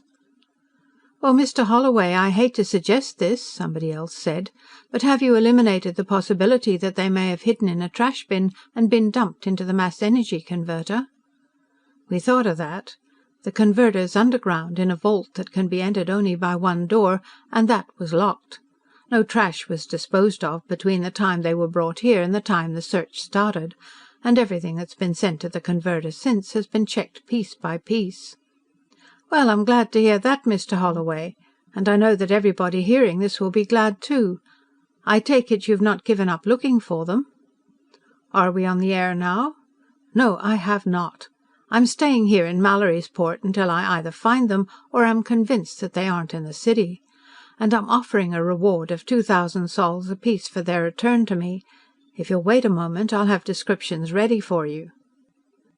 Victor Grego unstoppered the refrigerated cocktail jug. "More?" he asked Leslie Coombes. "Yes, thank you." Coombes held his glass until it was filled. "As you say, Victor, you made the decision, but you made it on my advice, and the advice was bad." He couldn't disagree, even politely, with that. He hoped it hadn't been ruinously bad. One thing, Leslie wasn't trying to pass the buck, and considering how Ham O'Brien had mishandled his end of it, he could have done so quite plausibly. "I used bad judgment," Coombes said dispassionately, as though discussing some mistake Hitler had made or Napoleon. "I thought O'Brien wouldn't try to use one of those pre-signed writs, and I didn't think Pendarvis would admit publicly that he signed court orders in blank. He's been severely criticised by the press about that. He hadn't thought Brannhard and Holloway would try to fight a court order either. That was one of the consequences of being too long in a seemingly irresistible position. You didn't expect resistance. Kellogg hadn't expected Jack Holloway to order him off his land grant. Kurt Borch had thought all he needed to do with a gun was pull it and wave it around. And Jimenez had expected the Fuzzies to just sit in their cages.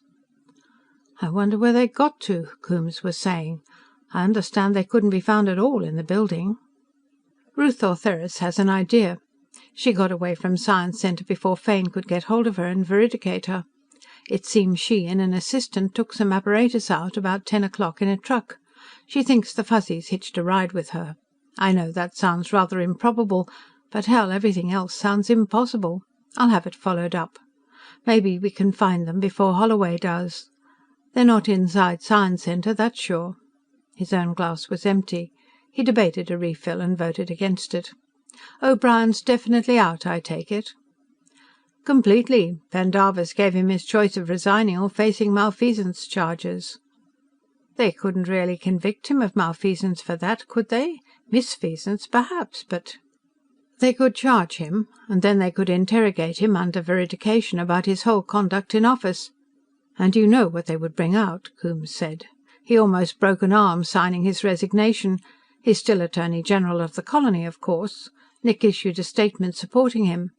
That hasn't done Nick as much harm as O'Brien could do spilling what he knows about Residency affairs. Now Brannhard is talking about bringing suit against the company, and he's furnishing copies of all the Fuzzy films Holloway has to the news services. Interworld News is going hog wild with it, and even the services we control can't play it down too much. I don't know who's going to be prosecuting these cases, but whoever it is, he won't dare pull any punches. And the whole thing's made Pendarvis hostile to us. I know, the law and the evidence, and nothing but the law and the evidence. But the evidence is going to filter into his conscious mind through this hostility. He's called a conference with Brannhard and myself for tomorrow afternoon. I don't know what that's going to be like." End of chapter 10. Chapter 11. The two lawyers had risen hastily when Chief Justice Pendarvis entered. He responded to their greetings and seated himself at his desk, reaching for the silver cigar box and taking out a panatella. Gustavus Adolphus Brannhard picked up the cigar he had laid aside and began puffing on it. Leslie Coombes took a cigarette from his case. They both looked at him, waiting like two drawn weapons, a battle-axe and a rapier. "Well, gentlemen, as you know, we have a couple of homicide cases and nobody to prosecute them," he began. "Why bother, your Honor?" Coombes asked. "Both charges are completely frivolous. One man killed a wild animal, and the other killed a man who was trying to kill him." "Well, your Honor, I don't believe my client is guilty of anything, legally or morally," Brannhard said. "I want that established by an acquittal." He looked at Coombes. "I should think Mr. Coombes would be just as anxious to have his client cleared of any stigma of murder, too." "I am quite agreed. People who have been charged with crimes ought to have public vindication if they are innocent. Now, in the first place, I plan to hold the Kellogg trial first, and then the Holloway trial. Are you both satisfied with that arrangement?" "Absolutely not, your Honor," Brannhard said promptly. "The whole basis of the Holloway defence is that this man Borch was killed in commission of a felony. We're prepared to prove that, but we don't want our case prejudiced by an earlier trial." Coombes laughed. "Mr. Brannhard wants to clear his client by pre-convicting mine. We can't agree to anything like that." "Yes, and he's making the same objection to trying your client first. Well, I'm going to remove both objections. I'm going to order the two cases combined and both defendants tried together." A momentary glow of unholy glee on Gus Brannhard's face. Coombes didn't like the idea at all. "Your Honour, I trust that suggestion was only made facetiously," he said. "It wasn't, Mr. Coombes." "Then, if your Honour will not hold me in contempt for saying so, it is the most shockingly irregular, I won't go so far as to say improper, trial procedure I've ever heard of. This is not a case of accomplices charged with the same crime. This is a case of two men charged with different criminal acts, and the conviction of either would mean the almost automatic acquittal of the other. I don't know who's going to be named to take Mohammed O'Brien's place, but I pity him from the bottom of my heart. Why, Mr. Brannhard and I could go off somewhere and play poker while the prosecutor would smash the case to pieces." "Well, we won't have just one prosecutor, Mr. Coombes. We will have two. I'll swear you and Mr. Brannhard in as special prosecutors, and you can prosecute Mr. Brannhard's client and he yours. I think that would remove any further objections." It was all he could do to keep his face judicially grave and unmirthful. Brannhard was almost purring, like a big tiger that had just gotten the better of a young goat. Leslie Coombes' suavity was beginning to crumble slightly at the edges. "Your Honour, that is a most excellent suggestion," Brannhard declared. "I will prosecute Mr. Coombes' client with the greatest pleasure in the universe." "Well, all I can say, your Honour, is that if the first proposal was the most irregular I had ever heard, the record didn't last long." "Why, Mr. Coombes, I went over the law and the rules of jurisprudence very carefully, and I couldn't find a word that could be construed as disallowing such a procedure." "I'll bet you didn't find any precedent for it, either." Leslie Coombes should have known better than that. In colonial law you can find a precedent for almost anything. "How much do you bet, Leslie?" Brannhard asked, a larcenous gleam in his eye. "Don't let him take your money away from you. I found, inside an hour, 16 precedents from 12 different planetary jurisdictions." "All right, your Honour," Coombes capitulated. "But I hope you know what you're doing. You're turning a couple of cases of the people of the colony into a common civil lawsuit." Gus Brannhard laughed. "What else is it?" he demanded. "Friends of Little Fuzzy versus the Chartered Zarathustra Company. I'm bringing action as friend of incompetent aborigines for recognition of sapience, and Mr. Coombes, on behalf of the Zarathustra Company, is contesting to preserve the company's charter. And that's all there is, or ever was, in this case." That was impolite of Gus. Leslie Coombes had wanted to go on to the end, pretending that the company charter had absolutely nothing to do with it. There was an unending stream of reports of Fuzzies seen here and there, often simultaneously, in impossibly distant parts of the city. Some were from publicity seekers and pathological liars and crackpots. Some were the result of honest mistakes or over-imaginativeness. There was some reason to suspect that not a few had originated with the company, to confuse the search. One thing did come to light which heartened Jack Holloway. An intensive, if concealed, search was being made by the company police, and by the Mallorysport Police Department, which the company controlled. Max Fane was giving every available moment to the hunt. This wasn't because of ill will for the company, although that was present, nor because the Chief Justice was riding him. The Colonial Marshal was pro-Fuzzy. So were the Colonial Constabulary, over whom Nick Emmett's administration seemed to have little, if any, authority. Colonel Ian Ferguson, the Commandant, had his appointment direct from the Colonial Office on Terra. He had called by screen to offer his help, and George Lunt, over on Beta, screened daily to learn what progress was being made. Living at the Hotel Mallory was expensive, and Jack had to sell some sunstones. The company gem buyers were barely civil to him. He didn't try to be civil at all.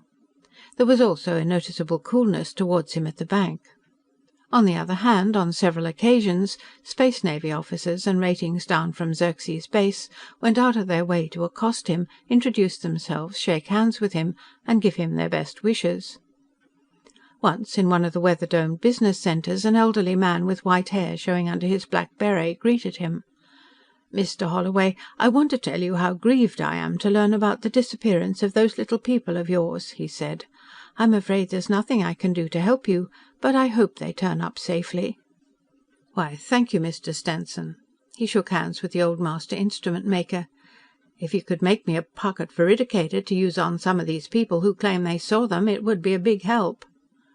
"Well, I do make a rather small portable veridicators for the constabulary, but I think what you need is an instrument for detection of psychopaths, and that's slightly beyond science at present. But if you're still prospecting for sunstones, I have an improved micro-ray scanner I just developed, and—" He walked with Stenson to his shop, had a cup of tea and looked at the scanner. From Stenson's screen he called Max Fane. 6 more people had claimed to have seen the Fuzzies. Within a week, the films taken at the camp had been shown so frequently on telecast as to wear out their interest value. Baby, however, was still available for new pictures, and in a few days a girl had to be hired to take care of his fan mail. Once, entering a bar, Jack thought he saw Baby sitting on a woman's head. A second look showed that it was only a life-sized doll, held on with an elastic band. Within a week he was seeing Baby Fuzzy hats all over town, and shop windows were full of life-sized Fuzzy dolls. In the late afternoon, 2 weeks after the Fuzzies had vanished, Marshal Fane dropped him at the hotel. They sat in the car for a moment, and Fane said, "I think this is the end of it. We're all out of cranks and exhibitionists now." He nodded. "That woman we were talking to, she's crazy as a bedbug." "Yeah. In the past 10 years she's confessed to every unsolved crime on the planet. It shows you how hard up we are that I waste your time and mine listening to her." "Max, nobody's seen them. You think they just aren't any more, don't you?" The fat man looked troubled. "Well, Jack, it isn't so much that nobody's seen them. Nobody's seen any trace of them. There are land prawns all around, but nobody's found a cracked shell. And 6 active, playful, inquisitive Fuzzies ought to be getting into things. They ought to be raiding food markets and fruit stands, getting into places and ransacking. But there hasn't been a thing. The company police have stopped looking for them now." "Well, I won't. They must be around somewhere." He shook Fane's hand and got out of the car. "You've been awfully helpful, Max. I want you to know how much I thank you." He watched the car lift away, and then looked out over the city, a vista of tree-top green, with roofs and the domes of shopping centres and business centres and amusement centres showing through, and the angular buttes of tall buildings rising above. The streetless, contragravity city of a new planet that had never known ground traffic. The Fuzzies could be hiding anywhere among those trees, or they could all be dead in some man-made trap. He thought of all the deadly places into which they could have wandered. Machinery, dormant and quiet until somebody threw a switch. Conduits, which could be flooded without warning, or filled with scalding steam or choking gas. Poor little Fuzzies. They'd think a city was as safe as the woods of home, where there was nothing worse than harpies and damn-things. Gus Brannhard was out when he went down to the suite. Ben Rainsford was at a reading screen studying a psychology text, and Gerd was working at a desk that had been brought in. Baby was playing on the floor with the bright new toys they had gotten for him. When Pappy Jack came in, he dropped them and ran to be picked up and held. "George called," Gerd said. "They have a family of Fuzzies at the post now." "Well, that's great." He tried to make it sound enthusiastic. "How many?" 5, 3 males and 2 females. They call them Dr. Crippen, Dillinger, Ned Kelly, Lizzie Borden and Calamity Jane. Wouldn't it be just like a bunch of cops to hang names like that on innocent Fuzzies? "Why don't you call the post and say hello to them?" Ben asked. "Baby likes them. He'll think it was fun to talk to them again." He let himself be urged into it, and punched out the combination. They were nice Fuzzies, almost, but of course not quite, as nice as his own. "If your family doesn't turn up in time for the trial, have Gus subpoena ours," Lunt told him. "You ought to have some to produce in court. 2 weeks from now, this mob of ours will be doing all kinds of things. You ought to see them now, and we only got them yesterday afternoon." He said he hoped he'd have his own by then. He realised that he was saying it without much conviction. They had a drink when Gus came in. He was delighted with the offer from Lunt, another one who didn't expect to see Pappy Jack's Fuzzies alive again. "I'm not doing a damn thing here," Rainsford said. "I'm going back to beat it till the trial. Maybe I can pick up some ideas from George Lunt's Fuzzies. I'm damned if I'm getting away from this crap. He gestured at the reading screen. All I have is a vocabulary, and I don't know what half the words mean. He snapped it off. I'm beginning to wonder if maybe Jimenez mightn't have been right and Ruth Ortheris is wrong. Maybe you can be just a little bit sapient. Maybe it's possible to be sapient and not know it, Gus said, like the character in the old French play who didn't know he was talking prose. What do you mean, Gus? Gerd asked. I'm not sure I know. It's just an idea that occurred to me today. Kick it around and see if you can get anything out of it. I believe the difference lies in the area of consciousness, Ernst Mallin was saying. You all know, of course, the axiom that only 1/10, never more than 1/8 of our mental activity occurs above the level of consciousness. Now let us imagine a hypothetical race whose entire mentation is conscious. I hope they stay hypothetical, Victor Grego in his office across the city said out of the screen. They wouldn't recognize us as sapient at all. We wouldn't be sapient as they'd define the term, Leslie Coombs in the same screen with Grego said. They'd have some equivalent of the talk and build a fire rule, based on abilities of which we can't even conceive. Maybe, Ruth thought, they might recognize us as 1/10 too, as much as 1/8 sapient. No, then we'd have to recognize, say, a chimpanzee as being 100th sapient, and a flatworm as being sapient to the order of 1/1000th. Wait a minute, she said. If I understand, you mean that non-sapient beings think, but only subconsciously.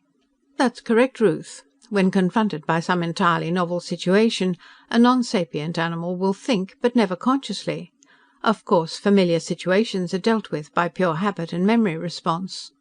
You know, I've just thought of something, Grego said.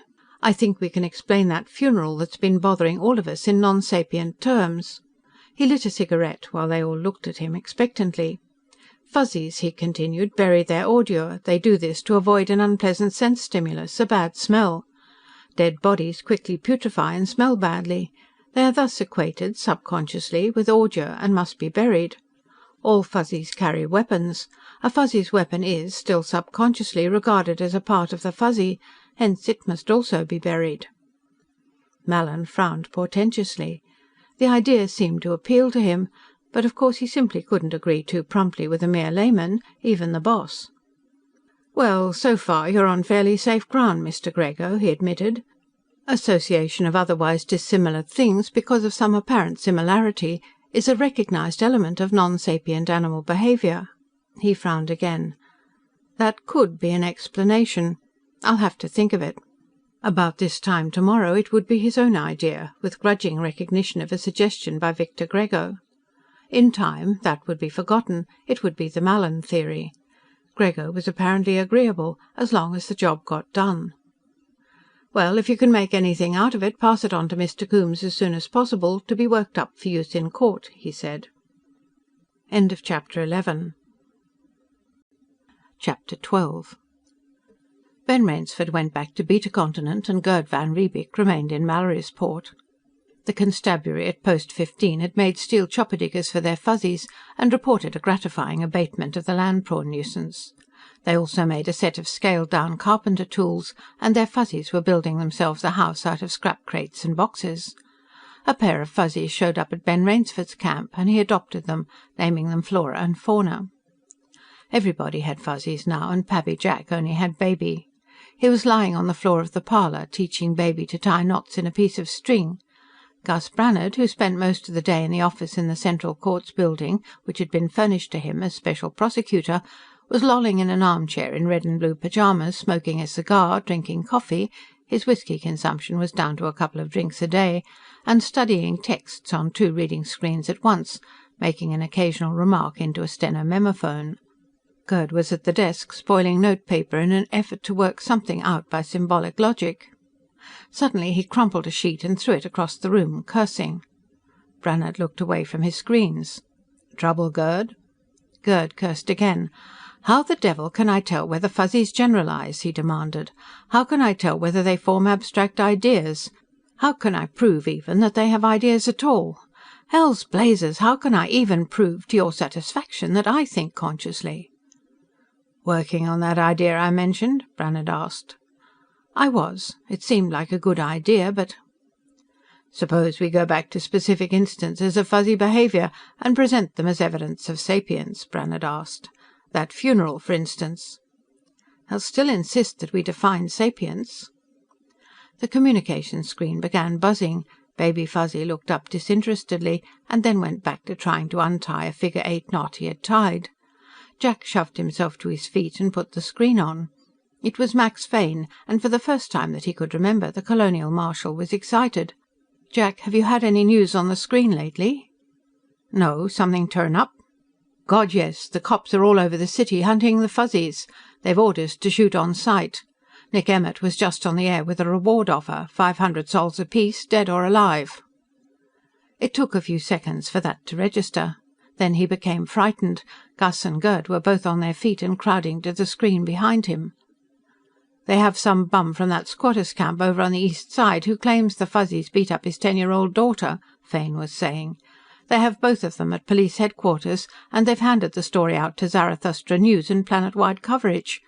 Of course, they're company-controlled. They're playing it for all it's worth." "Have they been veridicated?" Brannhard demanded. "No, and the city cops are keeping them under cover. The girl says she was playing outdoors, and these Fuzzies jumped her and began beating her with sticks.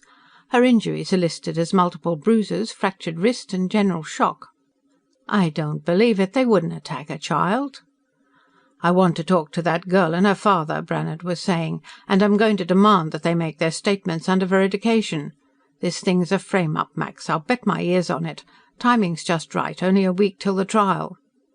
Maybe the Fuzzies had wanted the child to play with them, and she'd gotten frightened and hurt one of them. A 10-year-old human child would look dangerously large to a Fuzzy, and if they thought they were menaced, they would fight back savagely. They were still alive and in the city, that was one thing.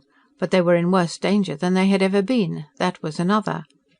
Fane was asking Brannhard how soon he could be dressed. 5 minutes? Good. I'll be along to pick you up, he said. Be seeing you.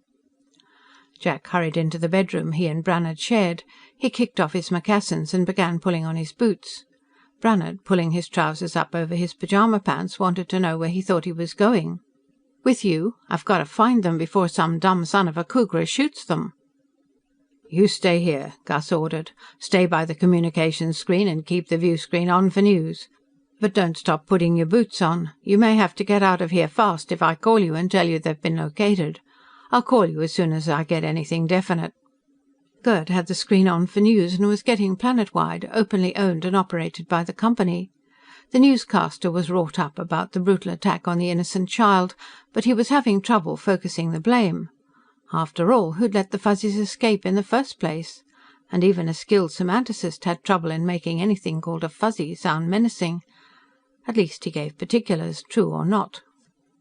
The child, Lolita Lurken, had been playing outside her home at about 2100 when she had suddenly been set upon by 6 Fuzzies armed with clubs. Without provocation they had dragged her down and beaten her severely. Her screams had brought her father, and he had driven the Fuzzies away. Police had brought both the girl and her father, Oscar Lurken, to headquarters, where they had told their story. City police, company police and constabulary troopers, and parties of armed citizens were combing the eastern side of the city. Resident General Emmett had acted at once to offer a reward of 5,000 sols apiece. "The kid's lying, and if they ever get a veridicator on her, they'll prove it," he said. "Emmett or Grego or the two of them together bribed those people to tell that story." "Oh, I take that for granted," Gerd said. "I know that place, Junktown. Ruth does a lot of work there for juvenile court." He stopped briefly, pain in his eyes, and then continued. "You can hire anybody to do anything over there for 100 sols, especially if the cops are fixed in advance." He shifted to the Interworld News frequency. They were covering the Fuzzy hunt from an air car. The shanties and parked air jalopies of Junktown were floodlighted from above. Lines of men were beating the brush and poking among them. Once a car passed directly below the pickup, a man staring at the ground from it over a machine gun. "Whew, am I glad I'm not in that mess," Gerd exclaimed. "Anybody sees something he thinks is a Fuzzy and half that gang'll massacre each other in 10 seconds." "I hope they do." Interworld News was pro-Fuzzy. The commentator in the car was being extremely sarcastic about the whole thing. Into the middle of one view of a rifle-bristling line of beaters, somebody in the studio cut a view of the Fuzzies taken at the camp, looking up appealingly while waiting for breakfast. "These," a voice said, "are the terrible monsters against whom all these brave men are protecting us." A few moments later, a rifle flash and a bang, and then a fusillade brought Jack's heart into his throat. The pick-up car jetted towards it. By the time it reached the spot, the shooting had stopped, and a crowd was gathering around something white on the ground. He had to force himself to look, then gave a shuddering breath of relief.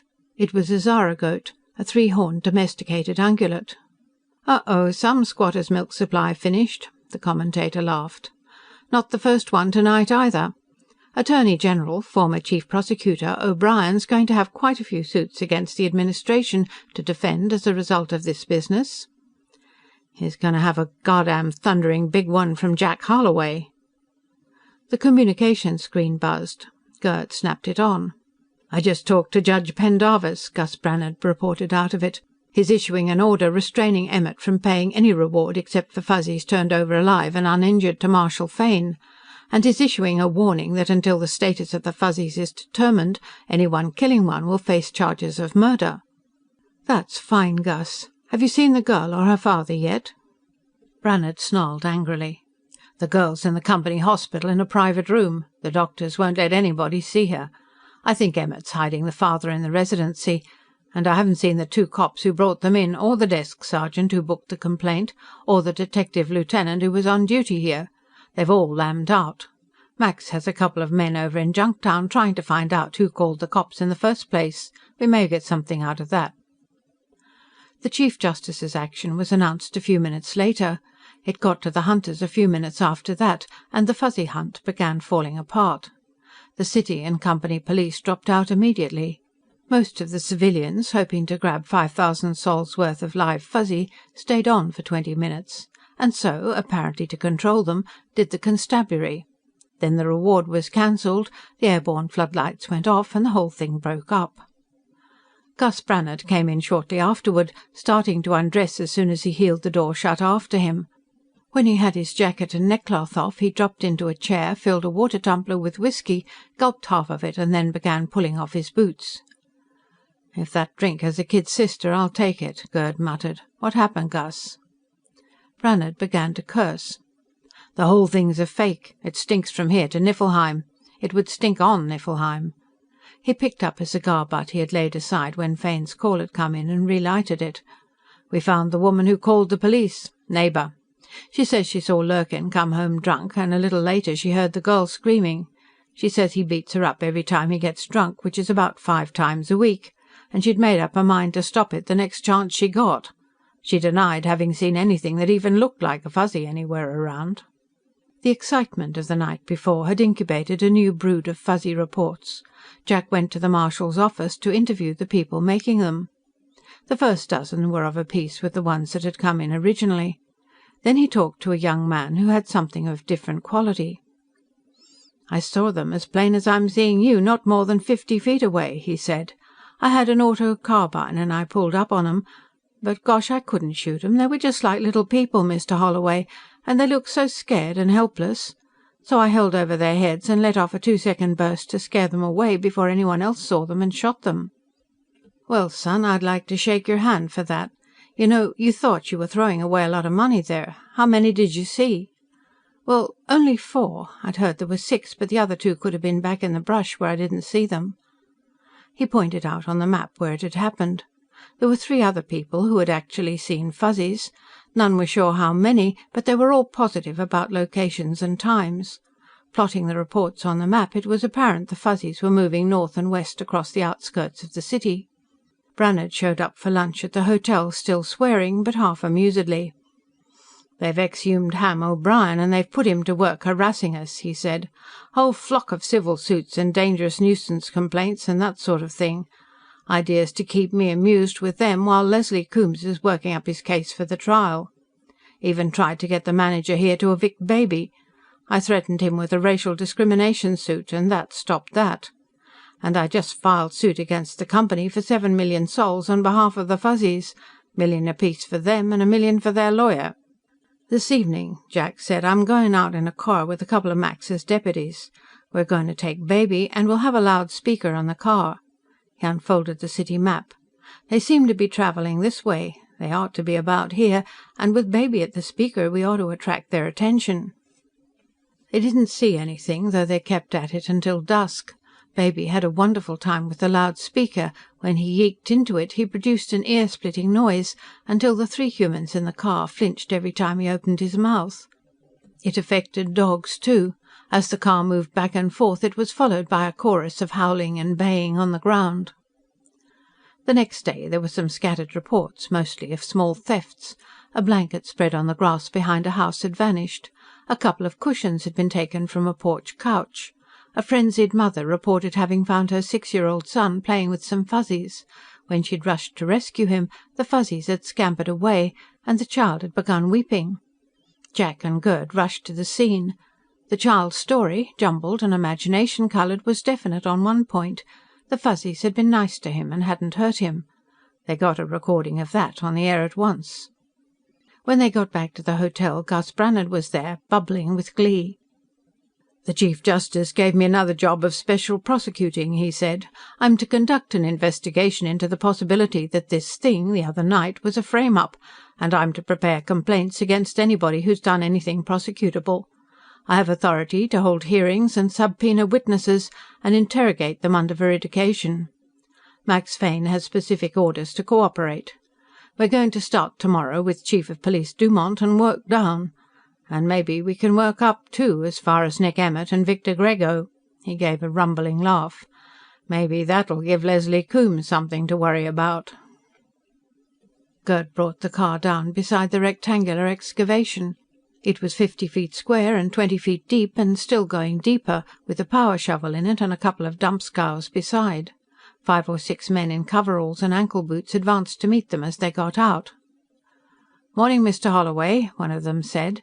"It's right down over the edge of the hill. We haven't disturbed anything." "Mind running over what you saw again? My partner here wasn't in when you called." The foreman turned to Gerd. "We put off a couple of shots about an hour ago. Some of the men who'd gone down over the edge of the hill saw these Fuzzies run out from under that rock ledge down there and up the hollow, that way." He pointed. "They called me, and I went down for a look, and saw where they'd been camping. The rock's pretty hard here, and we used pretty heavy charges. Shockwaves in the ground was what scared them." They started down a path through the flower-dappled tall grass toward the edge of the hill, and down past the grey outcropping of limestone that formed a miniature bluff 20 feet high and 100 in length. Under an overhanging ledge they found 2 cushions, a red and grey blanket, and some odds and ends of old garments that looked as though they'd once been used for polishing rags.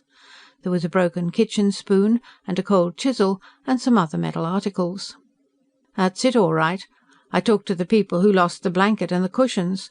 They must have made camp last night after your gang stopped work. The blasting chased them out." "You say you saw them go up that way?" he asked, pointing up the little stream that came down from the mountains to the north.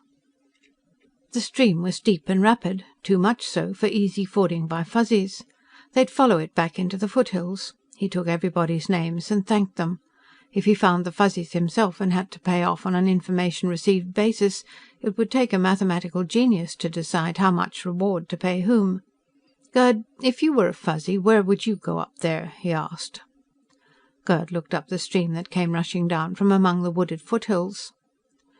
"There are a couple more houses further up," he said. "I'd get above them. Then I'd go up one of those side ravines and get up among the rocks, where the damn-things couldn't get me. Of course there are no damn-things this close to town, but they wouldn't know that. We'll need a few more cars. I'll call Colonel Ferguson and see what he can do for me. Max is going to have his hands full with this investigation Gus started." Pete Dumont, the Mallorysport Chief of Police, might have been a good cop once. But for as long as Gus Brannhard had known him, he had been what he was now. An empty shell of unsupported arrogance, with a sagging waistline and a puffy face that tried to look tough and only succeeded in looking unpleasant. He was sitting in a seat that looked like an old-fashioned electric chair, or like one of those instruments of torture to which beauty-shop customers submit themselves. There was a bright conical helmet on his head, and electrodes had been clamped to various portions of his anatomy. On the wall behind him was a circular screen which ought to have been a calm turquoise blue, but which was flickering from dark blue through violet to mauve. That was simple nervous tension and guilt and anger at the humiliation of being subjected to veridicated interrogation. Now and then there would be a stabbing flicker of bright red, as he toyed mentally with some deliberate misstatement of fact. "You know yourself that the Fuzzies didn't hurt that girl," Brannhard told him. "I don't know anything of the kind," the police chief retorted. "All I know is what's reported to me." That had started out a bright red. Gradually it faded into purple.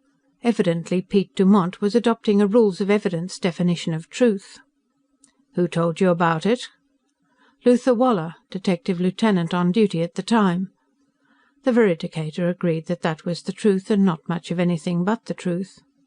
"But you know that what really happened was that Lurkin beat the girl himself, and Woller persuaded them both to say the Fuzzies did it," Max Fane said. "I don't know anything of the kind," Dumont almost yelled. The screen blazed red.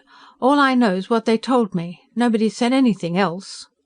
Red and blue, juggling in a typical quibbling pattern. "As far as I know, it was the Fuzzies done it." "Now, Pete," Fane told him patiently, "you've used this same veridicator here often enough to know you can't get away with lying on it.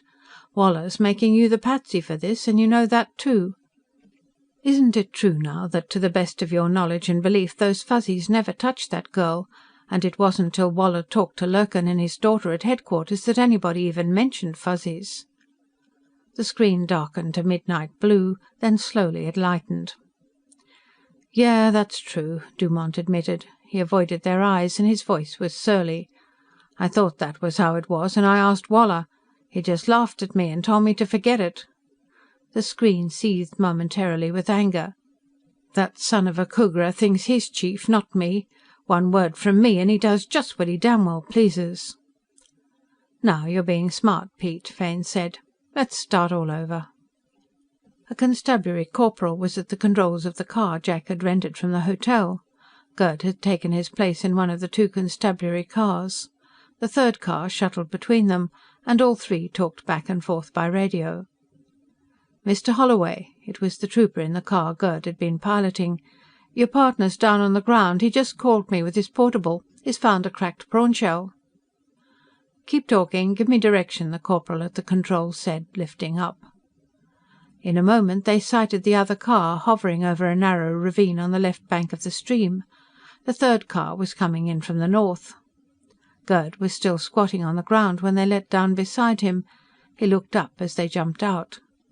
"This is it, Jack," he said. "Regular Fuzzy job." So it was. Whatever they had used, it hadn't been anything sharp. The head was smashed instead of being cleanly severed. The shell, however, had been broken from underneath in the standard manner, and all four mandibles had been broken off for picks. They must have all eaten at the prawn, share alike. It had been done quite recently.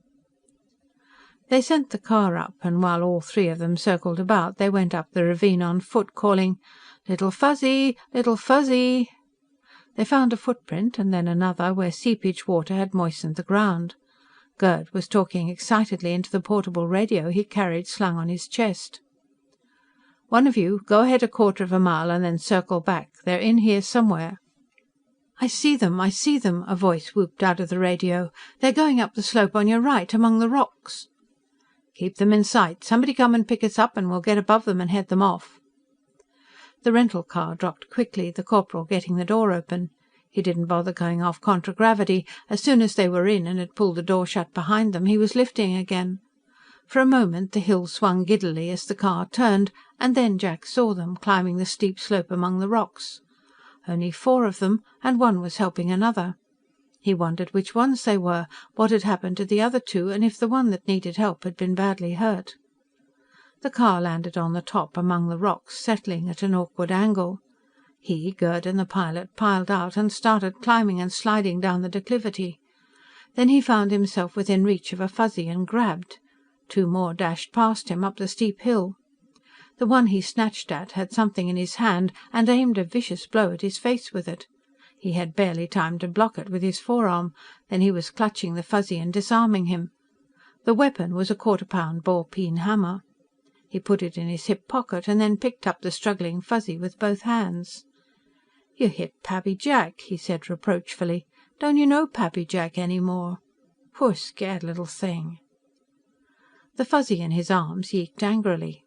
Then he looked, and it was no Fuzzy he had ever seen before. Not Little Fuzzy, nor funny, pompous Ko-Ko, nor mischievous Mike. It was a stranger Fuzzy. "Well, no wonder, of course, you don't know Pappy Jack. You ain't one of Pappy Jack's Fuzzies at all." At the top, the constabulary corporal was sitting on a rock, clutching two Fuzzies, one under each arm. They stopped struggling and yeeked piteously when they saw their companion also a captive. "Your partner's down below chasing the other one," the corporal said. "You'd better take these two. You know them, and I don't." "Hang on to them. They don't know me any better than they do you." With one hand he got a bit of XT3 out of his coat and offered it. The Fuzzy gave a cry of surprised pleasure, snatched it and gobbled it. He must have eaten it before. When he gave some to the corporal, the other two, a male and a female, also seemed familiar with it. From below, Gerd was calling, "I got one. It's a girl Fuzzy. I don't know if it's Mitzi or Cinderella. And my God, wait till you see what she was carrying." Gerd came into sight, the fourth Fuzzy struggling under one arm, and a little kitten, black with a white face, peeping over the crook of his other elbow. He was too stunned with disappointment to look at it with more than vague curiosity. "They aren't our Fuzzies, Gerd. I never saw any of them before." "Jack, are you sure?" "Of course I'm sure." He was indignant. "Don't you think I know my own Fuzzies? Don't you think they'd know me?" "Where'd the pussy come from?" the corporal wanted to know. "God knows. They must have picked it up somewhere. She was carrying it in her arms, like a baby." "They're somebody's Fuzzies. They've been fed XT3. We'll take them to the hotel. Whoever it is, I'll bet he misses them as much as I do mine." His own Fuzzies, whom he would never see again. The full realization didn't hit him until he and Gerd were in the car again. There had been no trace of his Fuzzies from the time they had broken out of their cages at Science Center.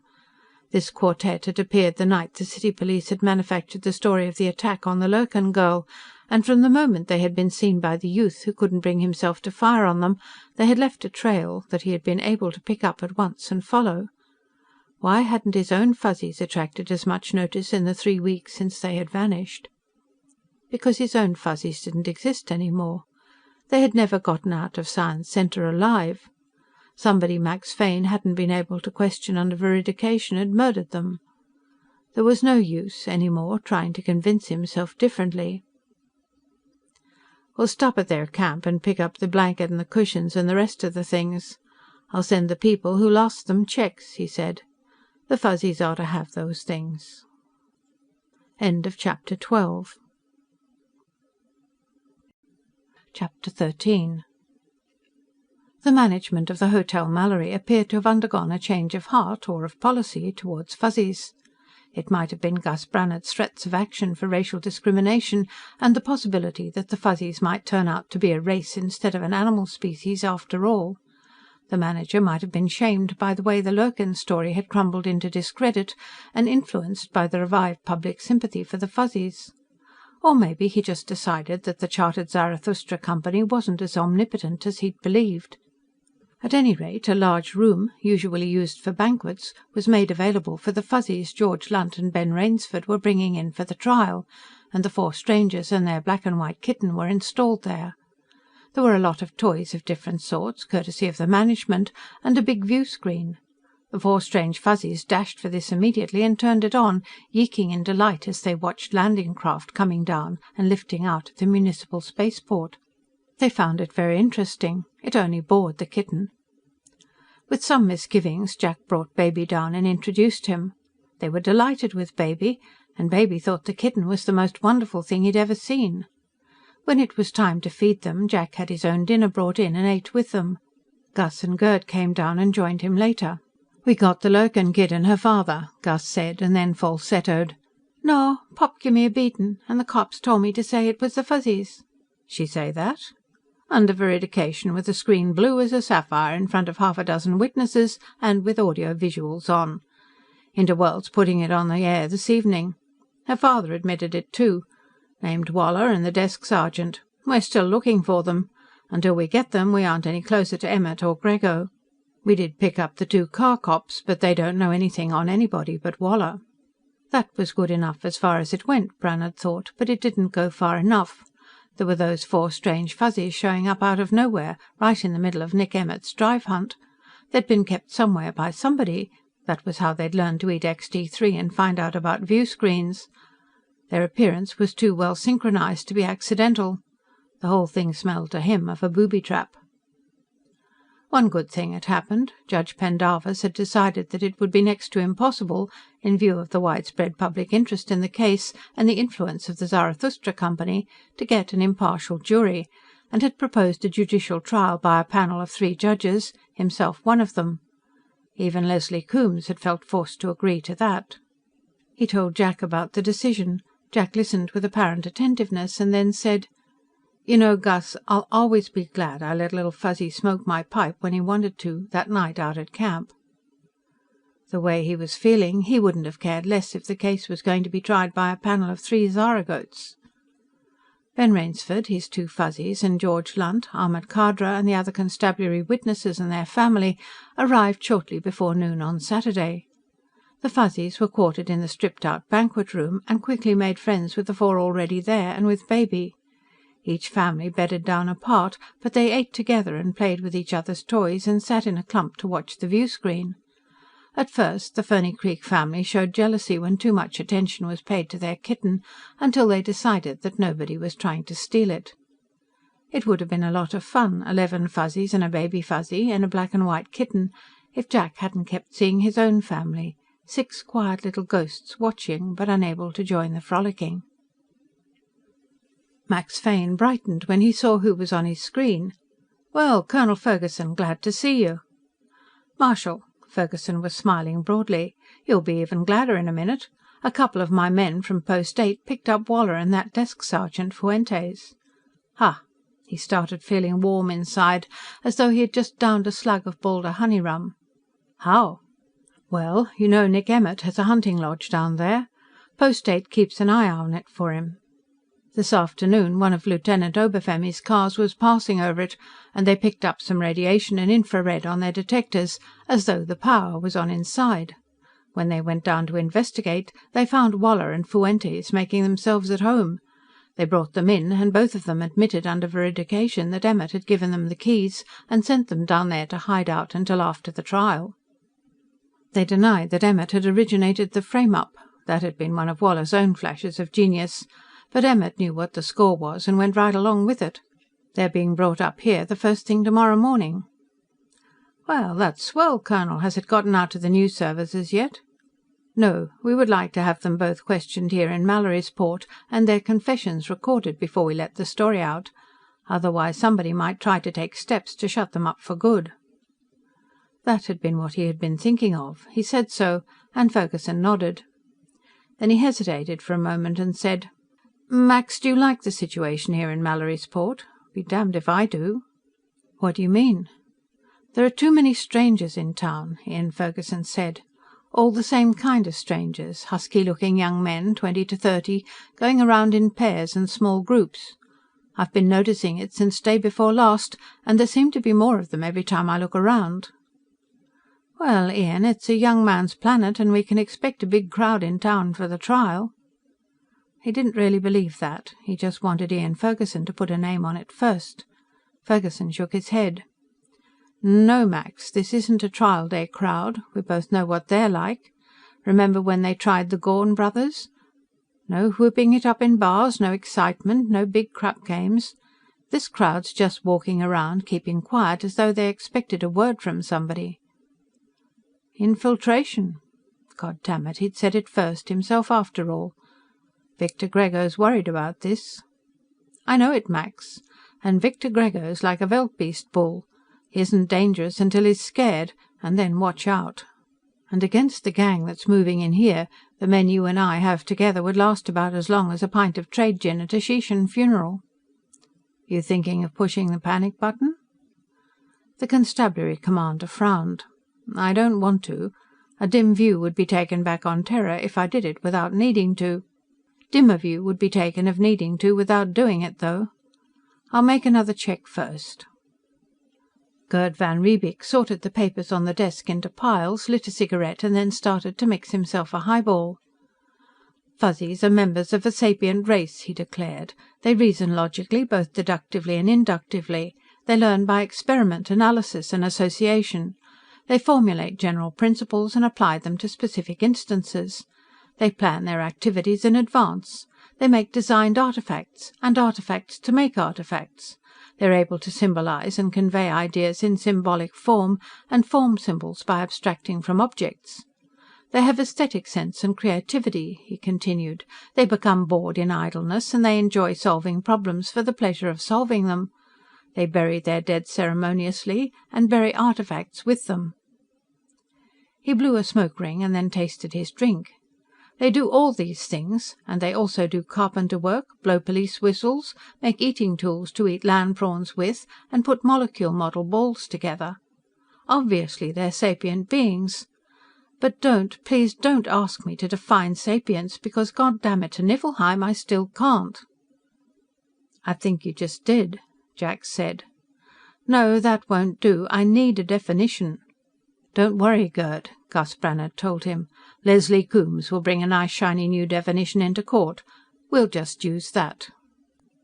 End of chapter 13. Chapter 14. They walked together, Frederick and Claudette Pendarvis, down through the roof garden toward the landing stage; and, as she always did, Claudette stopped and cut a flower and fastened it in his lapel. "Will the Fuzzies be in court?" she asked. "Oh, they'll have to be. I don't know about this morning. It'll be mostly formalities." He made a grimace that was half a frown and half a smile. "I really don't know whether to consider them as witnesses or as exhibits, and I hope I'm not called on to rule on that, at least at the start. Either way, Coombes or Brannhard would accuse me of showing prejudice." "I want to see them. I've seen them on screen, but I want to see them for real." "You haven't been in one of my courts for a long time, Claudette. If I find that they'll be brought in today, I'll call you. I'll even abuse my position to the extent of arranging for you to see them outside the courtroom. Would you like that?" She'd love it. Claudette had a limitless capacity for delight in things like that. They kissed goodbye, and he went to where his driver was holding open the door of the air car, and got in. At 1,000 feet he looked back. She was still standing at the edge of the roof garden, looking up. He'd have to find out whether it would be safe for her to come in.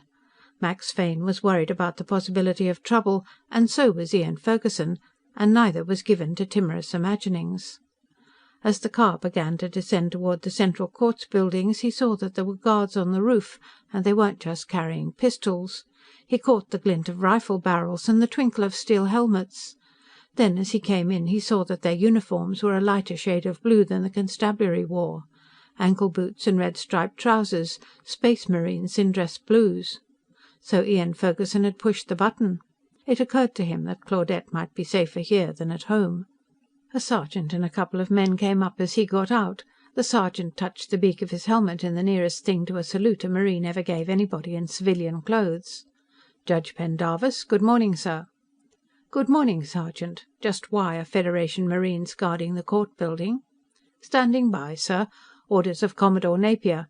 You'll find that Marshal Fane's people are in charge below decks, but Marine Captain Casagra and Navy Captain Greibenfeld are waiting to see you in your office." As he started toward the elevators, a big Zarathustra company car was coming in. The sergeant turned quickly, beckoned a couple of his men, and went towards it on the double. He wondered what Leslie Coombes would think about these Marines. The two officers in his private chambers were both wearing sidearms. So also was Marshal Fane, who was with them. They all rose to greet him, sitting down when he was at his desk. He asked the same question he had of the sergeant above. "Well, Constabulary Colonel Ferguson called Commodore Napier last evening and requested armed assistance, your Honor," the officer in Space Navy black said. "He suspected, he said, that the city had been infiltrated. In that, your Honor, he was perfectly correct. Beginning Wednesday afternoon, Marine Captain Casagra here, on Commodore Napier's orders, began landing a Marine infiltration force, preparatory to taking over the Residency. That's been accomplished now. Commodore Napier is there, and both Resident General Emmett and Attorney General O'Brien are under arrest on a variety of malfeasance and corrupt practice charges.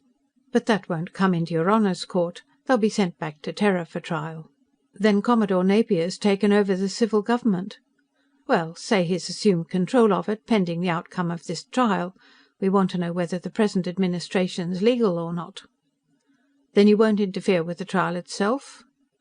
"That depends, your Honor. We're certainly going to participate." He looked at his watch. "You won't convene court for another hour? Then perhaps I'll have time to explain." Max Fane met them at the courtroom door with a pleasant greeting. Then he saw Baby Fuzzy on Jack's shoulder and looked dubious. "I don't know about him, Jack. I don't think he'll be allowed in the courtroom." "Nonsense," Gus Brannhard told him.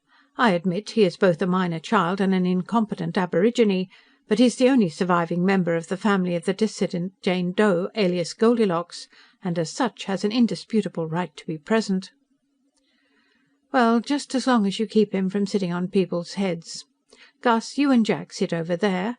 Ben, you and Gerd find seats in the witness section."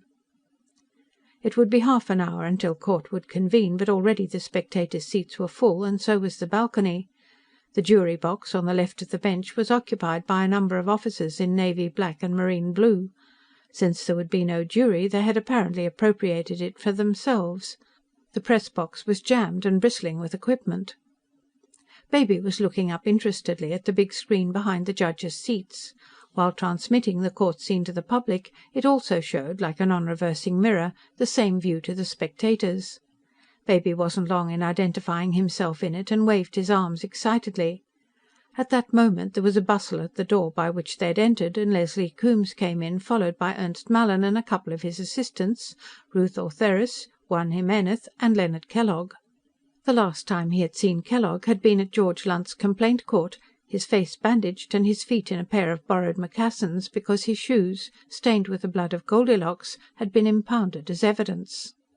Coombes glanced toward the table where he and Brannhard were sitting, caught sight of Baby waving to himself in the big screen, and turned to Fane with an indignant protest. Fane shook his head. Coombes protested again and drew another headshake. Finally he shrugged and led Kellogg to the table reserved for them, where they sat down. Once Pendarvis and his two associates, a short, round-faced man on his right, a tall, slender man with white hair and a black moustache on his left, were seated, the trial got under way briskly. The charges were read, and then Brannhard, as the Kellogg prosecutor, addressed the court. "Being known as Goldilocks, sapient member of a sapient race, willful and deliberate act of the said Leonard Kellogg, brutal and unprovoked murder." He backed away, sat at the edge of the table and picked up Baby Fuzzy, fondling him while Leslie Coombes accused Jack Holloway of brutally assaulting the said Leonard Kellogg and ruthlessly shooting down Kurt Borch. "Well, gentlemen, I believe we can now begin hearing the witnesses," the Chief Justice said. "Who will start prosecuting whom?" Gus handed Baby to Jack and went forward. Coombes stepped up beside him. "Your Honor, this entire trial hinges upon the question of whether a member of the species Fuzzy Fuzzy Holloway Zarathustra is or is not a sapient being," Gus said. "However, before any attempt is made to determine this question, we should first establish by testimony just what happened at Holloway's camp in Cold Creek Valley on the afternoon of June the 19th, Atomic Era 654. And once this is established, we can then proceed to the question of whether or not the said Goldilocks was truly a sapient being." "I agree," Coombes said equably. "Most of these witnesses will have to be recalled to the stand later, but in general I think Mr. Brannhard's suggestion will be economical of the court's time." "Will Mr. Coombes agree to stipulate that any evidence tending to prove or disprove the sapience of Fuzzies in general be accepted as proving or disproving the sapience of the being referred to as Goldilocks?" Coombes looked that over carefully, decided that it wasn't booby-trapped, and agreed. A deputy marshal went over to the witness stand, made some adjustments and snapped on a switch at the back of the chair. Immediately the 2-foot globe in a standard behind it lit, a clear blue. George Lunt's name was called. The lieutenant took his seat, and the bright helmet was let down over his head and the electrodes attached. The globe stayed a calm, untroubled blue while he stated his name and rank. Then he waited while Coombes and Brannhard conferred. Finally Brannhard took a silver half-sol piece from his pocket, shook it between cupped palms and slapped it onto his wrist. Coombes said, "Heads," and Brannhard uncovered it, bowed slightly and stepped back. "Now, Lieutenant Lunt," Coombes began, "when you arrived at the temporary camp across the run from Holloway's camp, what did you find there?" "2 dead people," Lunt said. a Terran human who had been shot 3 times through the chest, and a Fuzzy who had been kicked or trampled to death. "Your Honors," Coombes expostulated, "I must ask that the witness be requested to rephrase his answer, and that the answer he has just made be stricken from the record. The witness, under the circumstances, has no right to refer to the Fuzzies as people." "Your Honors," Brannhard caught it up, "Mr. Coombes' objection is no less prejudicial. He has no right, under the circumstances, to deny that the Fuzzies be referred to as people. This is tantamount to insisting that the witness speak of them as non-sapient animals." It went on like that for 5 minutes. Jack began doodling on a notepad. Baby picked up a pencil with both hands and began making doodles too. They looked rather like the knots he had been learning to tie. Finally the court intervened and told Lunt to tell, in his own words, why he went to Holloway's camp, what he found there, what he was told and what he did. There was some argument between Coombes and Brannhard at one point about the difference between hearsay and res gestae. When he was through, Coombes said, "No questions." "Lieutenant, you placed Leonard Kellogg under arrest on a complaint of homicide by Jack Holloway. I take it that you considered this complaint a valid one?" "Yes, sir. I believed that Leonard Kellogg had killed a sapient being. Only sapient beings bury their dead." Ahmed Khadra testified. The 2 troopers who had come in the other car, and the men who had brought the investigative equipment and done the photographing at the scene, testified. Brannhard called Ruth Ortheris to the stand, and after some futile objections by Coombes, she was allowed to tell her own story of the killing of Goldilocks, the beating of Kellogg and the shooting of Borch. When she had finished, the Chief Justice rapped with his gavel. "I believe that this testimony is sufficient to establish the fact that the being referred to as Jane Doe, alias Goldilocks, was in fact kicked and trampled to death by the defendant Leonard Kellogg, and that the Terran human known as Kurt Borch was in fact shot to death by Jack Holloway. This being the case, we may now consider whether or not either or both of these killings constitute murder within the meaning of the law. It is now 11:40. We will adjourn for lunch, and court will reconvene at 1400. There are a number of things, including some alterations to the courtroom, which must be done before the afternoon session. Yes, Mr. Brannhard?" "Your Honors, there is only one member of the species Fuzzy Fuzzy Holloway Zarathustra at present in court, an immature and hence non-representative individual." He picked up Baby and exhibited him. "If we are to take up the question of the sapience of this species, or race, would it not be well to send for the Fuzzies now staying at the Hotel Mallory and have them on hand?" "Well, Mr. Brannhard," Pendarvis said, "we will certainly want Fuzzies in court, but let me suggest that we wait until after court reconvenes before sending for them. It may be that they will not be needed this afternoon. Anything else?" He tapped with his gavel. "Then court is adjourned until 1400. Some alterations in the courtroom had been a conservative way of putting it. 4 rows of spectators' seats had been abolished and the dividing rail moved back. The witness chair, originally at the side of the bench, had been moved to the dividing rail and now faced the bench, and a large number of tables had been brought in and ranged in an arc, with the witness chair in the middle of it. Everybody at the tables could face the judges, and also see everybody else by looking into the big screen. A witness on the chair could also see the veridicator in the same way. Gus Brannhard looked around when he entered with Jack and swore softly. "No wonder they gave us 2 hours for lunch. I wonder what the idea is." Then he gave a short laugh. "Look at Coombes, he doesn't like it a bit." A deputy with a seating diagram came up to them. "Mr. Brannhard, you and Mr. Holloway over here, at this table." He pointed to one a little apart from the others, at the extreme right, facing the bench. "And Dr. van Riebeek and Dr. Rainsford over here, please." The court crier's loudspeaker overhead gave 2 sharp whistles and began, "Now hear this, now hear this. Court will convene in 5 minutes." Brannhard's head jerked around instantly, and Jack's eyes followed his. The court crier was a Space Navy petty officer. "What the devil is this?" Brannhard demanded. "A Navy court-martial?" "That's what I've been wondering, Mr. Brannhard," the deputy said. "They've taken over the whole planet, you know." "Maybe we're in luck, Gus. I've always heard that if you're innocent, you're better off before a court-martial, and if you're guilty, you're better off in a civil court." He saw Leslie Coombes and Leonard Kellogg being seated at a similar table at the opposite side of the bench. Apparently Coombes had also heard that. The seating arrangements at the other table seemed a little odd, too. Gerd van Riebeek was next to Ruth Ortheris, and Ernst Mallin was next to Ben Rainsford, with Juan Jimenez on his other side. Gus was looking up at the balcony. "I'll bet every lawyer on the planet's taking this in," he said. "Uh-oh. See the white-haired lady in the blue dress, Jack? That's the Chief Justice's wife. This is the first time she's been in court for years." "Hear ye! Hear ye! Hear ye! Rise for the honourable court!" Somebody must have given the petty officer a quick briefing on courtroom phraseology. He stood up, holding Baby Fuzzy, while the three judges filed in and took their seats.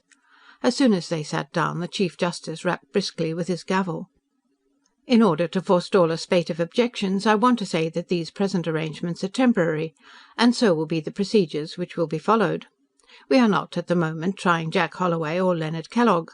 For the rest of this day, and I fear for a good many days to come, we will be concerned exclusively with determining the level of mentation of Fuzzy Holloway Zarathustra.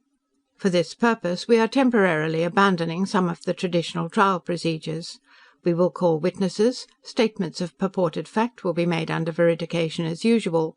We will also have a general discussion, in which all of you at these tables will be free to participate. I and my associates will preside.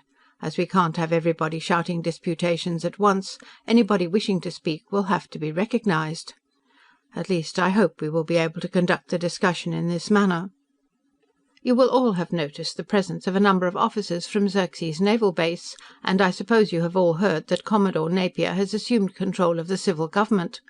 Captain Greibenfeld, will you please rise and be seen? He is here participating as amicus curiae, and I have given him the right to question witnesses and to delegate that right to any of his officers he may deem proper. Mr. Coombes and Mr. Brannhard may also delegate that right as they see fit." Coombes was on his feet at once. "Your Honours, if we are now to discuss the sapience question, I would suggest that the first item in our order of business be the presentation of some acceptable definition of sapience. I should, for my part, very much like to know what it is that the Kellogg prosecution and the Holloway defence mean when they use that term." "That's it. They want us to define it." Gerd van Riebeek was looking chagrined. Ernst Mallin was smirking. Gus Brannhard, however, was pleased. "Jack, they haven't any more damned definition than we do," he whispered. Captain Greibenfeld, who had seated himself after rising at the request of the court, was on his feet again. "Your Honours, during the past month, we at Xerxes Naval Base have been working on exactly that problem. We have a very considerable interest in having the classification of this planet established, and we also feel that this may not be the last time a question of disputable sapience may arise. I believe, Your Honours, that we have approached such a definition. However, before we begin discussing it, I would like the Court's permission to present a demonstration which may be of help in understanding the problems involved." "Captain Greibenfeld has already discussed this demonstration with me, and it has my approval. Will you please proceed, Captain?" the Chief Justice said. Greibenfeld nodded, and a Deputy Marshal opened the door on the right of the bench. Two spacemen came in, carrying cartons. One went up to the bench, the other started around in front of the tables, distributing small battery-powered hearing aids. "Please put them in your ears and turn them on," he said. "Thank you." Baby Fuzzy tried to get Jack's. He put the plug in his ear and switched on the power. Instantly he began hearing a number of small sounds he had never heard before, and Baby was saying to him, "Intasawaka-aka, Igasagita?" "My God, Gus, he's talking!" "Yes, I hear him. What do you suppose—" "Ultrasonic! God, why didn't we think of that long ago?" He snapped off the hearing aid. Baby Fuzzy was saying, "Eek!" When he turned it on again, Baby was saying, "Kakina Zaziva." "No, Baby, Pappy Jack doesn't understand. We'll have to be awfully patient and learn each other's language." "Pappy Jack!" Baby cried. "Babi Zahinga! Pappy Jack Zazaga Hahisa!" That yeeking is just the audible edge of their speech. Bet we have a lot of transsonic tones in our voices, too. "Well, he can hear what we say. He's picked up his name and yours." "Mr. Brannhard, Mr. Holloway," Judge Pendarvis was saying, "may we please have your attention? Now, have you all your earplugs in and turned on? Very well. Carry on, Captain." This time an ensign went out and came back with a crowd of enlisted men, who had 6 Fuzzies with them. They set them down in the open space between the bench and the arc of tables, and backed away. The Fuzzies drew together into a clump and stared about them. And he stared, unbelievingly, at them. They couldn't be. They didn't exist any more. But they were. Little Fuzzy and Mamma Fuzzy and Mike and Mitzi and Coco and Cinderella. Baby whooped something and leapt from the table, and Mamma came stumbling to meet him, clasping him in her arms. Then they all saw him and began clamouring, "Puppy Jack! Puppy Jack!" He wasn't aware of rising and leaving the table. The next thing he realised, he was sitting on the floor, his family mobbing him and hugging him, gabbling with joy. Dimly he heard the gavel hammering, and the voice of Chief Justice Pendarvis. "Court is recessed for 10 minutes." By that time Gus was with him. Gathering the family up, they carried them over to their table. They stumbled and staggered when they moved, and that frightened him for a moment. Then he realised that they weren't sick or drugged. They'd just been in low G for a while and hadn't become reaccustomed to normal weight. Now he knew why he hadn't been able to find any trace of them. He noticed that each of them was wearing a little shoulder bag, a Marine Corps first aid pouch, slung from a webbing strap. Why the devil hadn't he thought of making them something like that? He touched one and commented, trying to pitch his voice as nearly like theirs as he could. They all babbled in reply, and began opening the little bags and showing him what they had in them. Little knives and miniature tools and bits of bright or coloured junk they'd picked up. Little Fuzzy produced a tiny pipe with a hardwood bowl and a little pouch of tobacco from which he filled it. Finally he got out a small lighter. "Your Honours," Gus shouted, "I know court is recessed, but please observe what Little Fuzzy is doing." While they watched, Little Fuzzy snapped the lighter and held the flame to the pipe bowl, puffing. Across on the other side, Leslie Coombes swallowed once or twice and closed his eyes.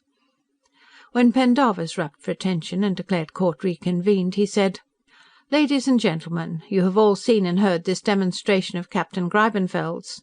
You have heard these Fuzzies uttering what certainly sounds like meaningful speech, and you have seen one of them light a pipe and smoke. Incidentally, while smoking in court is discountenanced, we are going to make an exception during this trial in favour of Fuzzies. Other people will please not feel themselves discriminated against." That brought Coombes to his feet with a rush. He started around the table, and then remembered that under the new rules he didn't have to. "Your Honours, I objected strongly to the use of that term by a witness this morning. I must object even more emphatically to its employment from the bench.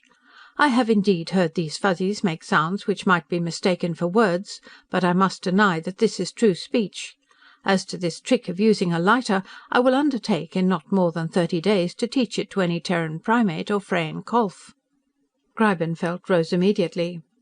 "Your Honours, in the past 30 days, while these Fuzzies were at Xerxes Naval Base, we have compiled a vocabulary of 100-odd Fuzzy words, for all of which definite meanings have been established, and a great many more for which we have not as yet learned the meanings.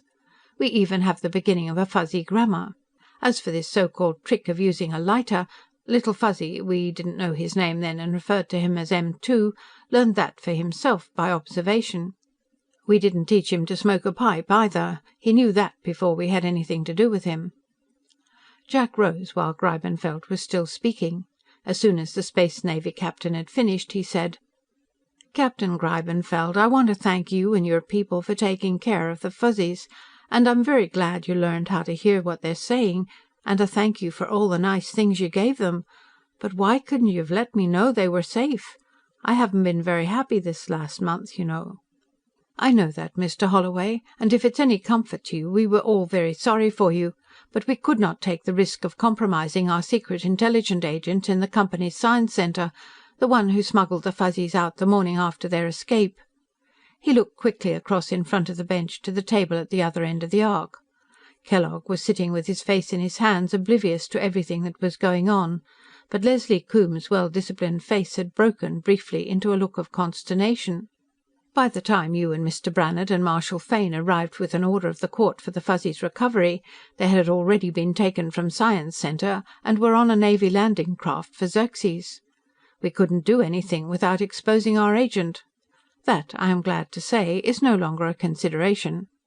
"Well, Captain Greibenfeld," the Chief Justice said, "I assume you mean to introduce further testimony about the observations and studies made by your people on Xerxes. For the record, we'd like to have it established that they were actually taken there, and when, and how." "Yes, your Honor. If you will call the fourth name on the list I gave you, and allow me to do the questioning, we can establish that." The Chief Justice picked up a paper.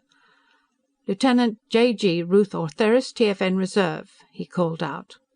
This time Jack Holloway looked up into the big screen in which he could see everybody. Gerd van Riebeek, who had been trying to ignore the existence of the woman beside him, had turned to stare at her in amazement. Coombes's face was ghastly for an instant, then froze into corpse-like immobility. Ernst Mallin was dithering in incredulous anger.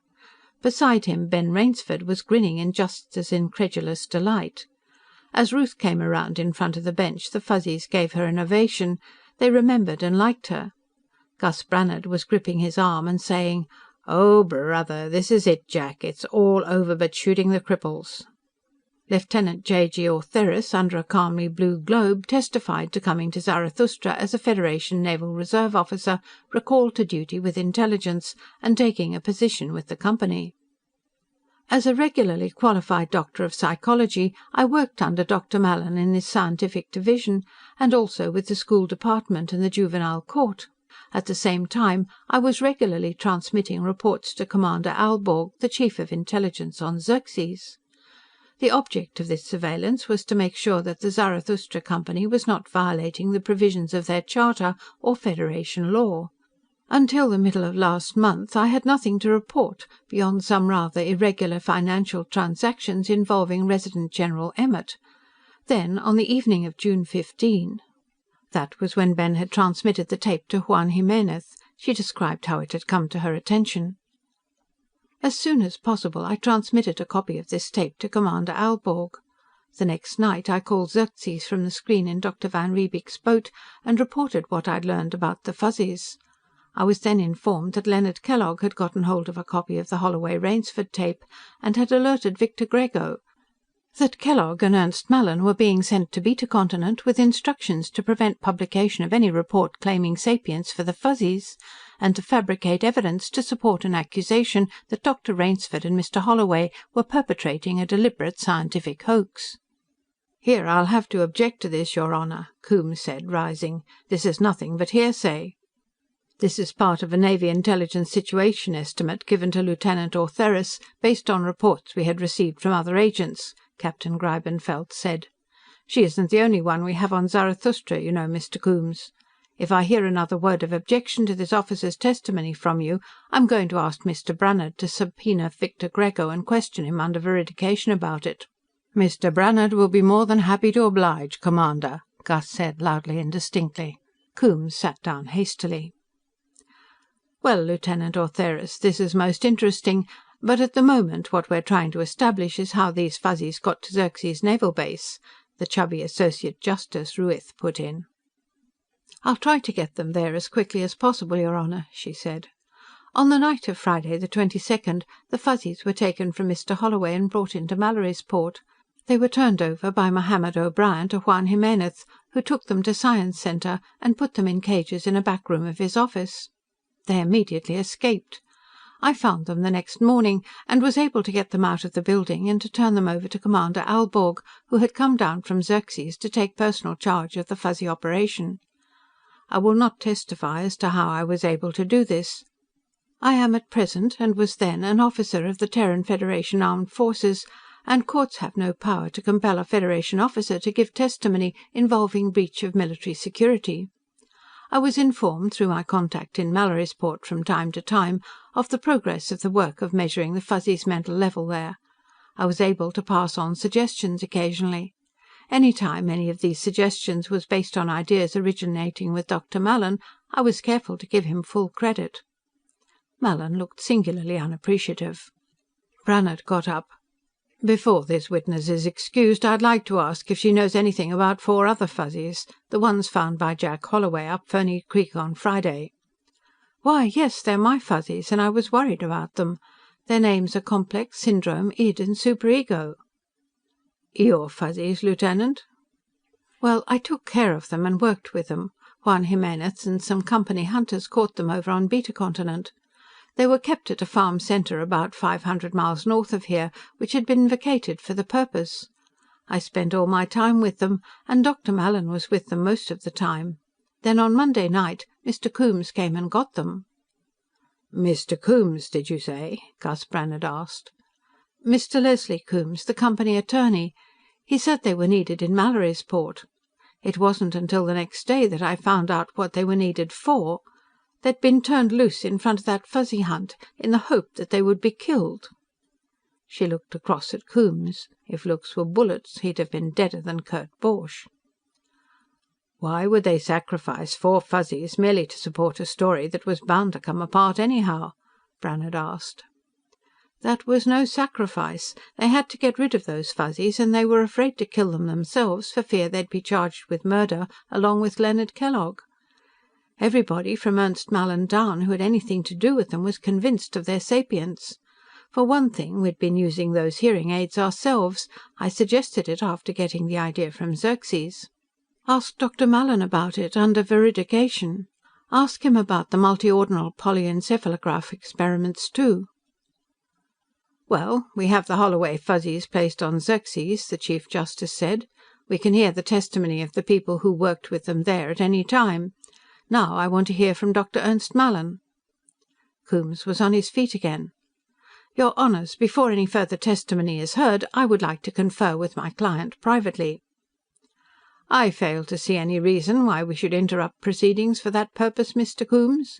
You can confer as much as you wish with your client after this session, and I can assure you that you will be called upon to do nothing on his behalf until then." He gave a light tap with his gavel and then said, "Dr. Ernst Mallin will please take the stand." End of chapter 14. Chapter 15. Ernst Mallin shrank, as though trying to pull himself into himself, when he heard his name. He didn't want to testify. He'd been dreading this moment for days. Now he would have to sit in that chair, and they would ask him questions, and he couldn't answer them truthfully, and the globe over his head. When the Deputy Marshal touched his shoulder and spoke to him, he didn't think at first that his legs would support him. It seemed miles, with all the staring faces on either side of him. Somehow he reached the chair and sat down, and they fitted the helmet over his head and attached the electrodes. They used to make a witness take some kind of an oath to tell the truth. They didn't any more. They didn't need to. As soon as the veridicator was on, he looked up at the big screen behind the 3 judges. The globe above his head was a glaring red. There was a titter of laughter. Nobody in the courtroom knew better than he what was happening. He had screens in his laboratory that broke it all down into individual patterns: the steady pulsing waves from the cortex, the alpha and beta waves, beta aleph and beta beth and beta gimel and beta daleth, the thalamic waves. He thought of all of them, and of the electromagnetic events which accompanied brain activity. As he did, the red faded and the globe became blue. He was no longer suppressing statements and substituting other statements he knew to be false. If he could keep it that way. But sooner or later, he knew, he wouldn't be able to. The globe stayed blue while he named himself and stated his professional background. There was a brief flicker of red while he was listing his publications. That paper, entirely the work of one of his students, which he had published under his own name. He'd forgotten about that, but his conscience hadn't. Dr. Mallin, the oldest of the 3 judges, who sat in the middle, began, "What, in your professional opinion, is the difference between sapient and non-sapient mentation?" "The ability to think consciously," he stated. The globe stayed blue. "Do you mean that non-sapient animals aren't conscious, or do you mean they don't think?" "Well, neither. Any life form with a central nervous system has some consciousness, awareness of existence and of its surroundings. And anything having a brain thinks, to use the term at its loosest. What I meant was that only the sapient mind thinks and knows that it is thinking." He was perfectly safe so far. He talked about sensory stimuli and responses, and about conditioned reflexes. He went back to the 1st century pre-atomic and Pavlov and Korzybski and Freud. The globe never flickered.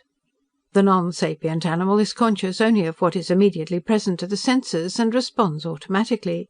It will perceive something and make a single statement about it. This is good to eat. This sensation is unpleasant. This is a sex gratification object. This is dangerous." The sapient mind, on the other hand, is conscious of thinking about these sense stimuli, and makes descriptive statements about them, and then makes statements about those statements in a connected chain. I have a structural differential at my seat, if someone will bring it to me. Well, never mind now, Dr. Mallin. When you're off the stand and the discussion begins, you can show what you mean. We just want your opinion in general terms now.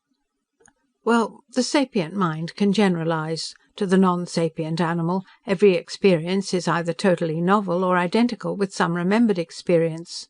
A rabbit will flee from one dog because to the rabbit mind it is identical with another dog that has chased it. A bird will be attracted to an apple, and each apple will be a unique red thing to peck at. The sapient being will say, "These red objects are apples. As a class they are edible and flavoursome." He sets up a class under the general label of apples. This, in turn, leads to the formation of abstract ideas, redness, flavour, etc., conceived of apart from any specific physical object, and to the ordering of abstractions. Fruit is distinguished from apples. Food is distinguished from fruit. The globe was still placidly blue. The three judges waited, and he continued, "Having formed these abstract ideas, it becomes necessary to symbolise them, in order to deal with them apart from the actual object. The sapient being is a symboliser, and a symbol communicator. He is able to convey to other sapient beings his ideas in symbolic form." "Like Papi Jack?" the judge on his right with the black moustache asked. The globe flashed red at once. "Your Honours, I cannot consider words picked up at random and learned by rote speech. The Fuzzies have merely learned to associate that sound with a specific human and use it as a signal, not as a symbol." The globe was still red. The Chief Justice in the middle rapped with his gavel. "Dr. Mallin, of all the people on this planet, you at least should know the impossibility of lying under veridication. Other people just know it can't be done. You know why. Now I'm going to rephrase Judge Janiver's question, and I'll expect you to answer truthfully. If you don't, I'm going to hold you in contempt. When those Fuzzies cried out 'Pappy Jack,' do you or do you not believe that they were using a verbal expression which stood in their minds for Mr. Holloway?" He couldn't say it. This sapience was all a big fake. He had to believe that. The Fuzzies were only little mindless animals. But he didn't believe it. He knew better. He gulped for a moment. "Yes, your Honour. The term Pappy Jack is in their minds a symbol standing for Mr. Jack Holloway." He looked at the globe. The red had turned to mauve, the mauve was becoming violet, and then clear blue. He felt better than he had felt since the afternoon Leonard Kellogg had told him about the Fuzzies. "Then Fuzzies do think consciously, Dr. Mallin?" That was Pendarvis. "Oh yes. The fact that they use verbal symbols indicates that, even without other evidence, and the instrumental evidence was most impressive. The mentation pictures we got by encephalography compare very favourably with those of any human child of 10 or 12 years old, and so does their learning and puzzle-solving ability. On puzzles they always think the problem out first, and then do the mechanical work, with about the same mental effort, say, as a man washing his hands or tying his neckcloth." The globe was perfectly blue. Mallin had given up trying to lie. He was simply gushing out everything he thought. Leonard Kellogg slumped forward, his head buried in his elbows on the table, and misery washed over him in tides. "I am a murderer. I killed a person. Only a funny little person with fur, but she was a person, and I knew it when I killed her. I knew it when I saw that little grave out in the woods, and they'll put me in that chair and make me admit it to everybody, and then they'll take me out in the jail yard, and somebody will shoot me through the head with a pistol, and all the poor little thing wanted was to show me her new jingle." "Does anybody want to ask the witness any questions?" the Chief Justice was asking. "I don't," Captain Greibenfeld said. "Do you, Lieutenant?" "No, I don't think so," Lieutenant Ybarra said. "Dr. Mallin's given us a very lucid statement of his opinions." He had, at that. After he'd decided he couldn't beat the veridicator. Jack found himself sympathising with Mallin. He'd disliked the man from the first, but he looked different now, sort of cleaned and washed out inside. Maybe everybody ought to be veridicated now and then, to teach them that honesty begins with honesty to self. "Mr. Coombes?" Mr. Coombes looked as though he never wanted to ask another witness another question as long as he lived. Mr. Brannhard. Gus got up, holding a sapient member of a sapient race who was hanging on to his beard, and thanked Ernst Mallin fulsomely. "In that case, we'll adjourn until 0900 tomorrow. Mr. Coombes, I have here a cheque on the Chartered Zarathustra Company for 25,000 sols. I am returning it to you, and I am cancelling Dr. Kellogg's bail," Judge Pendarvis said, as a couple of attendants began getting Mallin loose from the veridicator. "Are you also cancelling Jack Holloway's?" "No, and I would advise you not to make an issue of it, Mr. Coombes. The only reason I haven't dismissed the charge against Mr. Holloway is that I don't want to handicap you by cutting off your foothold in the prosecution. I do not consider Mr. Holloway a bail risk. I do so consider your client, Dr. Kellogg." "Frankly, your Honor, so do I," Coombes admitted. "My protest was merely an example of what Dr. Mallin would call conditioned reflex." Then a crowd began pushing up around the table, Ben Rainsford, George Lunt and his troopers, Gerd and Ruth shoving in among them, their arms around each other. "We'll be at the hotel after a while, Jack," Gerd was saying. "Ruth and I are going out for a drink and something to eat. We'll be around later to pick up her Fuzzies." Now his partner had his girl back, and his partner's girl had a Fuzzy family of her own. This was going to be real fun. What were their names now? Syndrome, Complex, Eden, Superego. A thing some people named Fuzzies. End of chapter 15. Chapter 16. They stopped whispering at the door, turned right and ascended to the bench, bearing themselves like images in a procession, Ruith first, then himself and then Janiver. They turned to the screen so that the public whom they served might see the faces of the judges, and then sat down. The court crier began his chant. They could almost feel the tension in the courtroom. Eve's Janiver whispered to them, "They all know about it."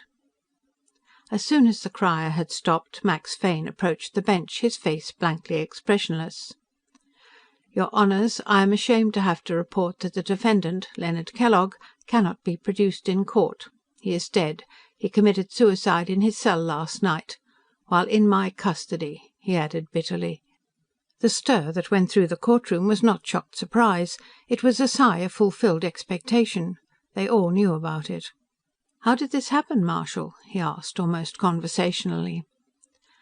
"The prisoner was put in a cell by himself. There was a pick-up eye, and one of my deputies was keeping him under observation by screen." Fane spoke in a toneless, almost robot-like voice. "At 22:30 the prisoner went to bed still wearing his shirt. He pulled the blankets up over his head.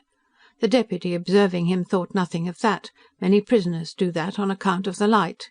He tossed about for a while, and then appeared to fall asleep. When a guard went in to rouse him this morning, the cot, under the blanket, was found saturated with blood.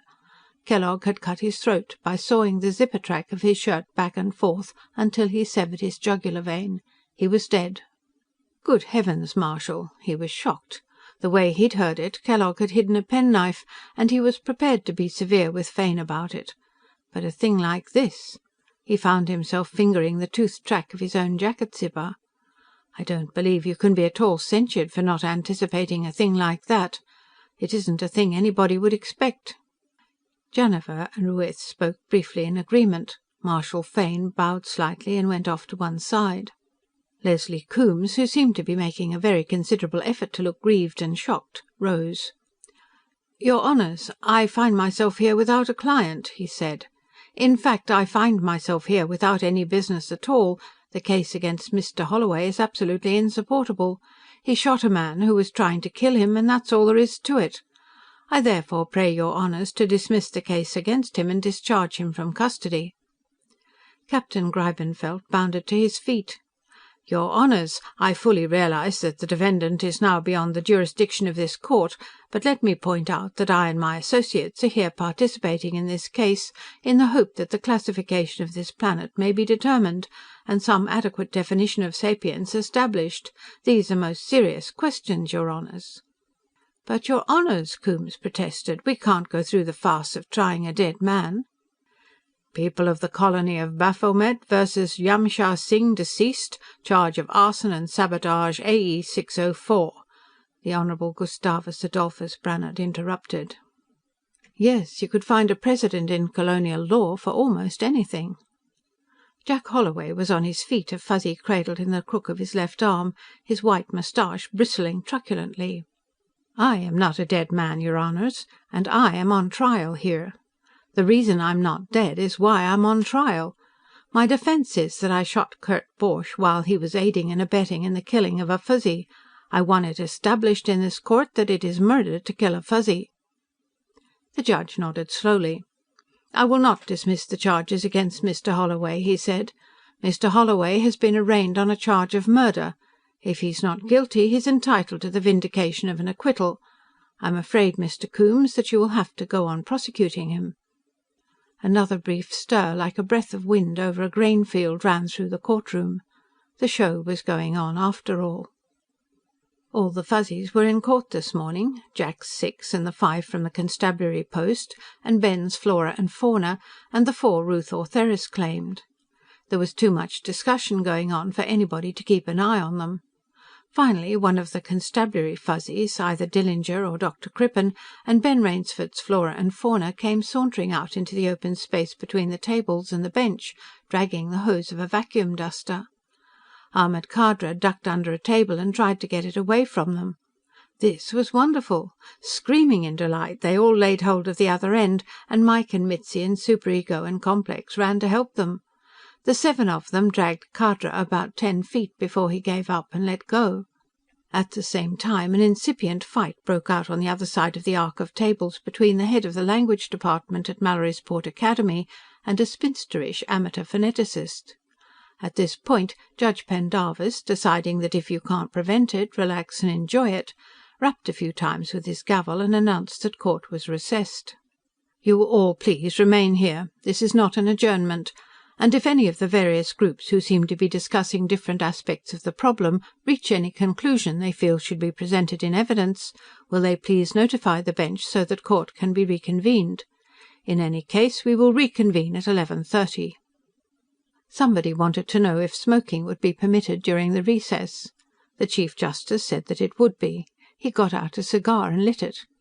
Mamma Fuzzy wanted a puff. She didn't like it. Out of the corner of his eye he saw Mike and Mitzi, Flora and Fauna scampering around and up the steps behind the bench. When he looked again, they were all up on it, and Mitzi was showing the court what she had in her shoulder bag. He got up with Mamma and Baby and crossed to where Leslie Coombes was sitting. By this time somebody was bringing in a coffee urn from the cafeteria. Fuzzies ought to happen oftener in court. The gavel tapped slowly. Little Fuzzy scrambled up onto Jack Holloway's lap. After 5 days in court, they had all learned that the gavel meant for Fuzzies and other people to be quiet. It might be a good idea, Jack thought, to make a little gavel when they got home and keep it on the table in the living room for when the family got too boisterous. Baby, who wasn't gavel-trained yet, started out onto the floor. Mamma dashed after him and brought him back under the table. The place looked like a courtroom again. The tables were ranged in a neat row facing the bench, and the witness chair and the jury box were back where they belonged. The ashtrays and the coffee urn and the ice tubs for beer and soft drinks had vanished. It looked like the party was over. He was almost regretful. It had been fun, especially for 17 Fuzzies and a baby Fuzzy and a little black and white kitten. There was one unusual feature. There was now a 4th man on the bench, in gold-braided navy black, sitting a little apart from the judges, trying to look as though he weren't there at all. Space Commodore Alex Napier. Judge Pendarvis laid down his gavel. "Ladies and gentlemen, are you ready to present the opinions you have reached?" he asked. Lieutenant Ybarra, the Navy psychologist, rose. There was a reading screen in front of him. He snapped it on. "Your Honours," he began, "there still exists considerable difference of opinion on matters of detail, but we are in agreement on all major points. This is quite a lengthy report, and it has already been incorporated into the permanent record. Have I the court's permission to summarize it?" The court told him he had. Ybarra glanced down at the screen in front of him and continued. "It is our opinion," he said, "that sapience may be defined as differing from non-sapience in that it is characterized by conscious thought, by ability to think in logical sequence, and by ability to think in terms other than mere sense data. We, meaning every member of every sapient race, think consciously, and we know what we are thinking. This is not to say that all our mental activity is conscious. The science of psychology is based, to a large extent, upon our realization that only a small portion of our mental activity occurs above the level of consciousness, and for centuries we have been diagramming the mind as an iceberg, 1/10 exposed and 9/10 submerged. The art of psychiatry consists largely in bringing into consciousness some of the content of this submerged 9/10, and as a practitioner I can testify to its difficulty and uncertainty.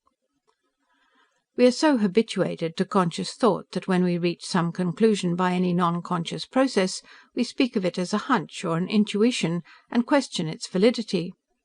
We are so habituated to acting upon consciously formed decisions that we must laboriously acquire, by systematic drill, those automatic responses upon which we depend for survival in combat or other emergencies. And we are by nature so unaware of this vast submerged mental area that it was not until the 1st century pre-atomic that its existence was more than vaguely suspected, and its nature is still the subject of acrimonious professional disputes. There had been a few of those, off and on, during the past 4 days, too. If we depict sapient mentation as an iceberg, we might depict non-sapient mentation as the sunlight reflected from its surface. This is a considerably less exact analogy. While the non-sapient mind deals, consciously, with nothing but present sense data, there is a considerable absorption and re-emission of subconscious memories. Also, there are occasional flashes of what must be conscious mental activity in dealing with some novel situation. Dr. van Riebeek, who is especially interested in the evolutionary aspect of the question, suggests that the introduction of novelty because of drastic environmental changes may have forced non-sapient beings into more or less sustained conscious thinking, and so initiated mental habits which, in time, gave rise to true sapience. The sapient mind not only thinks consciously by habit, but it thinks in connected sequence. It associates one thing with another. It reasons logically and forms conclusions, and uses these conclusions as premises from which to arrive at further conclusions. It groups associations together and generalizes. Here we pass completely beyond any comparison with non-sapience. This is not merely more consciousness or more thinking, it is thinking of a radically different kind. The non-sapient mind deals exclusively with crude sensory material. The sapient mind translates sense impressions into ideas, and then forms ideas of ideas in ascending orders of abstraction almost without limit. This finally brings us to one of the recognized overt manifestations of sapience. The sapient being is a symbol user. The non-sapient being cannot symbolize, because the non-sapient mind is incapable of concepts beyond mere sense images. Wybera drank some water, and twisted the dial of his reading screen with the other hand. The sapient being, he continued, can do one other thing. It is a combination of the 3 abilities already enumerated, but combining them creates something much greater than the mere sum of the parts. The sapient being can imagine. He can conceive of something which has no existence whatever in the sense-available world of reality, and then he can work and plan toward making it a part of reality. He can not only imagine, but he can also create. He paused for a moment. This is our definition of sapience. When we encounter any being whose mentation includes these characteristics, we may know him for a sapient brother. It is the considered opinion of all of us that the beings called Fuzzies are such beings. Jack hugged the small sapient one on his lap, and Little Fuzzy looked up and murmured, "He Inter?" "You're in, kid," he whispered. "You just joined the people." Wybera was saying, "They think consciously and continuously. We know that by instrumental analysis of their electroencephalographic patterns, which compare closely to those of an intelligent human child of 10. They think in connected sequence. I invite consideration of all the different logical steps involved in the invention, designing and making of their prawn-killing weapons, and in the development of tools with which to make them. We have abundant evidence of their ability to think beyond present sense data, to associate, to generalize, to abstract and to symbolize. And above all, they can imagine, not only a new implement, but a new way of life. We see this in the first human contact with the race, which, I submit, should be designated as Fuzzy Sapiens. Little Fuzzy found a strange and wonderful place in the forest, a place unlike anything he had ever seen, in which lived a powerful being. He imagined himself living in this place, enjoying the friendship and protection of this mysterious being. So he slipped inside, made friends with Jack Holloway, and lived with him. And then he imagined his family sharing this precious comfort and companionship with him, and he went and found them and brought them back with him. Like so many other sapient beings, Little Fuzzy had a beautiful dream. Like a fortunate few, he made it real. The Chief Justice allowed the applause to run on for a few minutes before using his gavel to silence it. There was a brief colloquy among the three judges, and then the Chief Justice rapped again. Little Fuzzy looked perplexed. Everybody had been quiet after he did it the first time, hadn't they? It is the unanimous decision of the court to accept the report already entered into the record and just summarised by Lieutenant Ybarra, TFN, and to thank him and all who have been associated with him. It is now the ruling of this court that the species known as Fuzzy Fuzzy Holloway Zarathustra is in fact a race of sapient beings entitled to the respect of all other sapient beings and to the full protection of the law of the Terran Federation. He rapped again, slowly, pounding the decision into the legal framework. Space Commodore Napier leaned over and whispered. All three of the judges nodded emphatically. The naval officer rose. Lieutenant Ybarra, on behalf of the Service and of the Federation, I thank you and those associated with you for a lucid and excellent report, the culmination of work which reflects credit upon all who participated in it. I also wish to state that a suggestion made to me by Lieutenant Ybarra regarding possible instrumental detection of sapient mentation is being credited to him in my own report, with the recommendation that it be given important priority by the Bureau of Research and Development. Perhaps the next time we find people who speak beyond the range of human audition, who have fur and live in a mild climate, and who like their food raw, we'll know what they are from the beginning. Bet Ybarra gets another stripe, and a good job out of this. Jack hoped so. Then Pendarvis was pounding again. I had almost forgotten. This is a criminal trial, he confessed. It is the verdict of this court that the defendant, Jack Holloway, is not guilty as here charged. He is herewith discharged from custody. If he or his attorney will step up here, the bail bond will be refunded. He puzzled Little Fuzzy by hammering again with his gavel to adjourn court. This time, instead of keeping quiet, everybody made all the noise they could, and Uncle Gus was holding him high over his head and shouting, "The winner! By unanimous decision!" End of chapter 16. Chapter 17.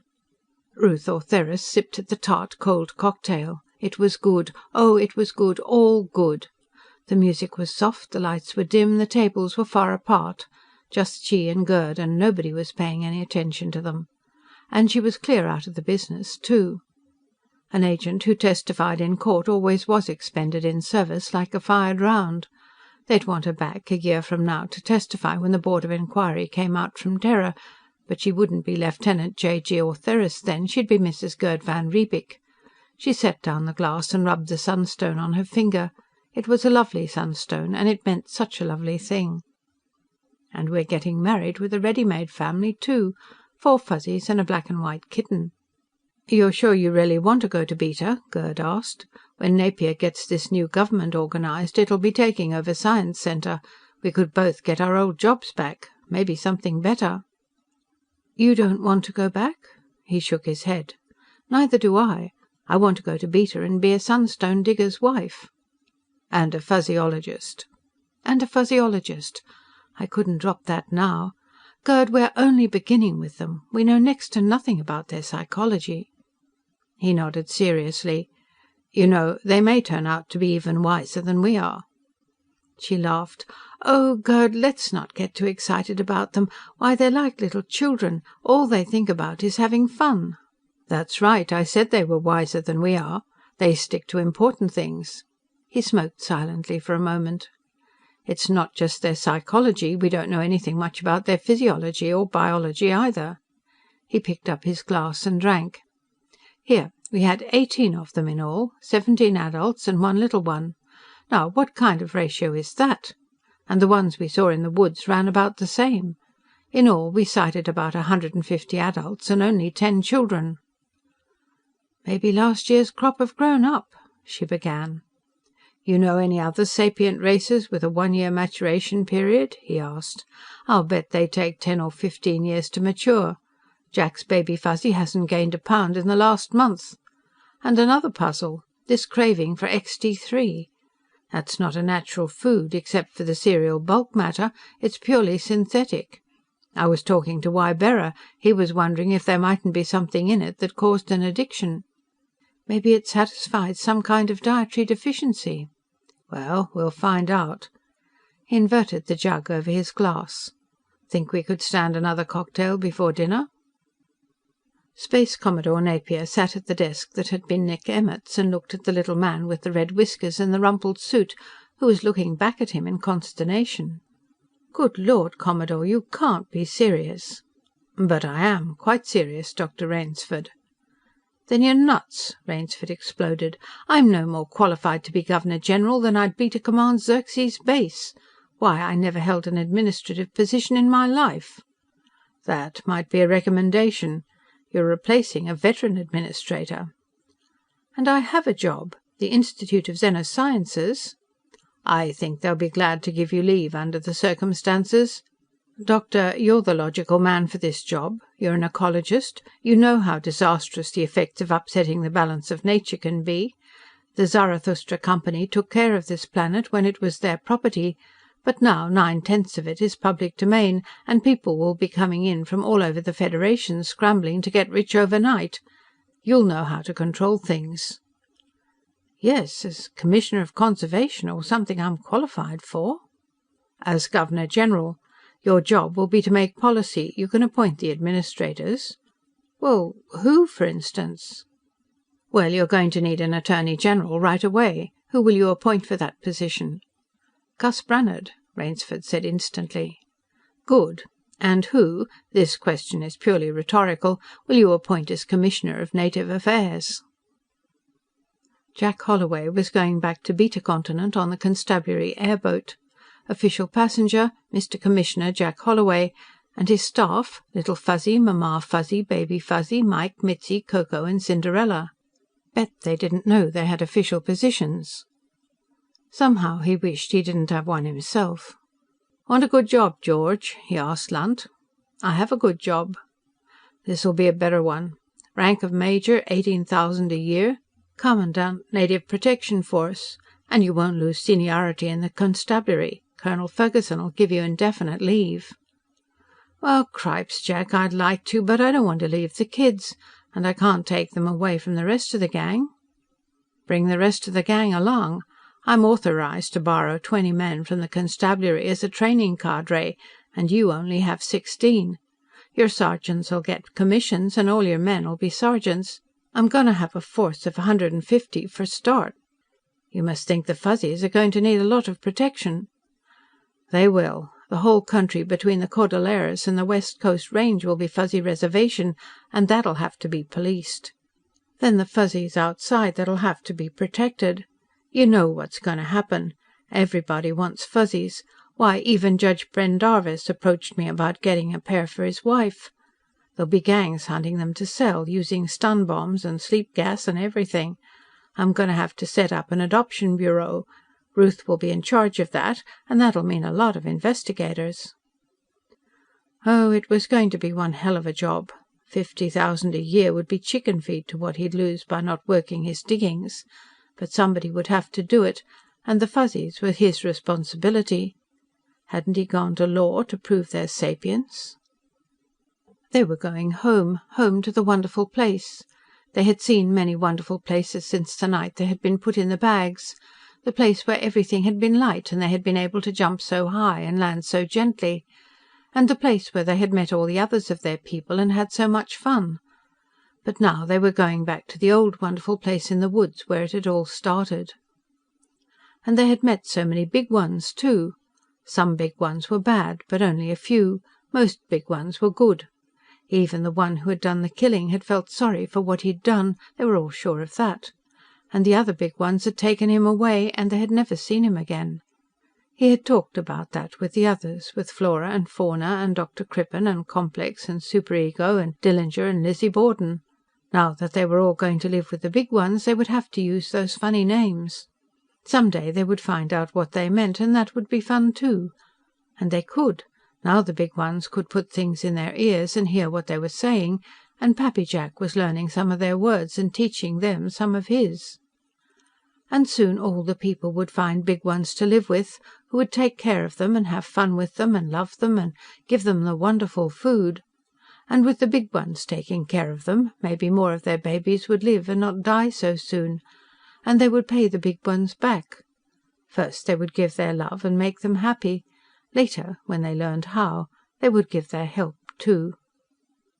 End of chapter 17. This is also the end of Little Fuzzy by H. Beam Piper.